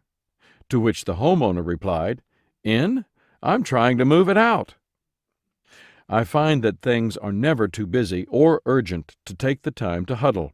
Here are 5 things that a huddle provides. Focus. No matter how often or well a coach communicates the game plan, it never hurts to use huddle time to get people to refocus on what's important. In basketball, successful coaches take timeouts to huddle the players, especially when the opposing team is causing them to get out of their game plan. When they huddle, they go over the fundamentals to get back on track. Even in politics, focus is important. In 1992, following what analysts called flat campaigning by all the candidates, Bill Clinton was elected president. One reason was he was able to keep the campaign agenda focused on the areas where the American people most wanted change. An opportunity to listen. When the team gets together, all the players and coaches have a chance to exchange information. Communication must flow both ways. When the coach is receiving the right information, it helps him send out the right information. New information can also prompt a coach to make adjustments. An opportunity to make personnel changes. Sometimes the adjustments coaches needed to make are changes in personnel or their responsibilities. Often, the best way to solve a problem is to allow a different player to tackle it. A good coach can see that and is willing to make a change. An opportunity to make play changes. Other times, the players are fine. What needs to be changed are the plays being run. Flexibility is a valuable quality in a coach. The best coaches are good at making necessary adjustments. An opportunity to rest. Sometimes players just need an opportunity to stop, take a breather, and regroup. A well-timed huddle can help the team revitalize so they can carry on and succeed. 4. A dream team coach knows what his or her players prefer. Bringing out the best in team members requires that their coach know them and what is important to them. Paget Thompson, a Kansas-based training organization, asked employees to rank their workplace wants in order of importance. They published those findings in Training and Development Journal. Of the many items they listed, the 3 things employees most valued were appreciation for a job well done, a feeling that they're in on things, management understanding of their personal problems. Paget Thompson then compared these results with the things supervisors thought employees would value. By comparison, the supervisors ranked these 3 items 8th, 10th, and 9th. The supervisor's lack of knowledge concerning their employees may account for another survey statistic reported by John D. Hatfield and Richard C. Hussman in Managing the Equity Factor. It states that 85% of the workers across the United States said they could work harder on the job. More than half claimed they could double their effectiveness if they wanted to. The truth of the matter is that people don't produce because they aren't motivated or appreciated. Their leaders don't know what they want. People often change jobs for personal reasons, not for professional ones, and their emotions play the greatest part in their motivation. Good coaches know what their people prefer, and they use that knowledge to attain the team's and the individual players' goals. 5. A dream team coach excels in problem solving. A great leader doesn't treat problems as special, said Al Davis, successful owner of the Los Angeles Raiders. He treats them as normal. Successful coaches never have perfection as their goal. If they did, they would fail every time. We live in an imperfect world where problems always occur. Certainly, a leader should strive for excellence, but he should expect problems to occur. And believe it or not, he should welcome them. Problems almost always create opportunities to learn, grow, and improve. All leaders can become good problem solvers. To do so, they must do 4 things. They must anticipate problems before they occur. They must maintain a positive attitude while they occur. They must use all their resources to solve them as quickly as possible so they cease to occur. And finally, they must learn from them so the same problems do not occur again. Most issues requiring a coach's problem-solving skills fall into one of 3 categories. They are either player, preparation, or game issues. Problem-solving issues with players. Issues with players require good communication skills as well as good problem-solving skills. One common problem is that the players don't work together as a team. We discussed ways to resolve this problem in Chapter 7. Another problem may involve players who are facing personal issues that require a coach's assistance and patient understanding. Possibly the most frustrating problem occurs when a player is not reaching his potential. A good coach must work with the player to help him identify his goals and then motivate him so that he begins to grow again. Problem-solving issues with preparation. Probably the most common problem associated with preparation is the boredom factor. Many of the basics that must be taken care of in the preparation process can be boring. Good coaches provide a climate that minimizes boredom and reminds players of the positive results that preparation brings. Related to the problem of boredom is morale. When morale is low, so is production. Good coaches keep their players' attitudes positive. The last problem is a failure to prepare differently for different opponents or projects. Good coaches approach each opponent from a fresh perspective and with creativity. If each new opponent is regarded as unique, success is more likely to come to the team. Problem-solving issues with the game. As I discussed before, good coaches always approach the game with a game plan. That is a proactive approach. However, because problems do occur, good coaches also recognize that they may need to make reactionary decisions, decisions that should be made quickly, then communicated clearly and immediately. I once read that General Ulysses S. Grant kept a rather simple-minded soldier close to him at all times. When he prepared to give an order to one of his generals, he first gave the command to the common soldier to be sure he could understand it. In that way, he was sure all of his communication was clear and understandable. Finally, all coaches recognize that their decisions will be criticized. No matter how the problem is solved, someone will say it was the wrong decision. A coach must learn to follow his convictions despite the roar of the crowd. As you prepare for problems, keep in mind these words by Tom Landry, former head coach of the Dallas Cowboys. He said, "A successful leader has to be innovative. If you're not one step ahead of the crowd, you'll soon be a step behind everyone else. Approach the problem-solving creatively, and use all your people as resources. That's one of the reasons you've worked so hard to select and develop them." 6. A dream team coach provides the support needed for success. The greatest environment of support is created when coaches decide to be facilitators rather than dictators. The more the players and other coaches are involved, the more successful the team. Total control by the coach, even if he is somehow able to achieve it, is never as effective as a group effort. Look at the difference between how dictators and facilitators operate. Dictators: 1. Hoard decisions. 2. Make decisions alone or restrict them to an elite group. 3. View truth and wisdom as their domain, since they are the leaders. 4. Surprise their workers with edicts from above. 5. Guard their own interests. 6. Take for themselves. Facilitators: 1. Push decisions down line. 2. Involve others as much as possible in key decisions and give people space to make those decisions. 3. View truth and wisdom as being accessible to everyone throughout the organization. 4. Let those responsible decide how the jobs will be done. 5. Serve everyone's interest by developing people. 6. Give to the organization. In addition to providing an atmosphere of support in which everyone's participation is encouraged, great coaches also give their people plenty of affirmation. There isn't a player in the world who doesn't respond to it. Another way the best coaches support their players is by simplifying the players' lives.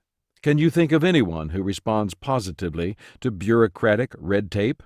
I believe that forms plus rules equals frustration.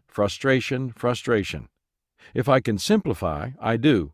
I want to give my most creative and innovative people an open field to run in, not hoops to jump through. Finally, one of the best ways to provide lasting support is by creating a winning tradition for the organization. Rookie professional players drafted by a team such as the Boston Celtics or Dallas Cowboys often speak admiringly of the team's tradition of winning. That tradition creates a positive atmosphere. It creates an invaluable momentum. When a team gets a few wins under its belt, it creates a positive attitude and momentum. When it gets a few seasons of wins under its belt, it has a tradition. Then, instead of the coach having to go out and find winners, winners come looking for him. 7. A dream team coach commands the respect of the players. Without respect, a coach will never be able to get his players to do what he asks. In The 7 Habits of Highly Effective People, Stephen Covey states it this way: "If I try to use human influence, strategies, and tactics of how to get other people to do what I want, to work better, to be more motivated, to like me and each other, while my character is fundamentally flawed, marked by duplicity or insincerity, then, in the long run, I cannot be successful.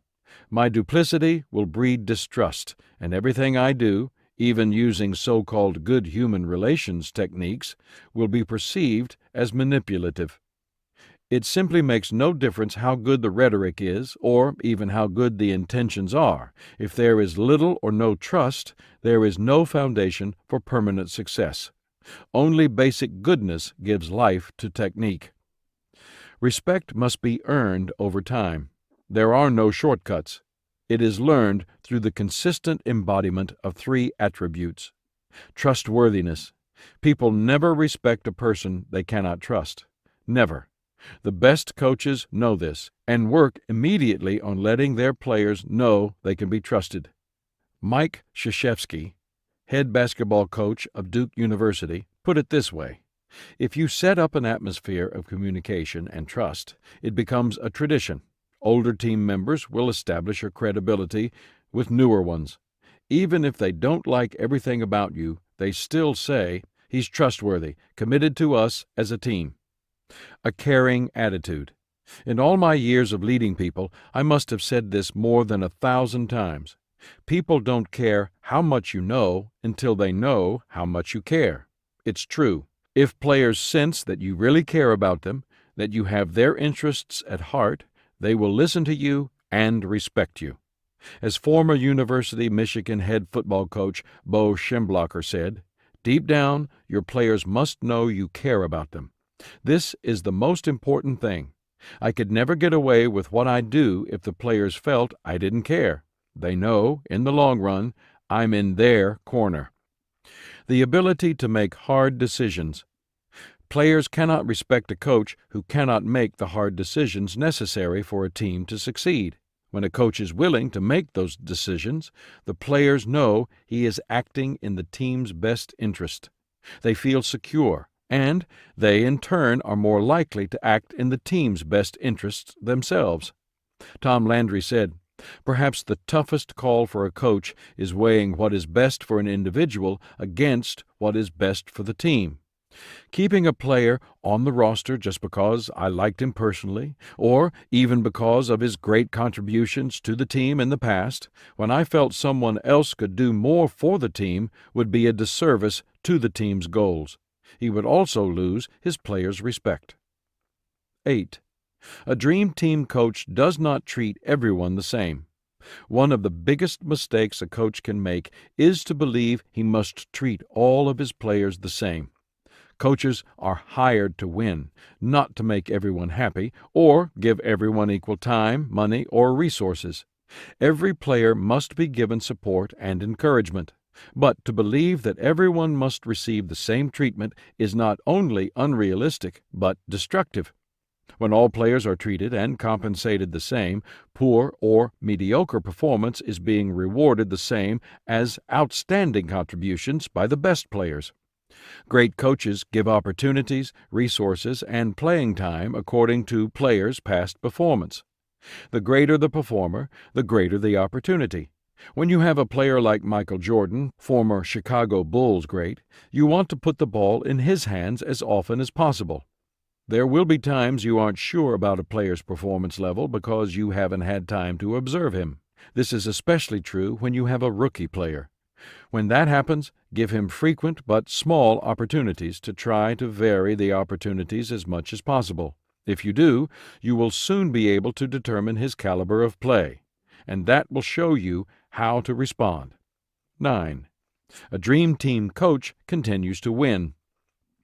There is only one challenge more difficult than winning that a successful coach faces: continuing to win. As tennis pro, golf pro, and former Olympic champion Aletha Gibson said, "In sports, you simply aren't considered a real champion until you have defended your title successfully. Winning it once can be a fluke. Winning it twice proves you are the best." Nearly anyone can point to a single victory they've had, but it takes more than one win to make a great coach. It takes continued positive performance.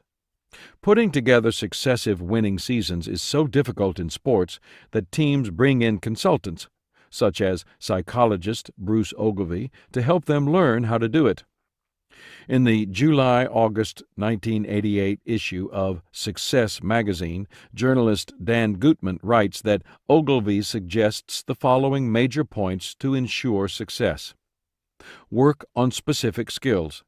No matter how many successes a team has, there is room for improvement. There are people on the team who have not yet come close to fulfilling their potential. Work with each team member to foster improvement and growth. Focus each player on a new goal for the season. Make a change. Every winner's temptation is to continue doing things exactly as before, but that is a flawed approach to success. You and your team will end up standing still, and another team will blow right past you. Use the momentum you've gained from past successes to continue to change and grow. Reward the unrewarded. Every team has unsung heroes, people who were underappreciated for their contribution to the team's success. Find those people and reward them with praise, money, and further opportunities. Transfer the burden. As I've said before, success always comes at a price. If your team has succeeded, it is because some members of the team have carried the burden by making sacrifices. They have given up time with their families, worked long hours, put their primary goals after the team's. Some people will have made such extensive sacrifices that they cannot continue to make them. Give them a break and transfer the burden to others who are willing and able. Above all, don't dwell on yesterday's victories. If your focus is on what's behind you rather than what's ahead, you will crash. It's like the story I heard about salesmen during the month of June.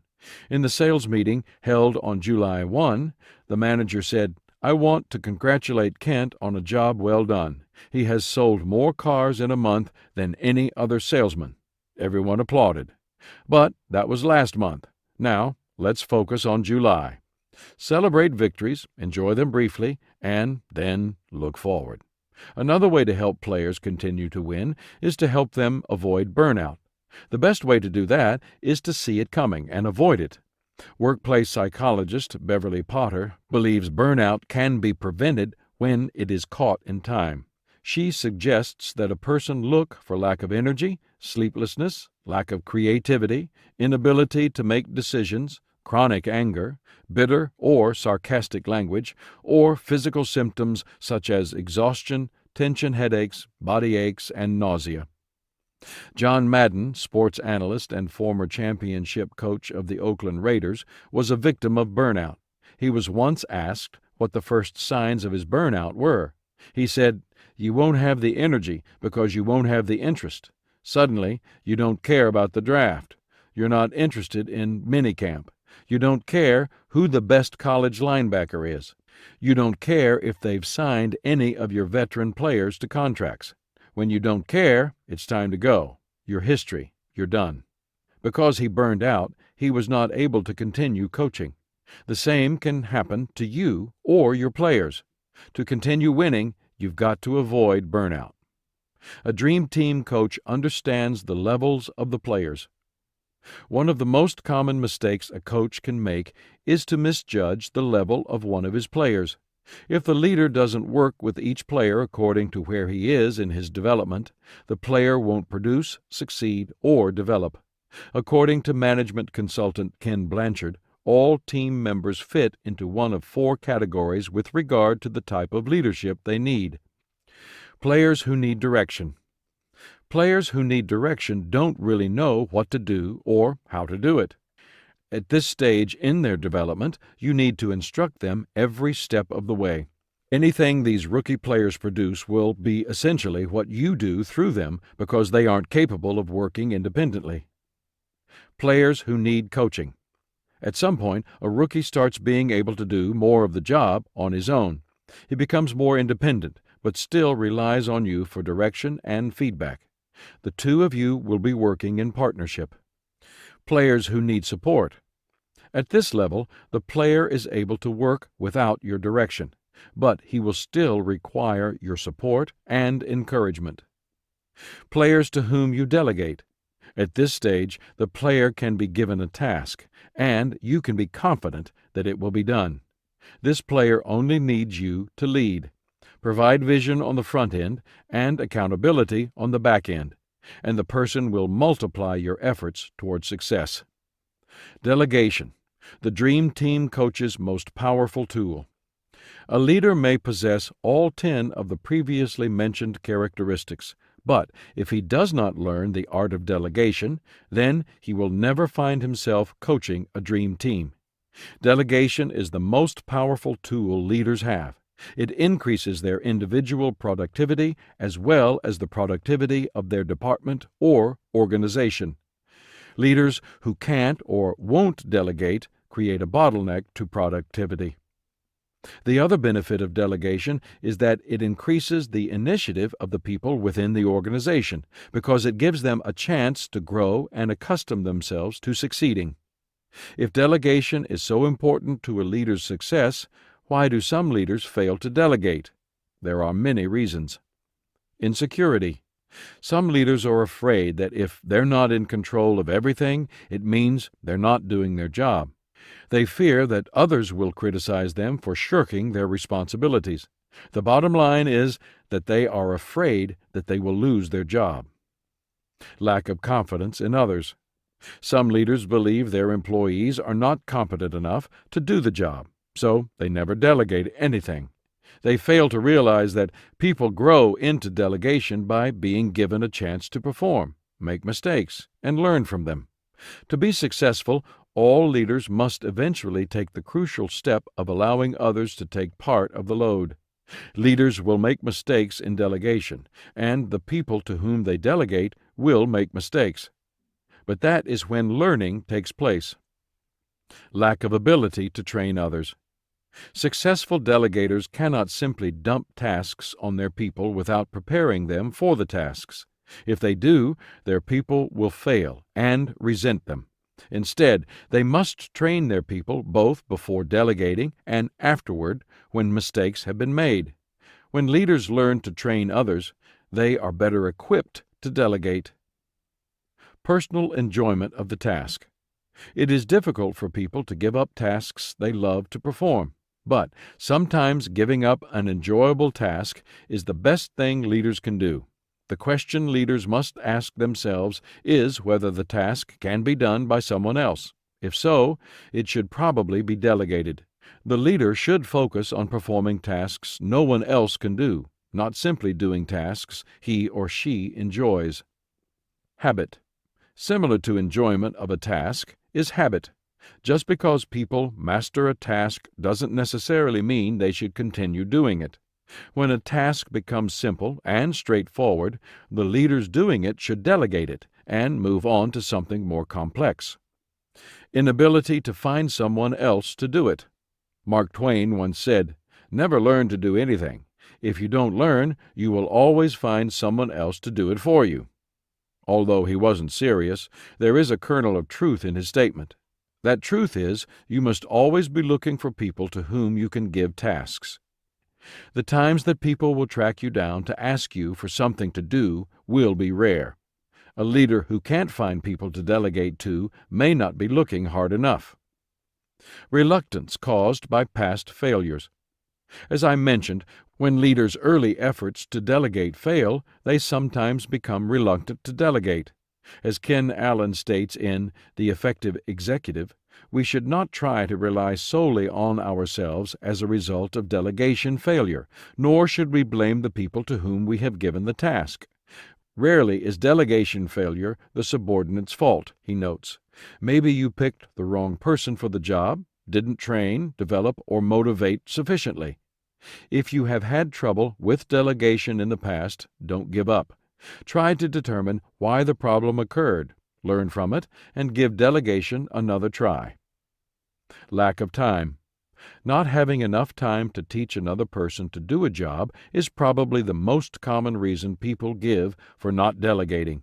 And not delegating is probably the most common reason people don't have enough time. Inability to delegate due to lack of time is short-term thinking.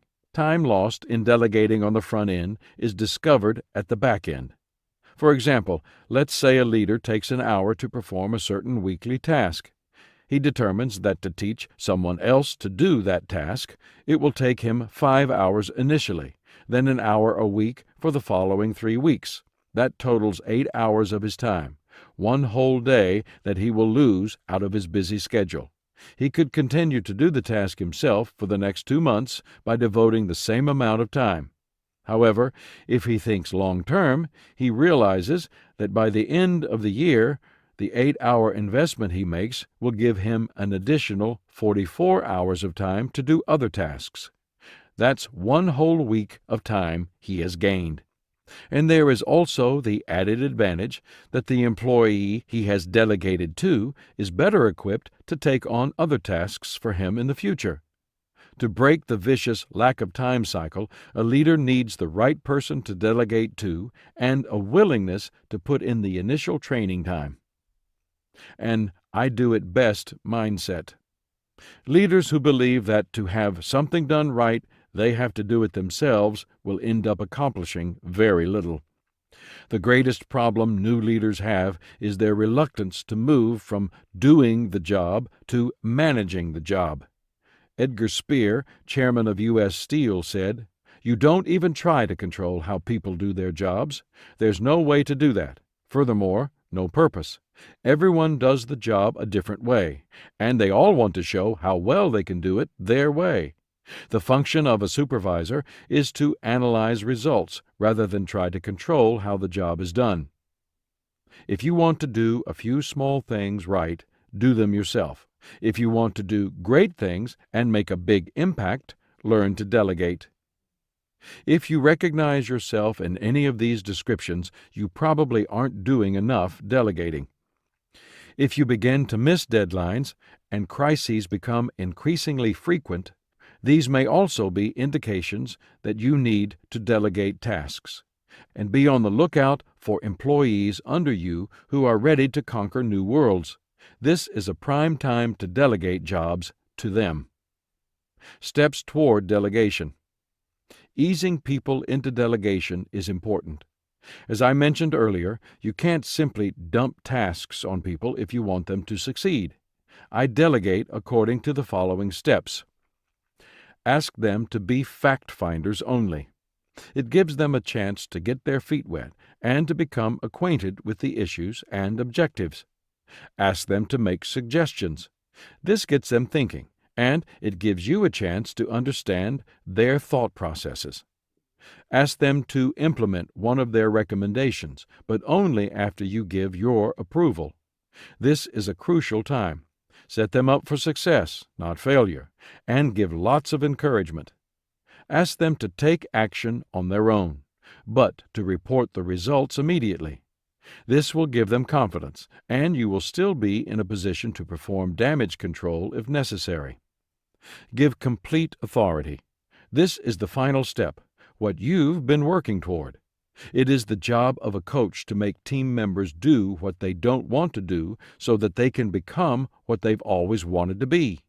It can be done with the right tools and the right attitude. The more you work on your skills, the more you work on your own development. And the more you give of yourself to your players, the more successful you can become as a coach. If you truly give it all you've got, you too can someday coach a dream team. It will be one of the greatest joys of your life. In the accompanying PDF, you can find 2 quizzes to help you gauge some of your coaching skills. The first one concerns delegation, and the second helps you determine how well you are doing as a coach. Chapter 9. The Leader's Finest Hour.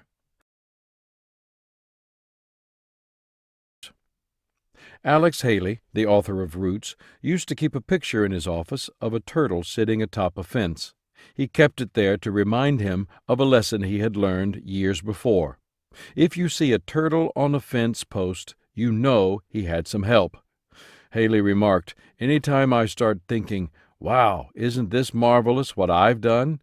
I look at that picture and remember how this turtle, me, got up on that post." Both developed leaders and the people who developed them are like that turtle. They've gotten a lot of help. Their view from the fence post is made possible by others. Through the development process, the new leaders and the developers have value added to their lives. Adding value to a person is much more than personal promotion or organizational improvement.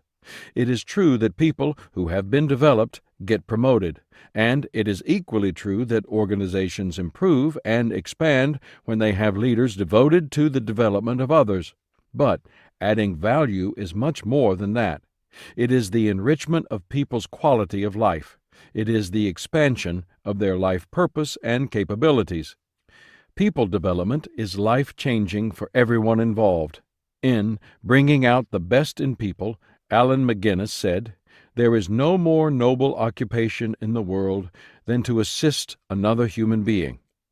As I noted in Chapter 4, Emerson said that we always benefit ourselves as well when we assist others. Value added to new leaders. Several years ago, when I was still leading a church as well as a business organization, I surveyed many of my leaders to illustrate the concept of adding and receiving value. I did that not necessarily because my organization offered the best examples, but because I knew them well. To examine what value I have added to leaders, I asked about 10 people to give me some feedback. I requested, "Tell me about the value I added to you and the value I receive from you so that we can teach others what we do." What follows is a summary of their responses. People said many kind things, but that is not the reason I am sharing their responses.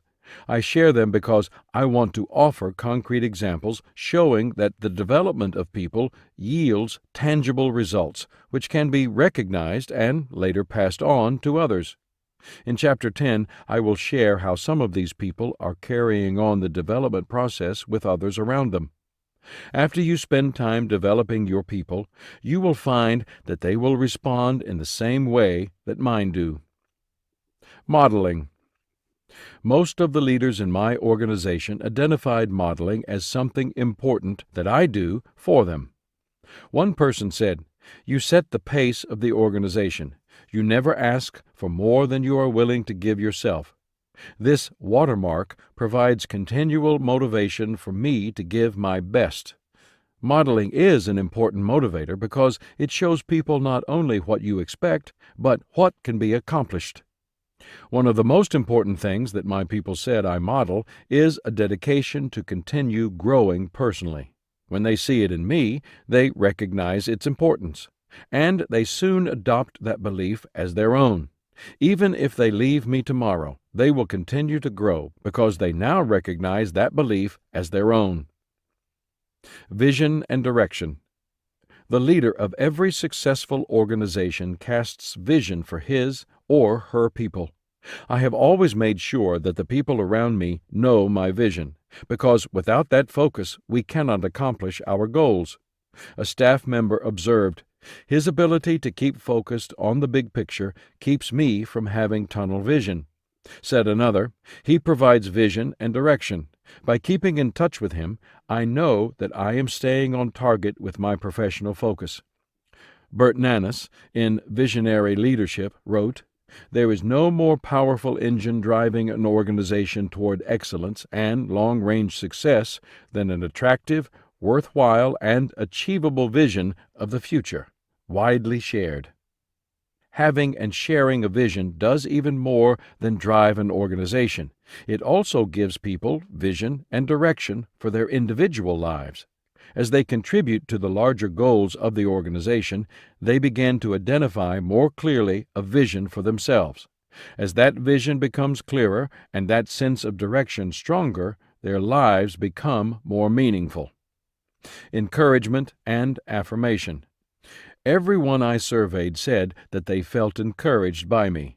That delights me because I want more than anything else to let my people know that I love them and want the best for them. One person said, "He gives me personal encouragement and affirmation. He's the best that I've ever seen at this in my life, almost to a fault. Sometimes I run into people who are not doing something real well, but their opinion is that John loves them." Another said, "He cares about me personally, and I believe he has my best interests at heart. He wants me to win. His positive attitude and encouragement let me know that he is happy when I succeed. He cares about what is most important to me, my family." People in our society are under-encouraged. They desire encouragement desperately, but get it infrequently. There are two main reasons why the people in my organization feel very encouraged. First, I have spent time getting to know them and developing relationships with them. I know who they are, where they have come from, who their spouse is, who their children are. I know their gifts and their goals. I really know them. Second, I love them, and I express that love to them on a regular basis. I am not talking about simply praising them for the work they do. I let them know that I care about them and love them as people first. There is no substitute for a relational foundation with people. You must have that to build upon if you're going to develop people. Even if you do nothing more than to get to know your people and love them and accept them, you will have added value to their lives. Belief in themselves. Most of the people I have spent my time developing are not shrinking violets. Even before they met me, they were not timid. Yet, even people who already have confidence can be encouraged to believe more strongly in themselves.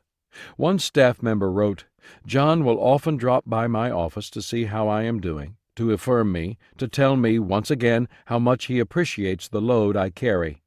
From the beginning, he encouraged me to do anything I dreamed. He encouraged me to take on projects that I've never tackled before and to always keep growing." One of the ideas I examine in detail in my book, The Winning Attitude, is that it is impossible for people to perform consistently in a manner inconsistent with the way they see themselves. This is true no matter what positive or negative circumstances people face. People who believe that they can succeed do so even when repeatedly dealt adversity. Others can be given the best of everything in life and still fail because they see themselves as failures. When I know the leaders in my organization, believe in them, encourage them, and help them to succeed, it helps to strengthen their belief in themselves. I try to help them win increasingly larger victories. People almost always rise to meet your level of expectations. Believe in them, and they will rise to fulfill that belief. Willingness to try new things. He gives me confidence to risk and thereby reach new heights, and all the while he has a sincere, positive belief in me, one of my leaders said. One of the most important results of people's belief in themselves is their willingness to try new things. When people do only what is comfortable for them, they get into a rut. They stop growing. But by being willing to take risks, people perform tasks they thought were impossible. They achieve more than they thought they could and become more than what they thought they were. The kind of growth that comes with risk adds incredible value to people's lives. Personal development. I have made it a practice to set aside time to develop those around me. One leader said, "You have purposefully mentored and coached me now for more than a decade." I give my leaders time for counsel and advice. I help them wrestle with difficult situations. I also schedule time for equipping them on a regular basis. Several leaders cited the monthly leadership instruction that I give as being valuable. Another reminded me of the experiences I've shared. She said, "He always wants the people around him to be able to experience with him the privileges and opportunities he has been given." I try to give my people what I can. Sometimes it is time with them. At other times I am able to give guidance. If I can share a valuable experience, I do. As an example, that same staff member mentioned how, with my help, she was able to have breakfast in Korea with Dr. Cho, pastor of the largest church in the world. Another one of my staff members had always dreamed of meeting Billy Graham in person. When I had an opportunity to meet with the great evangelist, I shared that experience with that staff member by taking him with me. These two incidents were exciting to my staff members, but they were no more valuable than the more common growing experiences that I try to share with him day to day. I look for opportunities to share myself with my people, and you should too. Commitment to personal growth. By now you know how important personal growth is to a person's success. It is what adds the greatest value to a person's life. Here is what one leader in my organization said about it. John is committed to growth, both personally and corporately, no matter what the cost. Because he lives on the edge, always desiring growth and challenge in his life, he gives me energy, motivation, and courage to make the tough decisions and never to become satisfied. John has had to fire people, say no to people, and prioritize his life in order to keep growing. He is willing to pay the price of loneliness as a leader.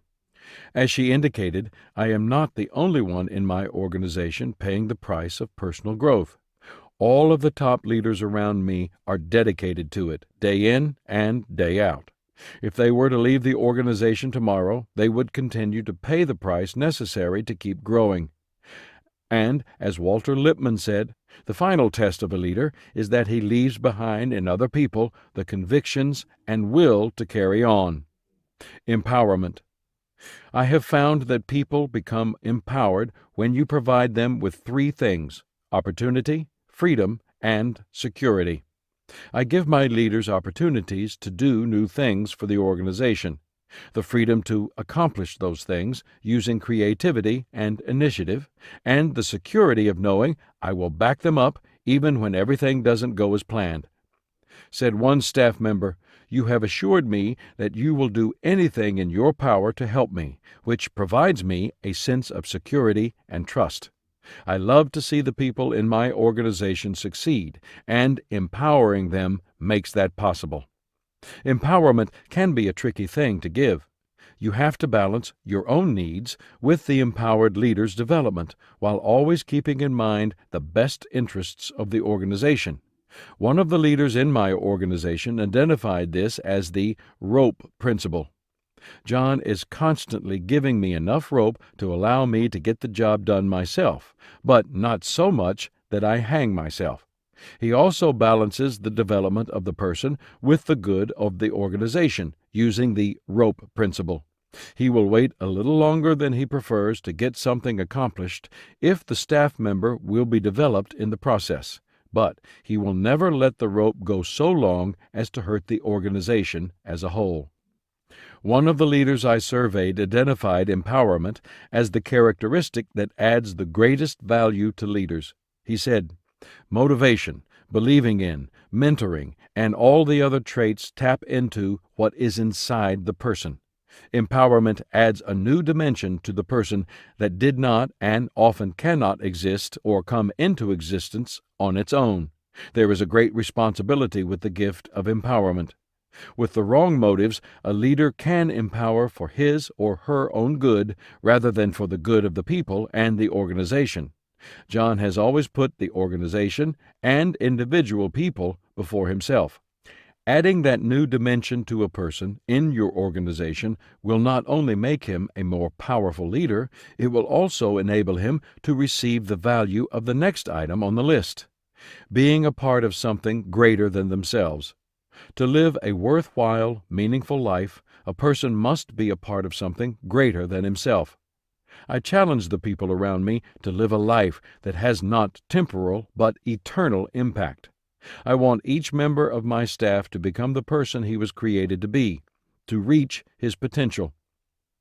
One of the most encouraging comments in the survey came from one of the people closest to me in Enjoy. He said, "He allows me to accomplish greater things with him than I could alone." That is one of the greatest rewards of adding value to people's lives. It comes back to you multiplied. Value added to me by the people I have developed. If I were only to be able to add value to my people and receive nothing in return, I would still do it. But that's not how it works. No matter how much I give, I always receive more in return.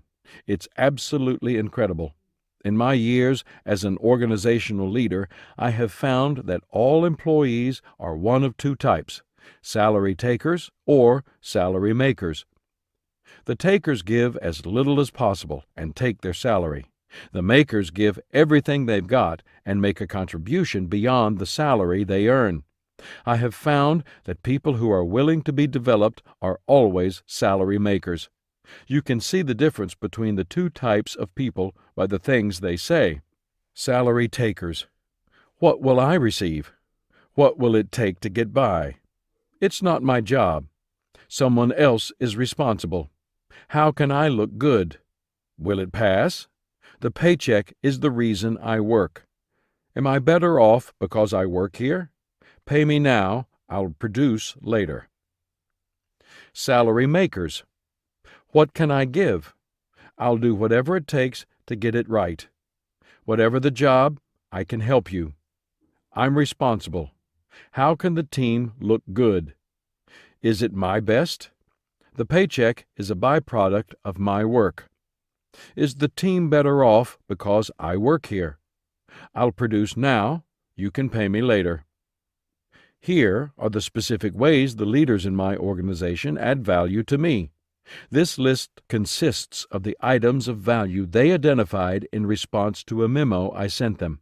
I added, balance of gifts. It is an added value important to me that they did not specifically identify. Loyalty.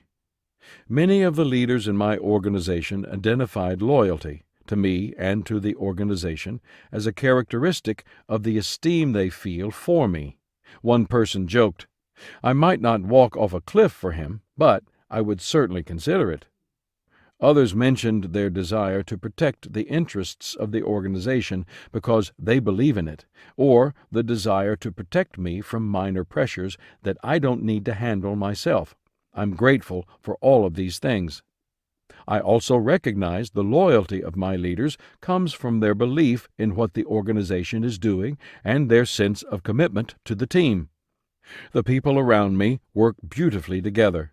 They always seem ready to jump in and do whatever they can. They put their own personal interests beneath the best interests of the team. Encouragement.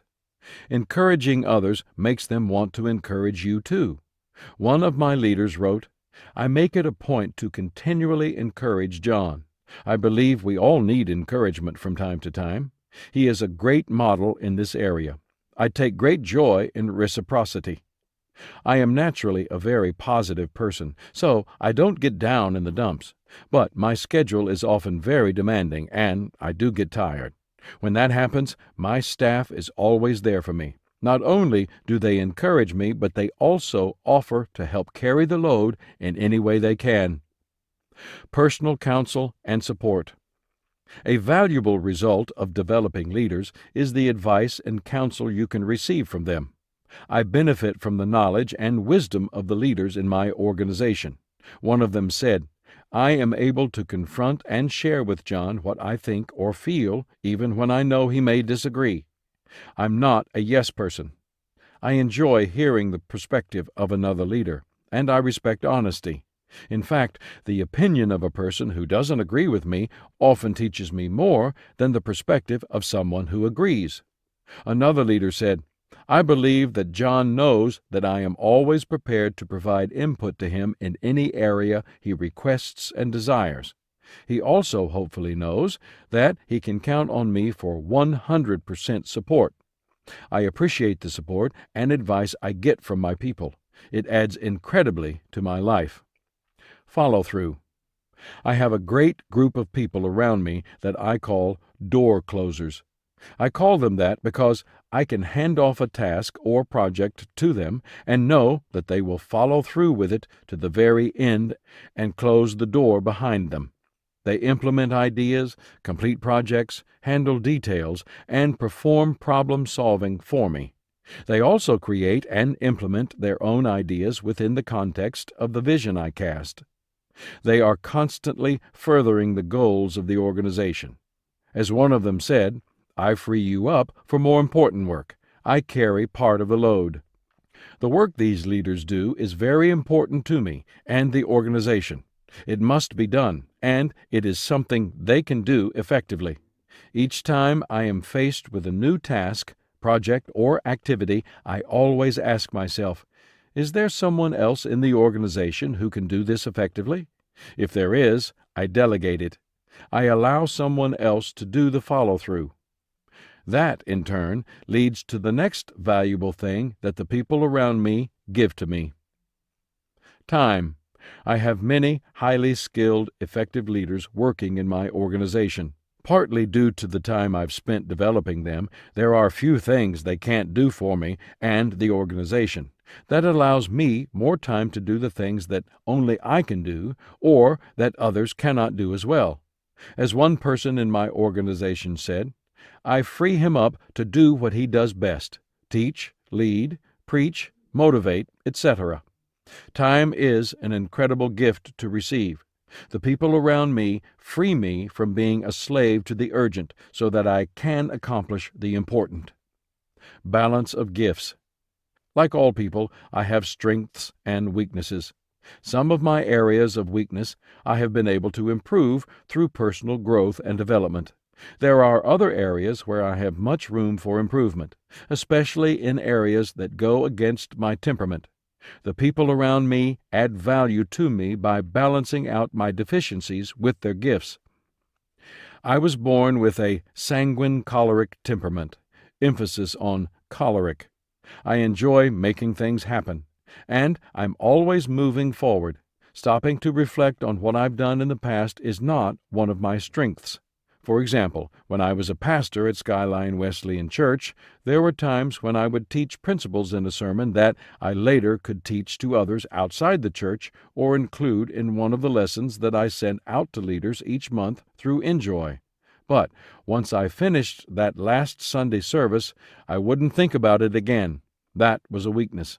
Fortunately, the people I've developed help me to round out those areas of weakness. In the case of my sermons, for over 10 years I had an assistant who would ask me questions each Monday to make me reflect on what I'd taught. Then she made notes on my comments and filed them away for my future use in other lessons. Attraction of others. For an organization to continue building and growing, it must continually attract new people of high quality. In Chapter 3, I shared with you that it is important to have leaders identify and recruit potential leaders. As important as that is, I can't give it as much time as I'd like, but the leaders in my organization do. They are constantly raising up new leaders. Unlike many people who head organizations, I have been fortunate never to find myself in a place where I had positions of leadership to be filled and no people to fill them. People development. Every leader I surveyed listed the development of other people as one of their top priorities, and as a way they add value to me. They know that the development of leaders adds more value than anything else they do. Of people development, one leader wrote, "This is my passion, to select, equip, and develop people to love God and to love and lead people." Another leader said, "I give depth to his leadership organization through discipling others and passing on to others what he has done for me, i.e., providing an environment for growth." And their development of people is focused not just on others around them, but also on themselves. They continue to be committed to their own personal growth. As one leader commented, "I work on maintaining personal integrity and the development of my character for the sake of the organization and its influence." And what he does in his own development continues to make a positive impact on everyone in his sphere of influence, including me. Increased influence.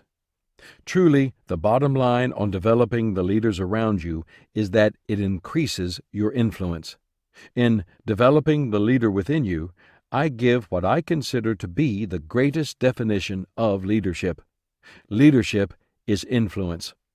One of the leaders I surveyed said, "I represent you to the masses that you cannot touch on a regular basis due to sheer time and numbers." For example, back at Skyline, the church I led, attendance on a busy Sunday was close to 4,000 people. If I wanted to touch each of those people personally by meeting with them for just 30 minutes, in addition to all my other responsibilities, I would have had to meet with more than 10 people every day for about 6 hours, 7 days a week, for 52 weeks without missing a single person or taking a single day off. At the end of a year, I would have met with everyone who had attended Skyline on one Sunday. No one would keep up that kind of pace. But even though I couldn't personally meet with every one of those people, I could still influence them through my team of leaders. Each of them reached out and touched hundreds of lives, and each of them developed a team of leaders who, in turn, reached out and touched others' lives. As I continued to grow personally and develop others, my influence continued to grow. By the end of my life, if God grants me the productive life I anticipate, I will have positively influenced over 10 million people, not just by myself alone, but through the leaders I have developed around me. As one of the top leaders in Enjoy said, I afford him the opportunity to increase his influence way beyond what he could do by himself single-handedly. When you develop leaders rather than followers, they will do the same for you, and they will carry on the tradition just as some of my leaders have. The final chapter of this book describes how 4 of the leaders I developed have become first-rate developers of leaders in their own right. Chapter 10. The Leader's Lasting Contribution. It is time for a new generation of leadership, John F. Kennedy said in a television address during his 1960 campaign for the White House. Perhaps no president realized the need for successive generations of leaders more than Kennedy, the first commander-in-chief born in the 20th century. He emerged as the nation's leader on the brink of a decade filled with radical changes. As I explained in Developing the Leader Within You, most people believe that each new generation of leaders is born rather than developed. They think that new leaders come out of the womb as leaders and simply wait until they are old enough to take their rightful places in society. As a result, many leaders are willing simply to produce followers, expecting new leaders to show up on the scene when their time comes. Those types of leaders have no idea how much they are limiting their own potential and the potential of the people around them. As I have said before, a leader who produces followers limits his success to what his direct personal influence touches. His success ends when he can no longer lead. On the other hand, a leader who produces other leaders multiplies his influence, and he and his people have a future. His organization continues to build and grow, even if he is personally unable to carry on his leadership role. As a leader, you may have followed all the guidelines in this book. You have created the right climate and identified potential leaders. You have nurtured, equipped, and developed them. They've built a great team and learned to coach them. At this point, you may think your job is done. It's not. There is one more crucial element, and it is the true test of success for a leader who develops other leaders. The leaders you develop must carry on the tradition of development and produce a third generation of leaders. If they don't, the building process stops with them. True success comes only when every generation continues to develop the next generation, teaching them the value and the method of developing the next group of leaders. I have spent the greater part of my life developing leaders who are, in turn, producing another generation of leaders. And, by the way, the new generation of leaders they are developing includes many people chronologically older than they. In fact, up until a few years ago, the majority of people I spent time developing were older than I am. I was called to begin dedicating myself to the process of developing leaders around me when I was still in my 20s. Traits of a potential leader. Many leaders make the mistake of believing that they can only develop people like themselves, in personality, temperament, natural abilities, and socio-economic background. But that is not true. Leaders can develop many kinds of people. When I was a pastor at Skyline, there were 4 people I considered to be my greatest successes in leadership development, and what was required for their development was very different in each case. Yet they were developed, and they added incredible value to my life, at that time more than anyone else outside my family. Each person not only lightened my load and extended my influence, but they were especially successful at carrying on the tradition of developing leaders around them. Each of the 4 people presented a different challenge to me as a developer of leaders. They had very different levels of experience. Their temperaments were different from mine and from each other's. Some had well-developed relational skills, while others didn't. But despite their differences, they all were capable of becoming leaders and developing other leaders. I have found that there are 3 things that are required for a person to become a leader. Desire. The ability to become a leader begins with desire. It is the only thing that the developer cannot supply. The amount of desire will largely determine the potential leader's progress. Great desire can overcome a multitude of natural deficiencies in a leader. Relational skills. In all my life, I have never met a great leader who did not possess good relational skills. They are the most important abilities in leadership. Without them, a person cannot lead effectively. Many people believe that relational skills are determined at birth and cannot be learned, but that's not true. People's temperaments incline them to relate to others in a particular way, but they do not dictate their relational abilities. Even the most introspective, melancholic person can learn to develop good relational skills. For nearly everyone, relational skills can be learned and improved. Practical leadership skills. These are the how-tos of leadership that a person acquires through your modeling, equipping, and developing. These too are learned. When I came into contact with each of the 4 leaders I will introduce to you, they all had different skills, but they had in common great desire. A follower becomes a leader. Barbara Brumigan, who was my personal assistant for 11 years, came to me as a highly competent secretary. She worked hard, and she had a wonderful servant's heart, but she did not lead others. It wasn't a natural part of her personality, nor was she well equipped to lead. She had always been a follower, but I could see that she had great potential, and even more important, she had great desire. When I first came to Skyline Church, I began looking for an assistant, and Barbara was recommended to me by one of the pastors on staff. When we met to discuss the position, I began asking her questions. She was uncommunicative almost to the point of being rude. I quickly changed tacks and began doing the talking, showing her my goals and vision for the church, myself, and her. After listening for a few minutes, she began communicating with me. I immediately saw that she would be perfect for the position, and I hired her.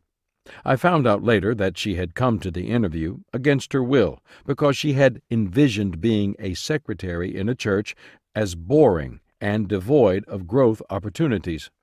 She was more interested in learning and growing, and grow she did. Barbara was like a sponge. With Barbara's development, I went slowly.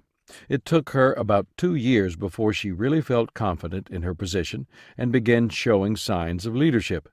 I modeled leadership, exposed her to teaching, and worked interactively with her. I was always careful to spend time explaining not only what things I wanted her to do, but also why I wanted her to do those things.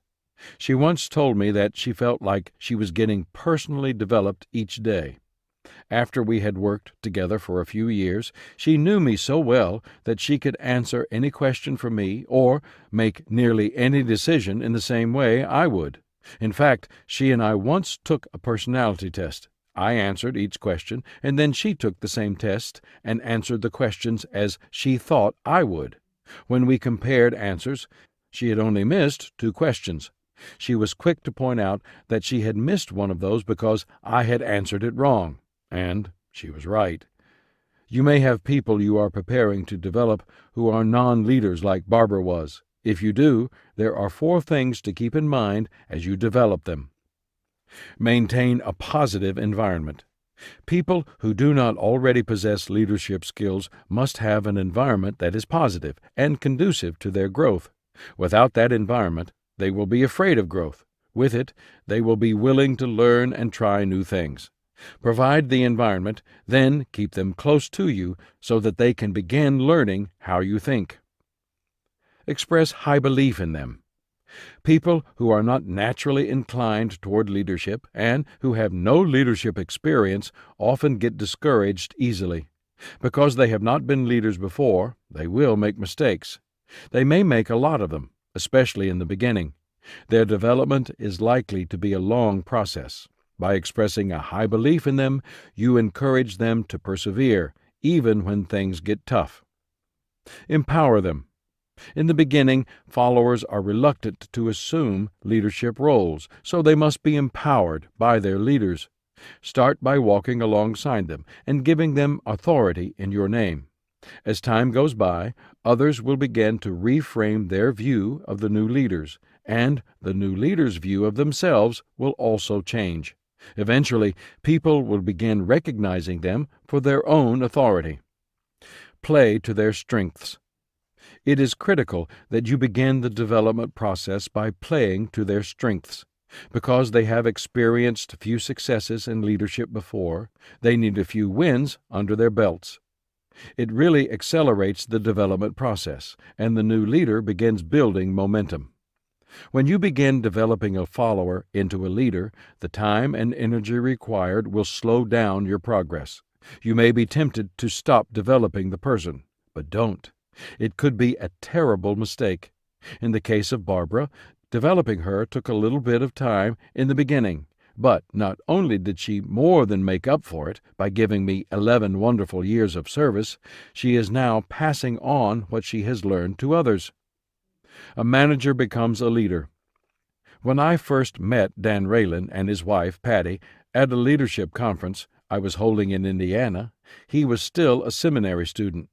Dan had been a member of Skyline, felt the call to ministry, and gone to seminary before I became Skyline's senior pastor.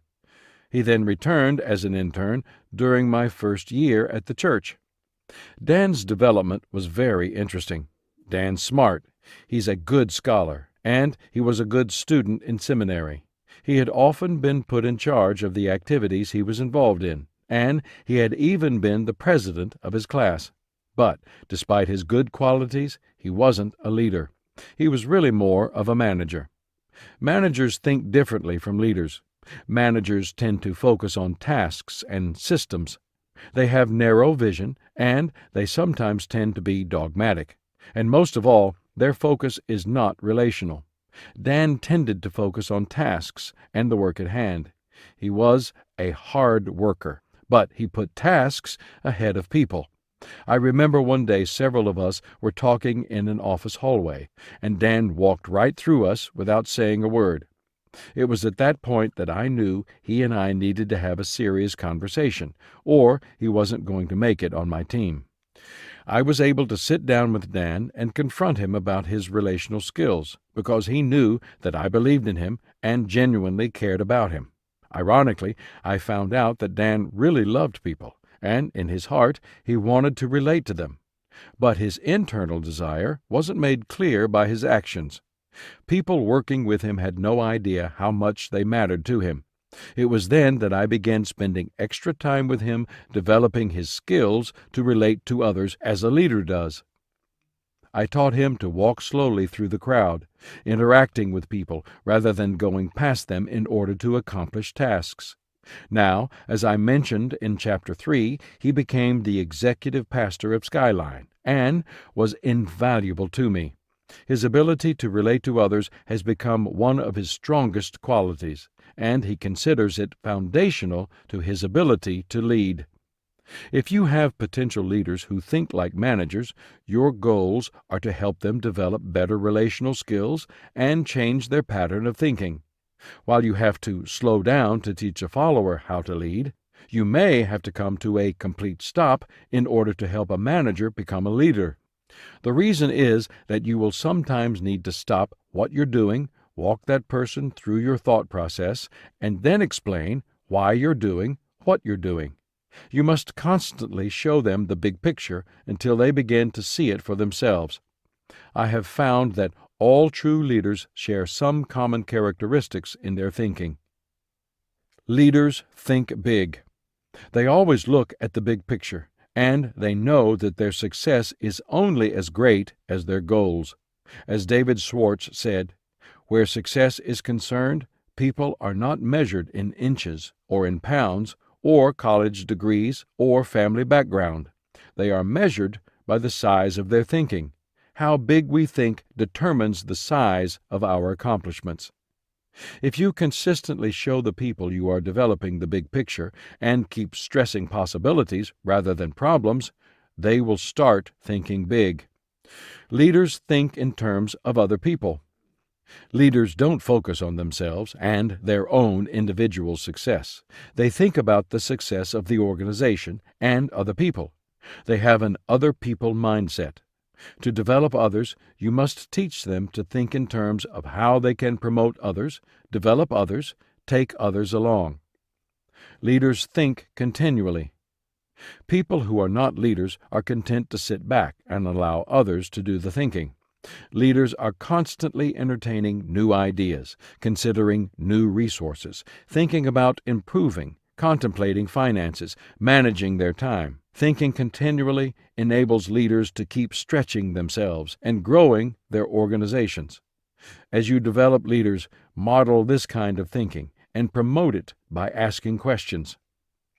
Leaders think bottom line. While others get bogged down in the details, leaders look for the bottom line. If you often ask the people you are developing to give you the bottom line, they will soon begin determining what it is before you ask for it. Eventually, they will begin thinking in those terms unprompted. Leaders think without lines. People who are not leaders automatically gravitate toward lines, limitations set by others. Maybe people are taught this in kindergarten when they are instructed to stay within the lines while coloring. But leaders are more creative than that. They look for options and opportunities. They try to take things in a new direction or beyond the limit. Progress and innovation are made by people who think without lines. Leaders think in terms of intangibles. Leaders are abstract thinkers. They think in terms of intangibles like timing, morale, attitude, momentum, and atmosphere. They read between the lines. They anticipate the unexpected. Leaders think quickly. Leaders size up a situation quickly and then seize it immediately. Two reasons leaders are able to do this are that they think in terms of the big picture and they do their homework so that they have information to use to help them make decisions quickly.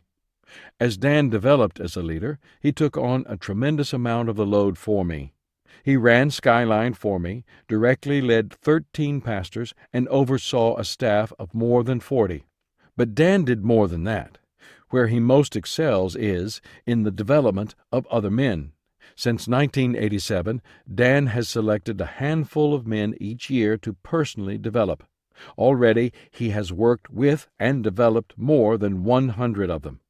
Dan's development of leaders is systematic and strategic. He constantly looks for potential leaders to develop, and he sees himself as a lightning rod, able to capture and focus the energy required to make men grow.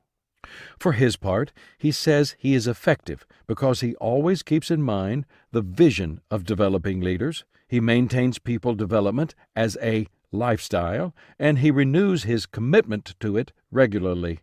The key to the whole process, though, is relationships.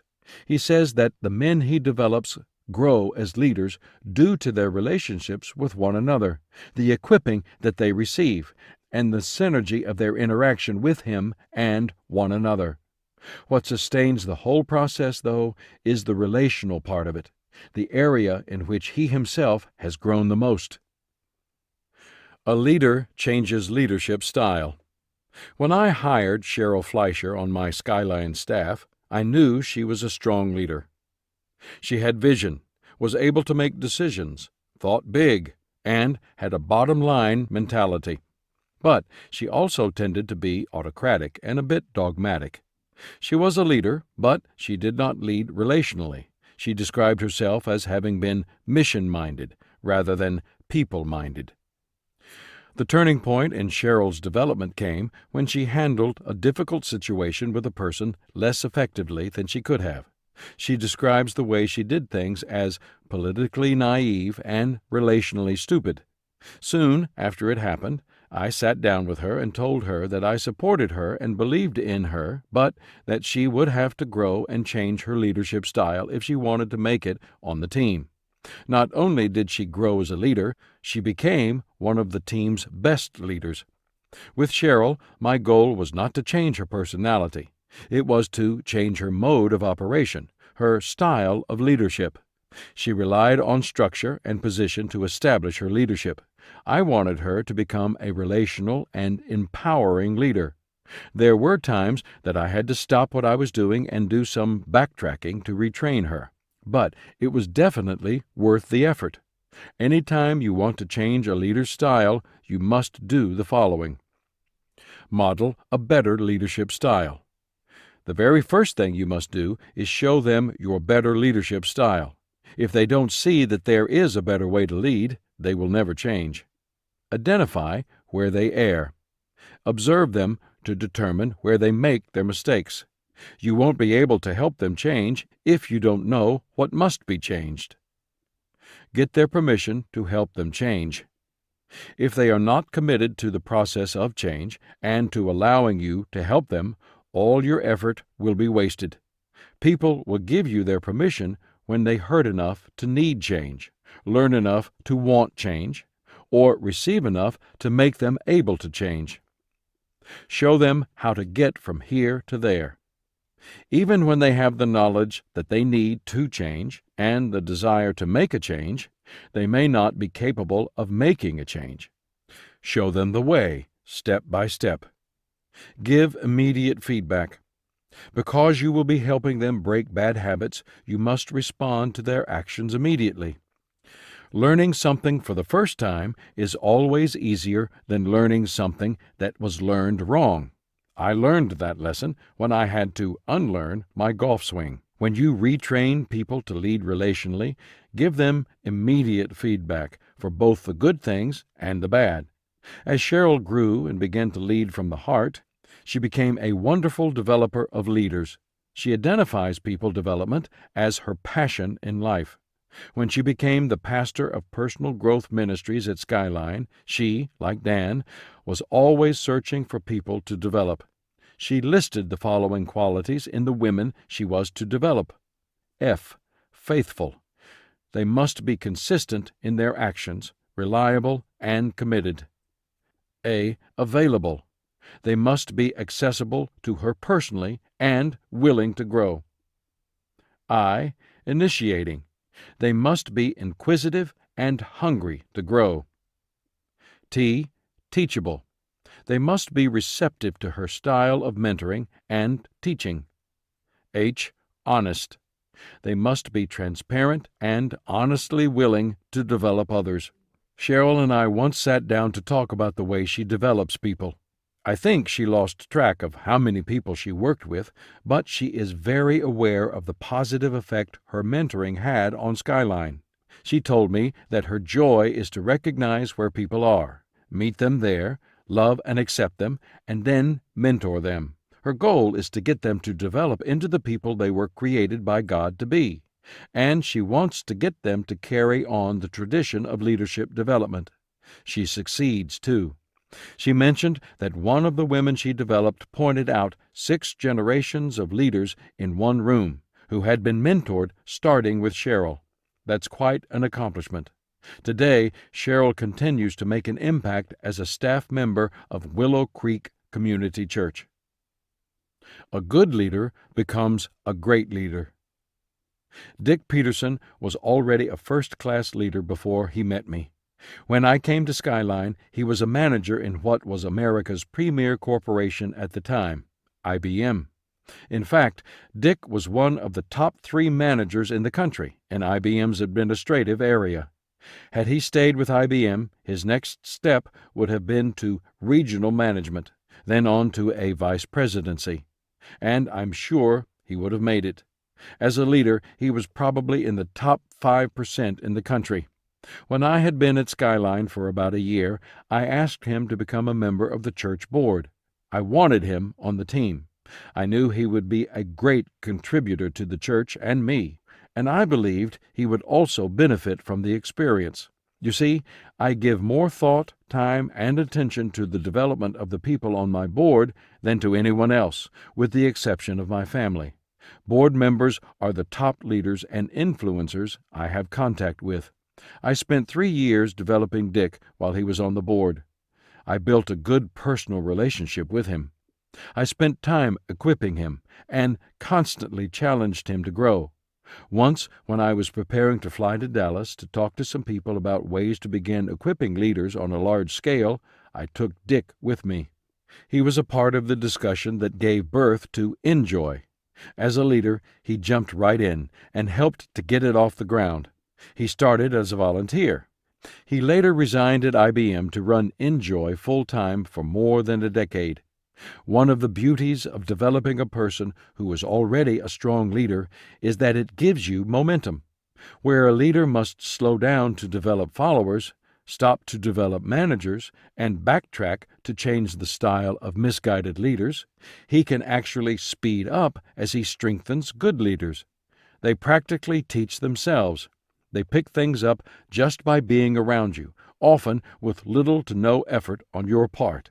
If you are fortunate enough to have strong leaders in your influence, begin developing them by doing the following.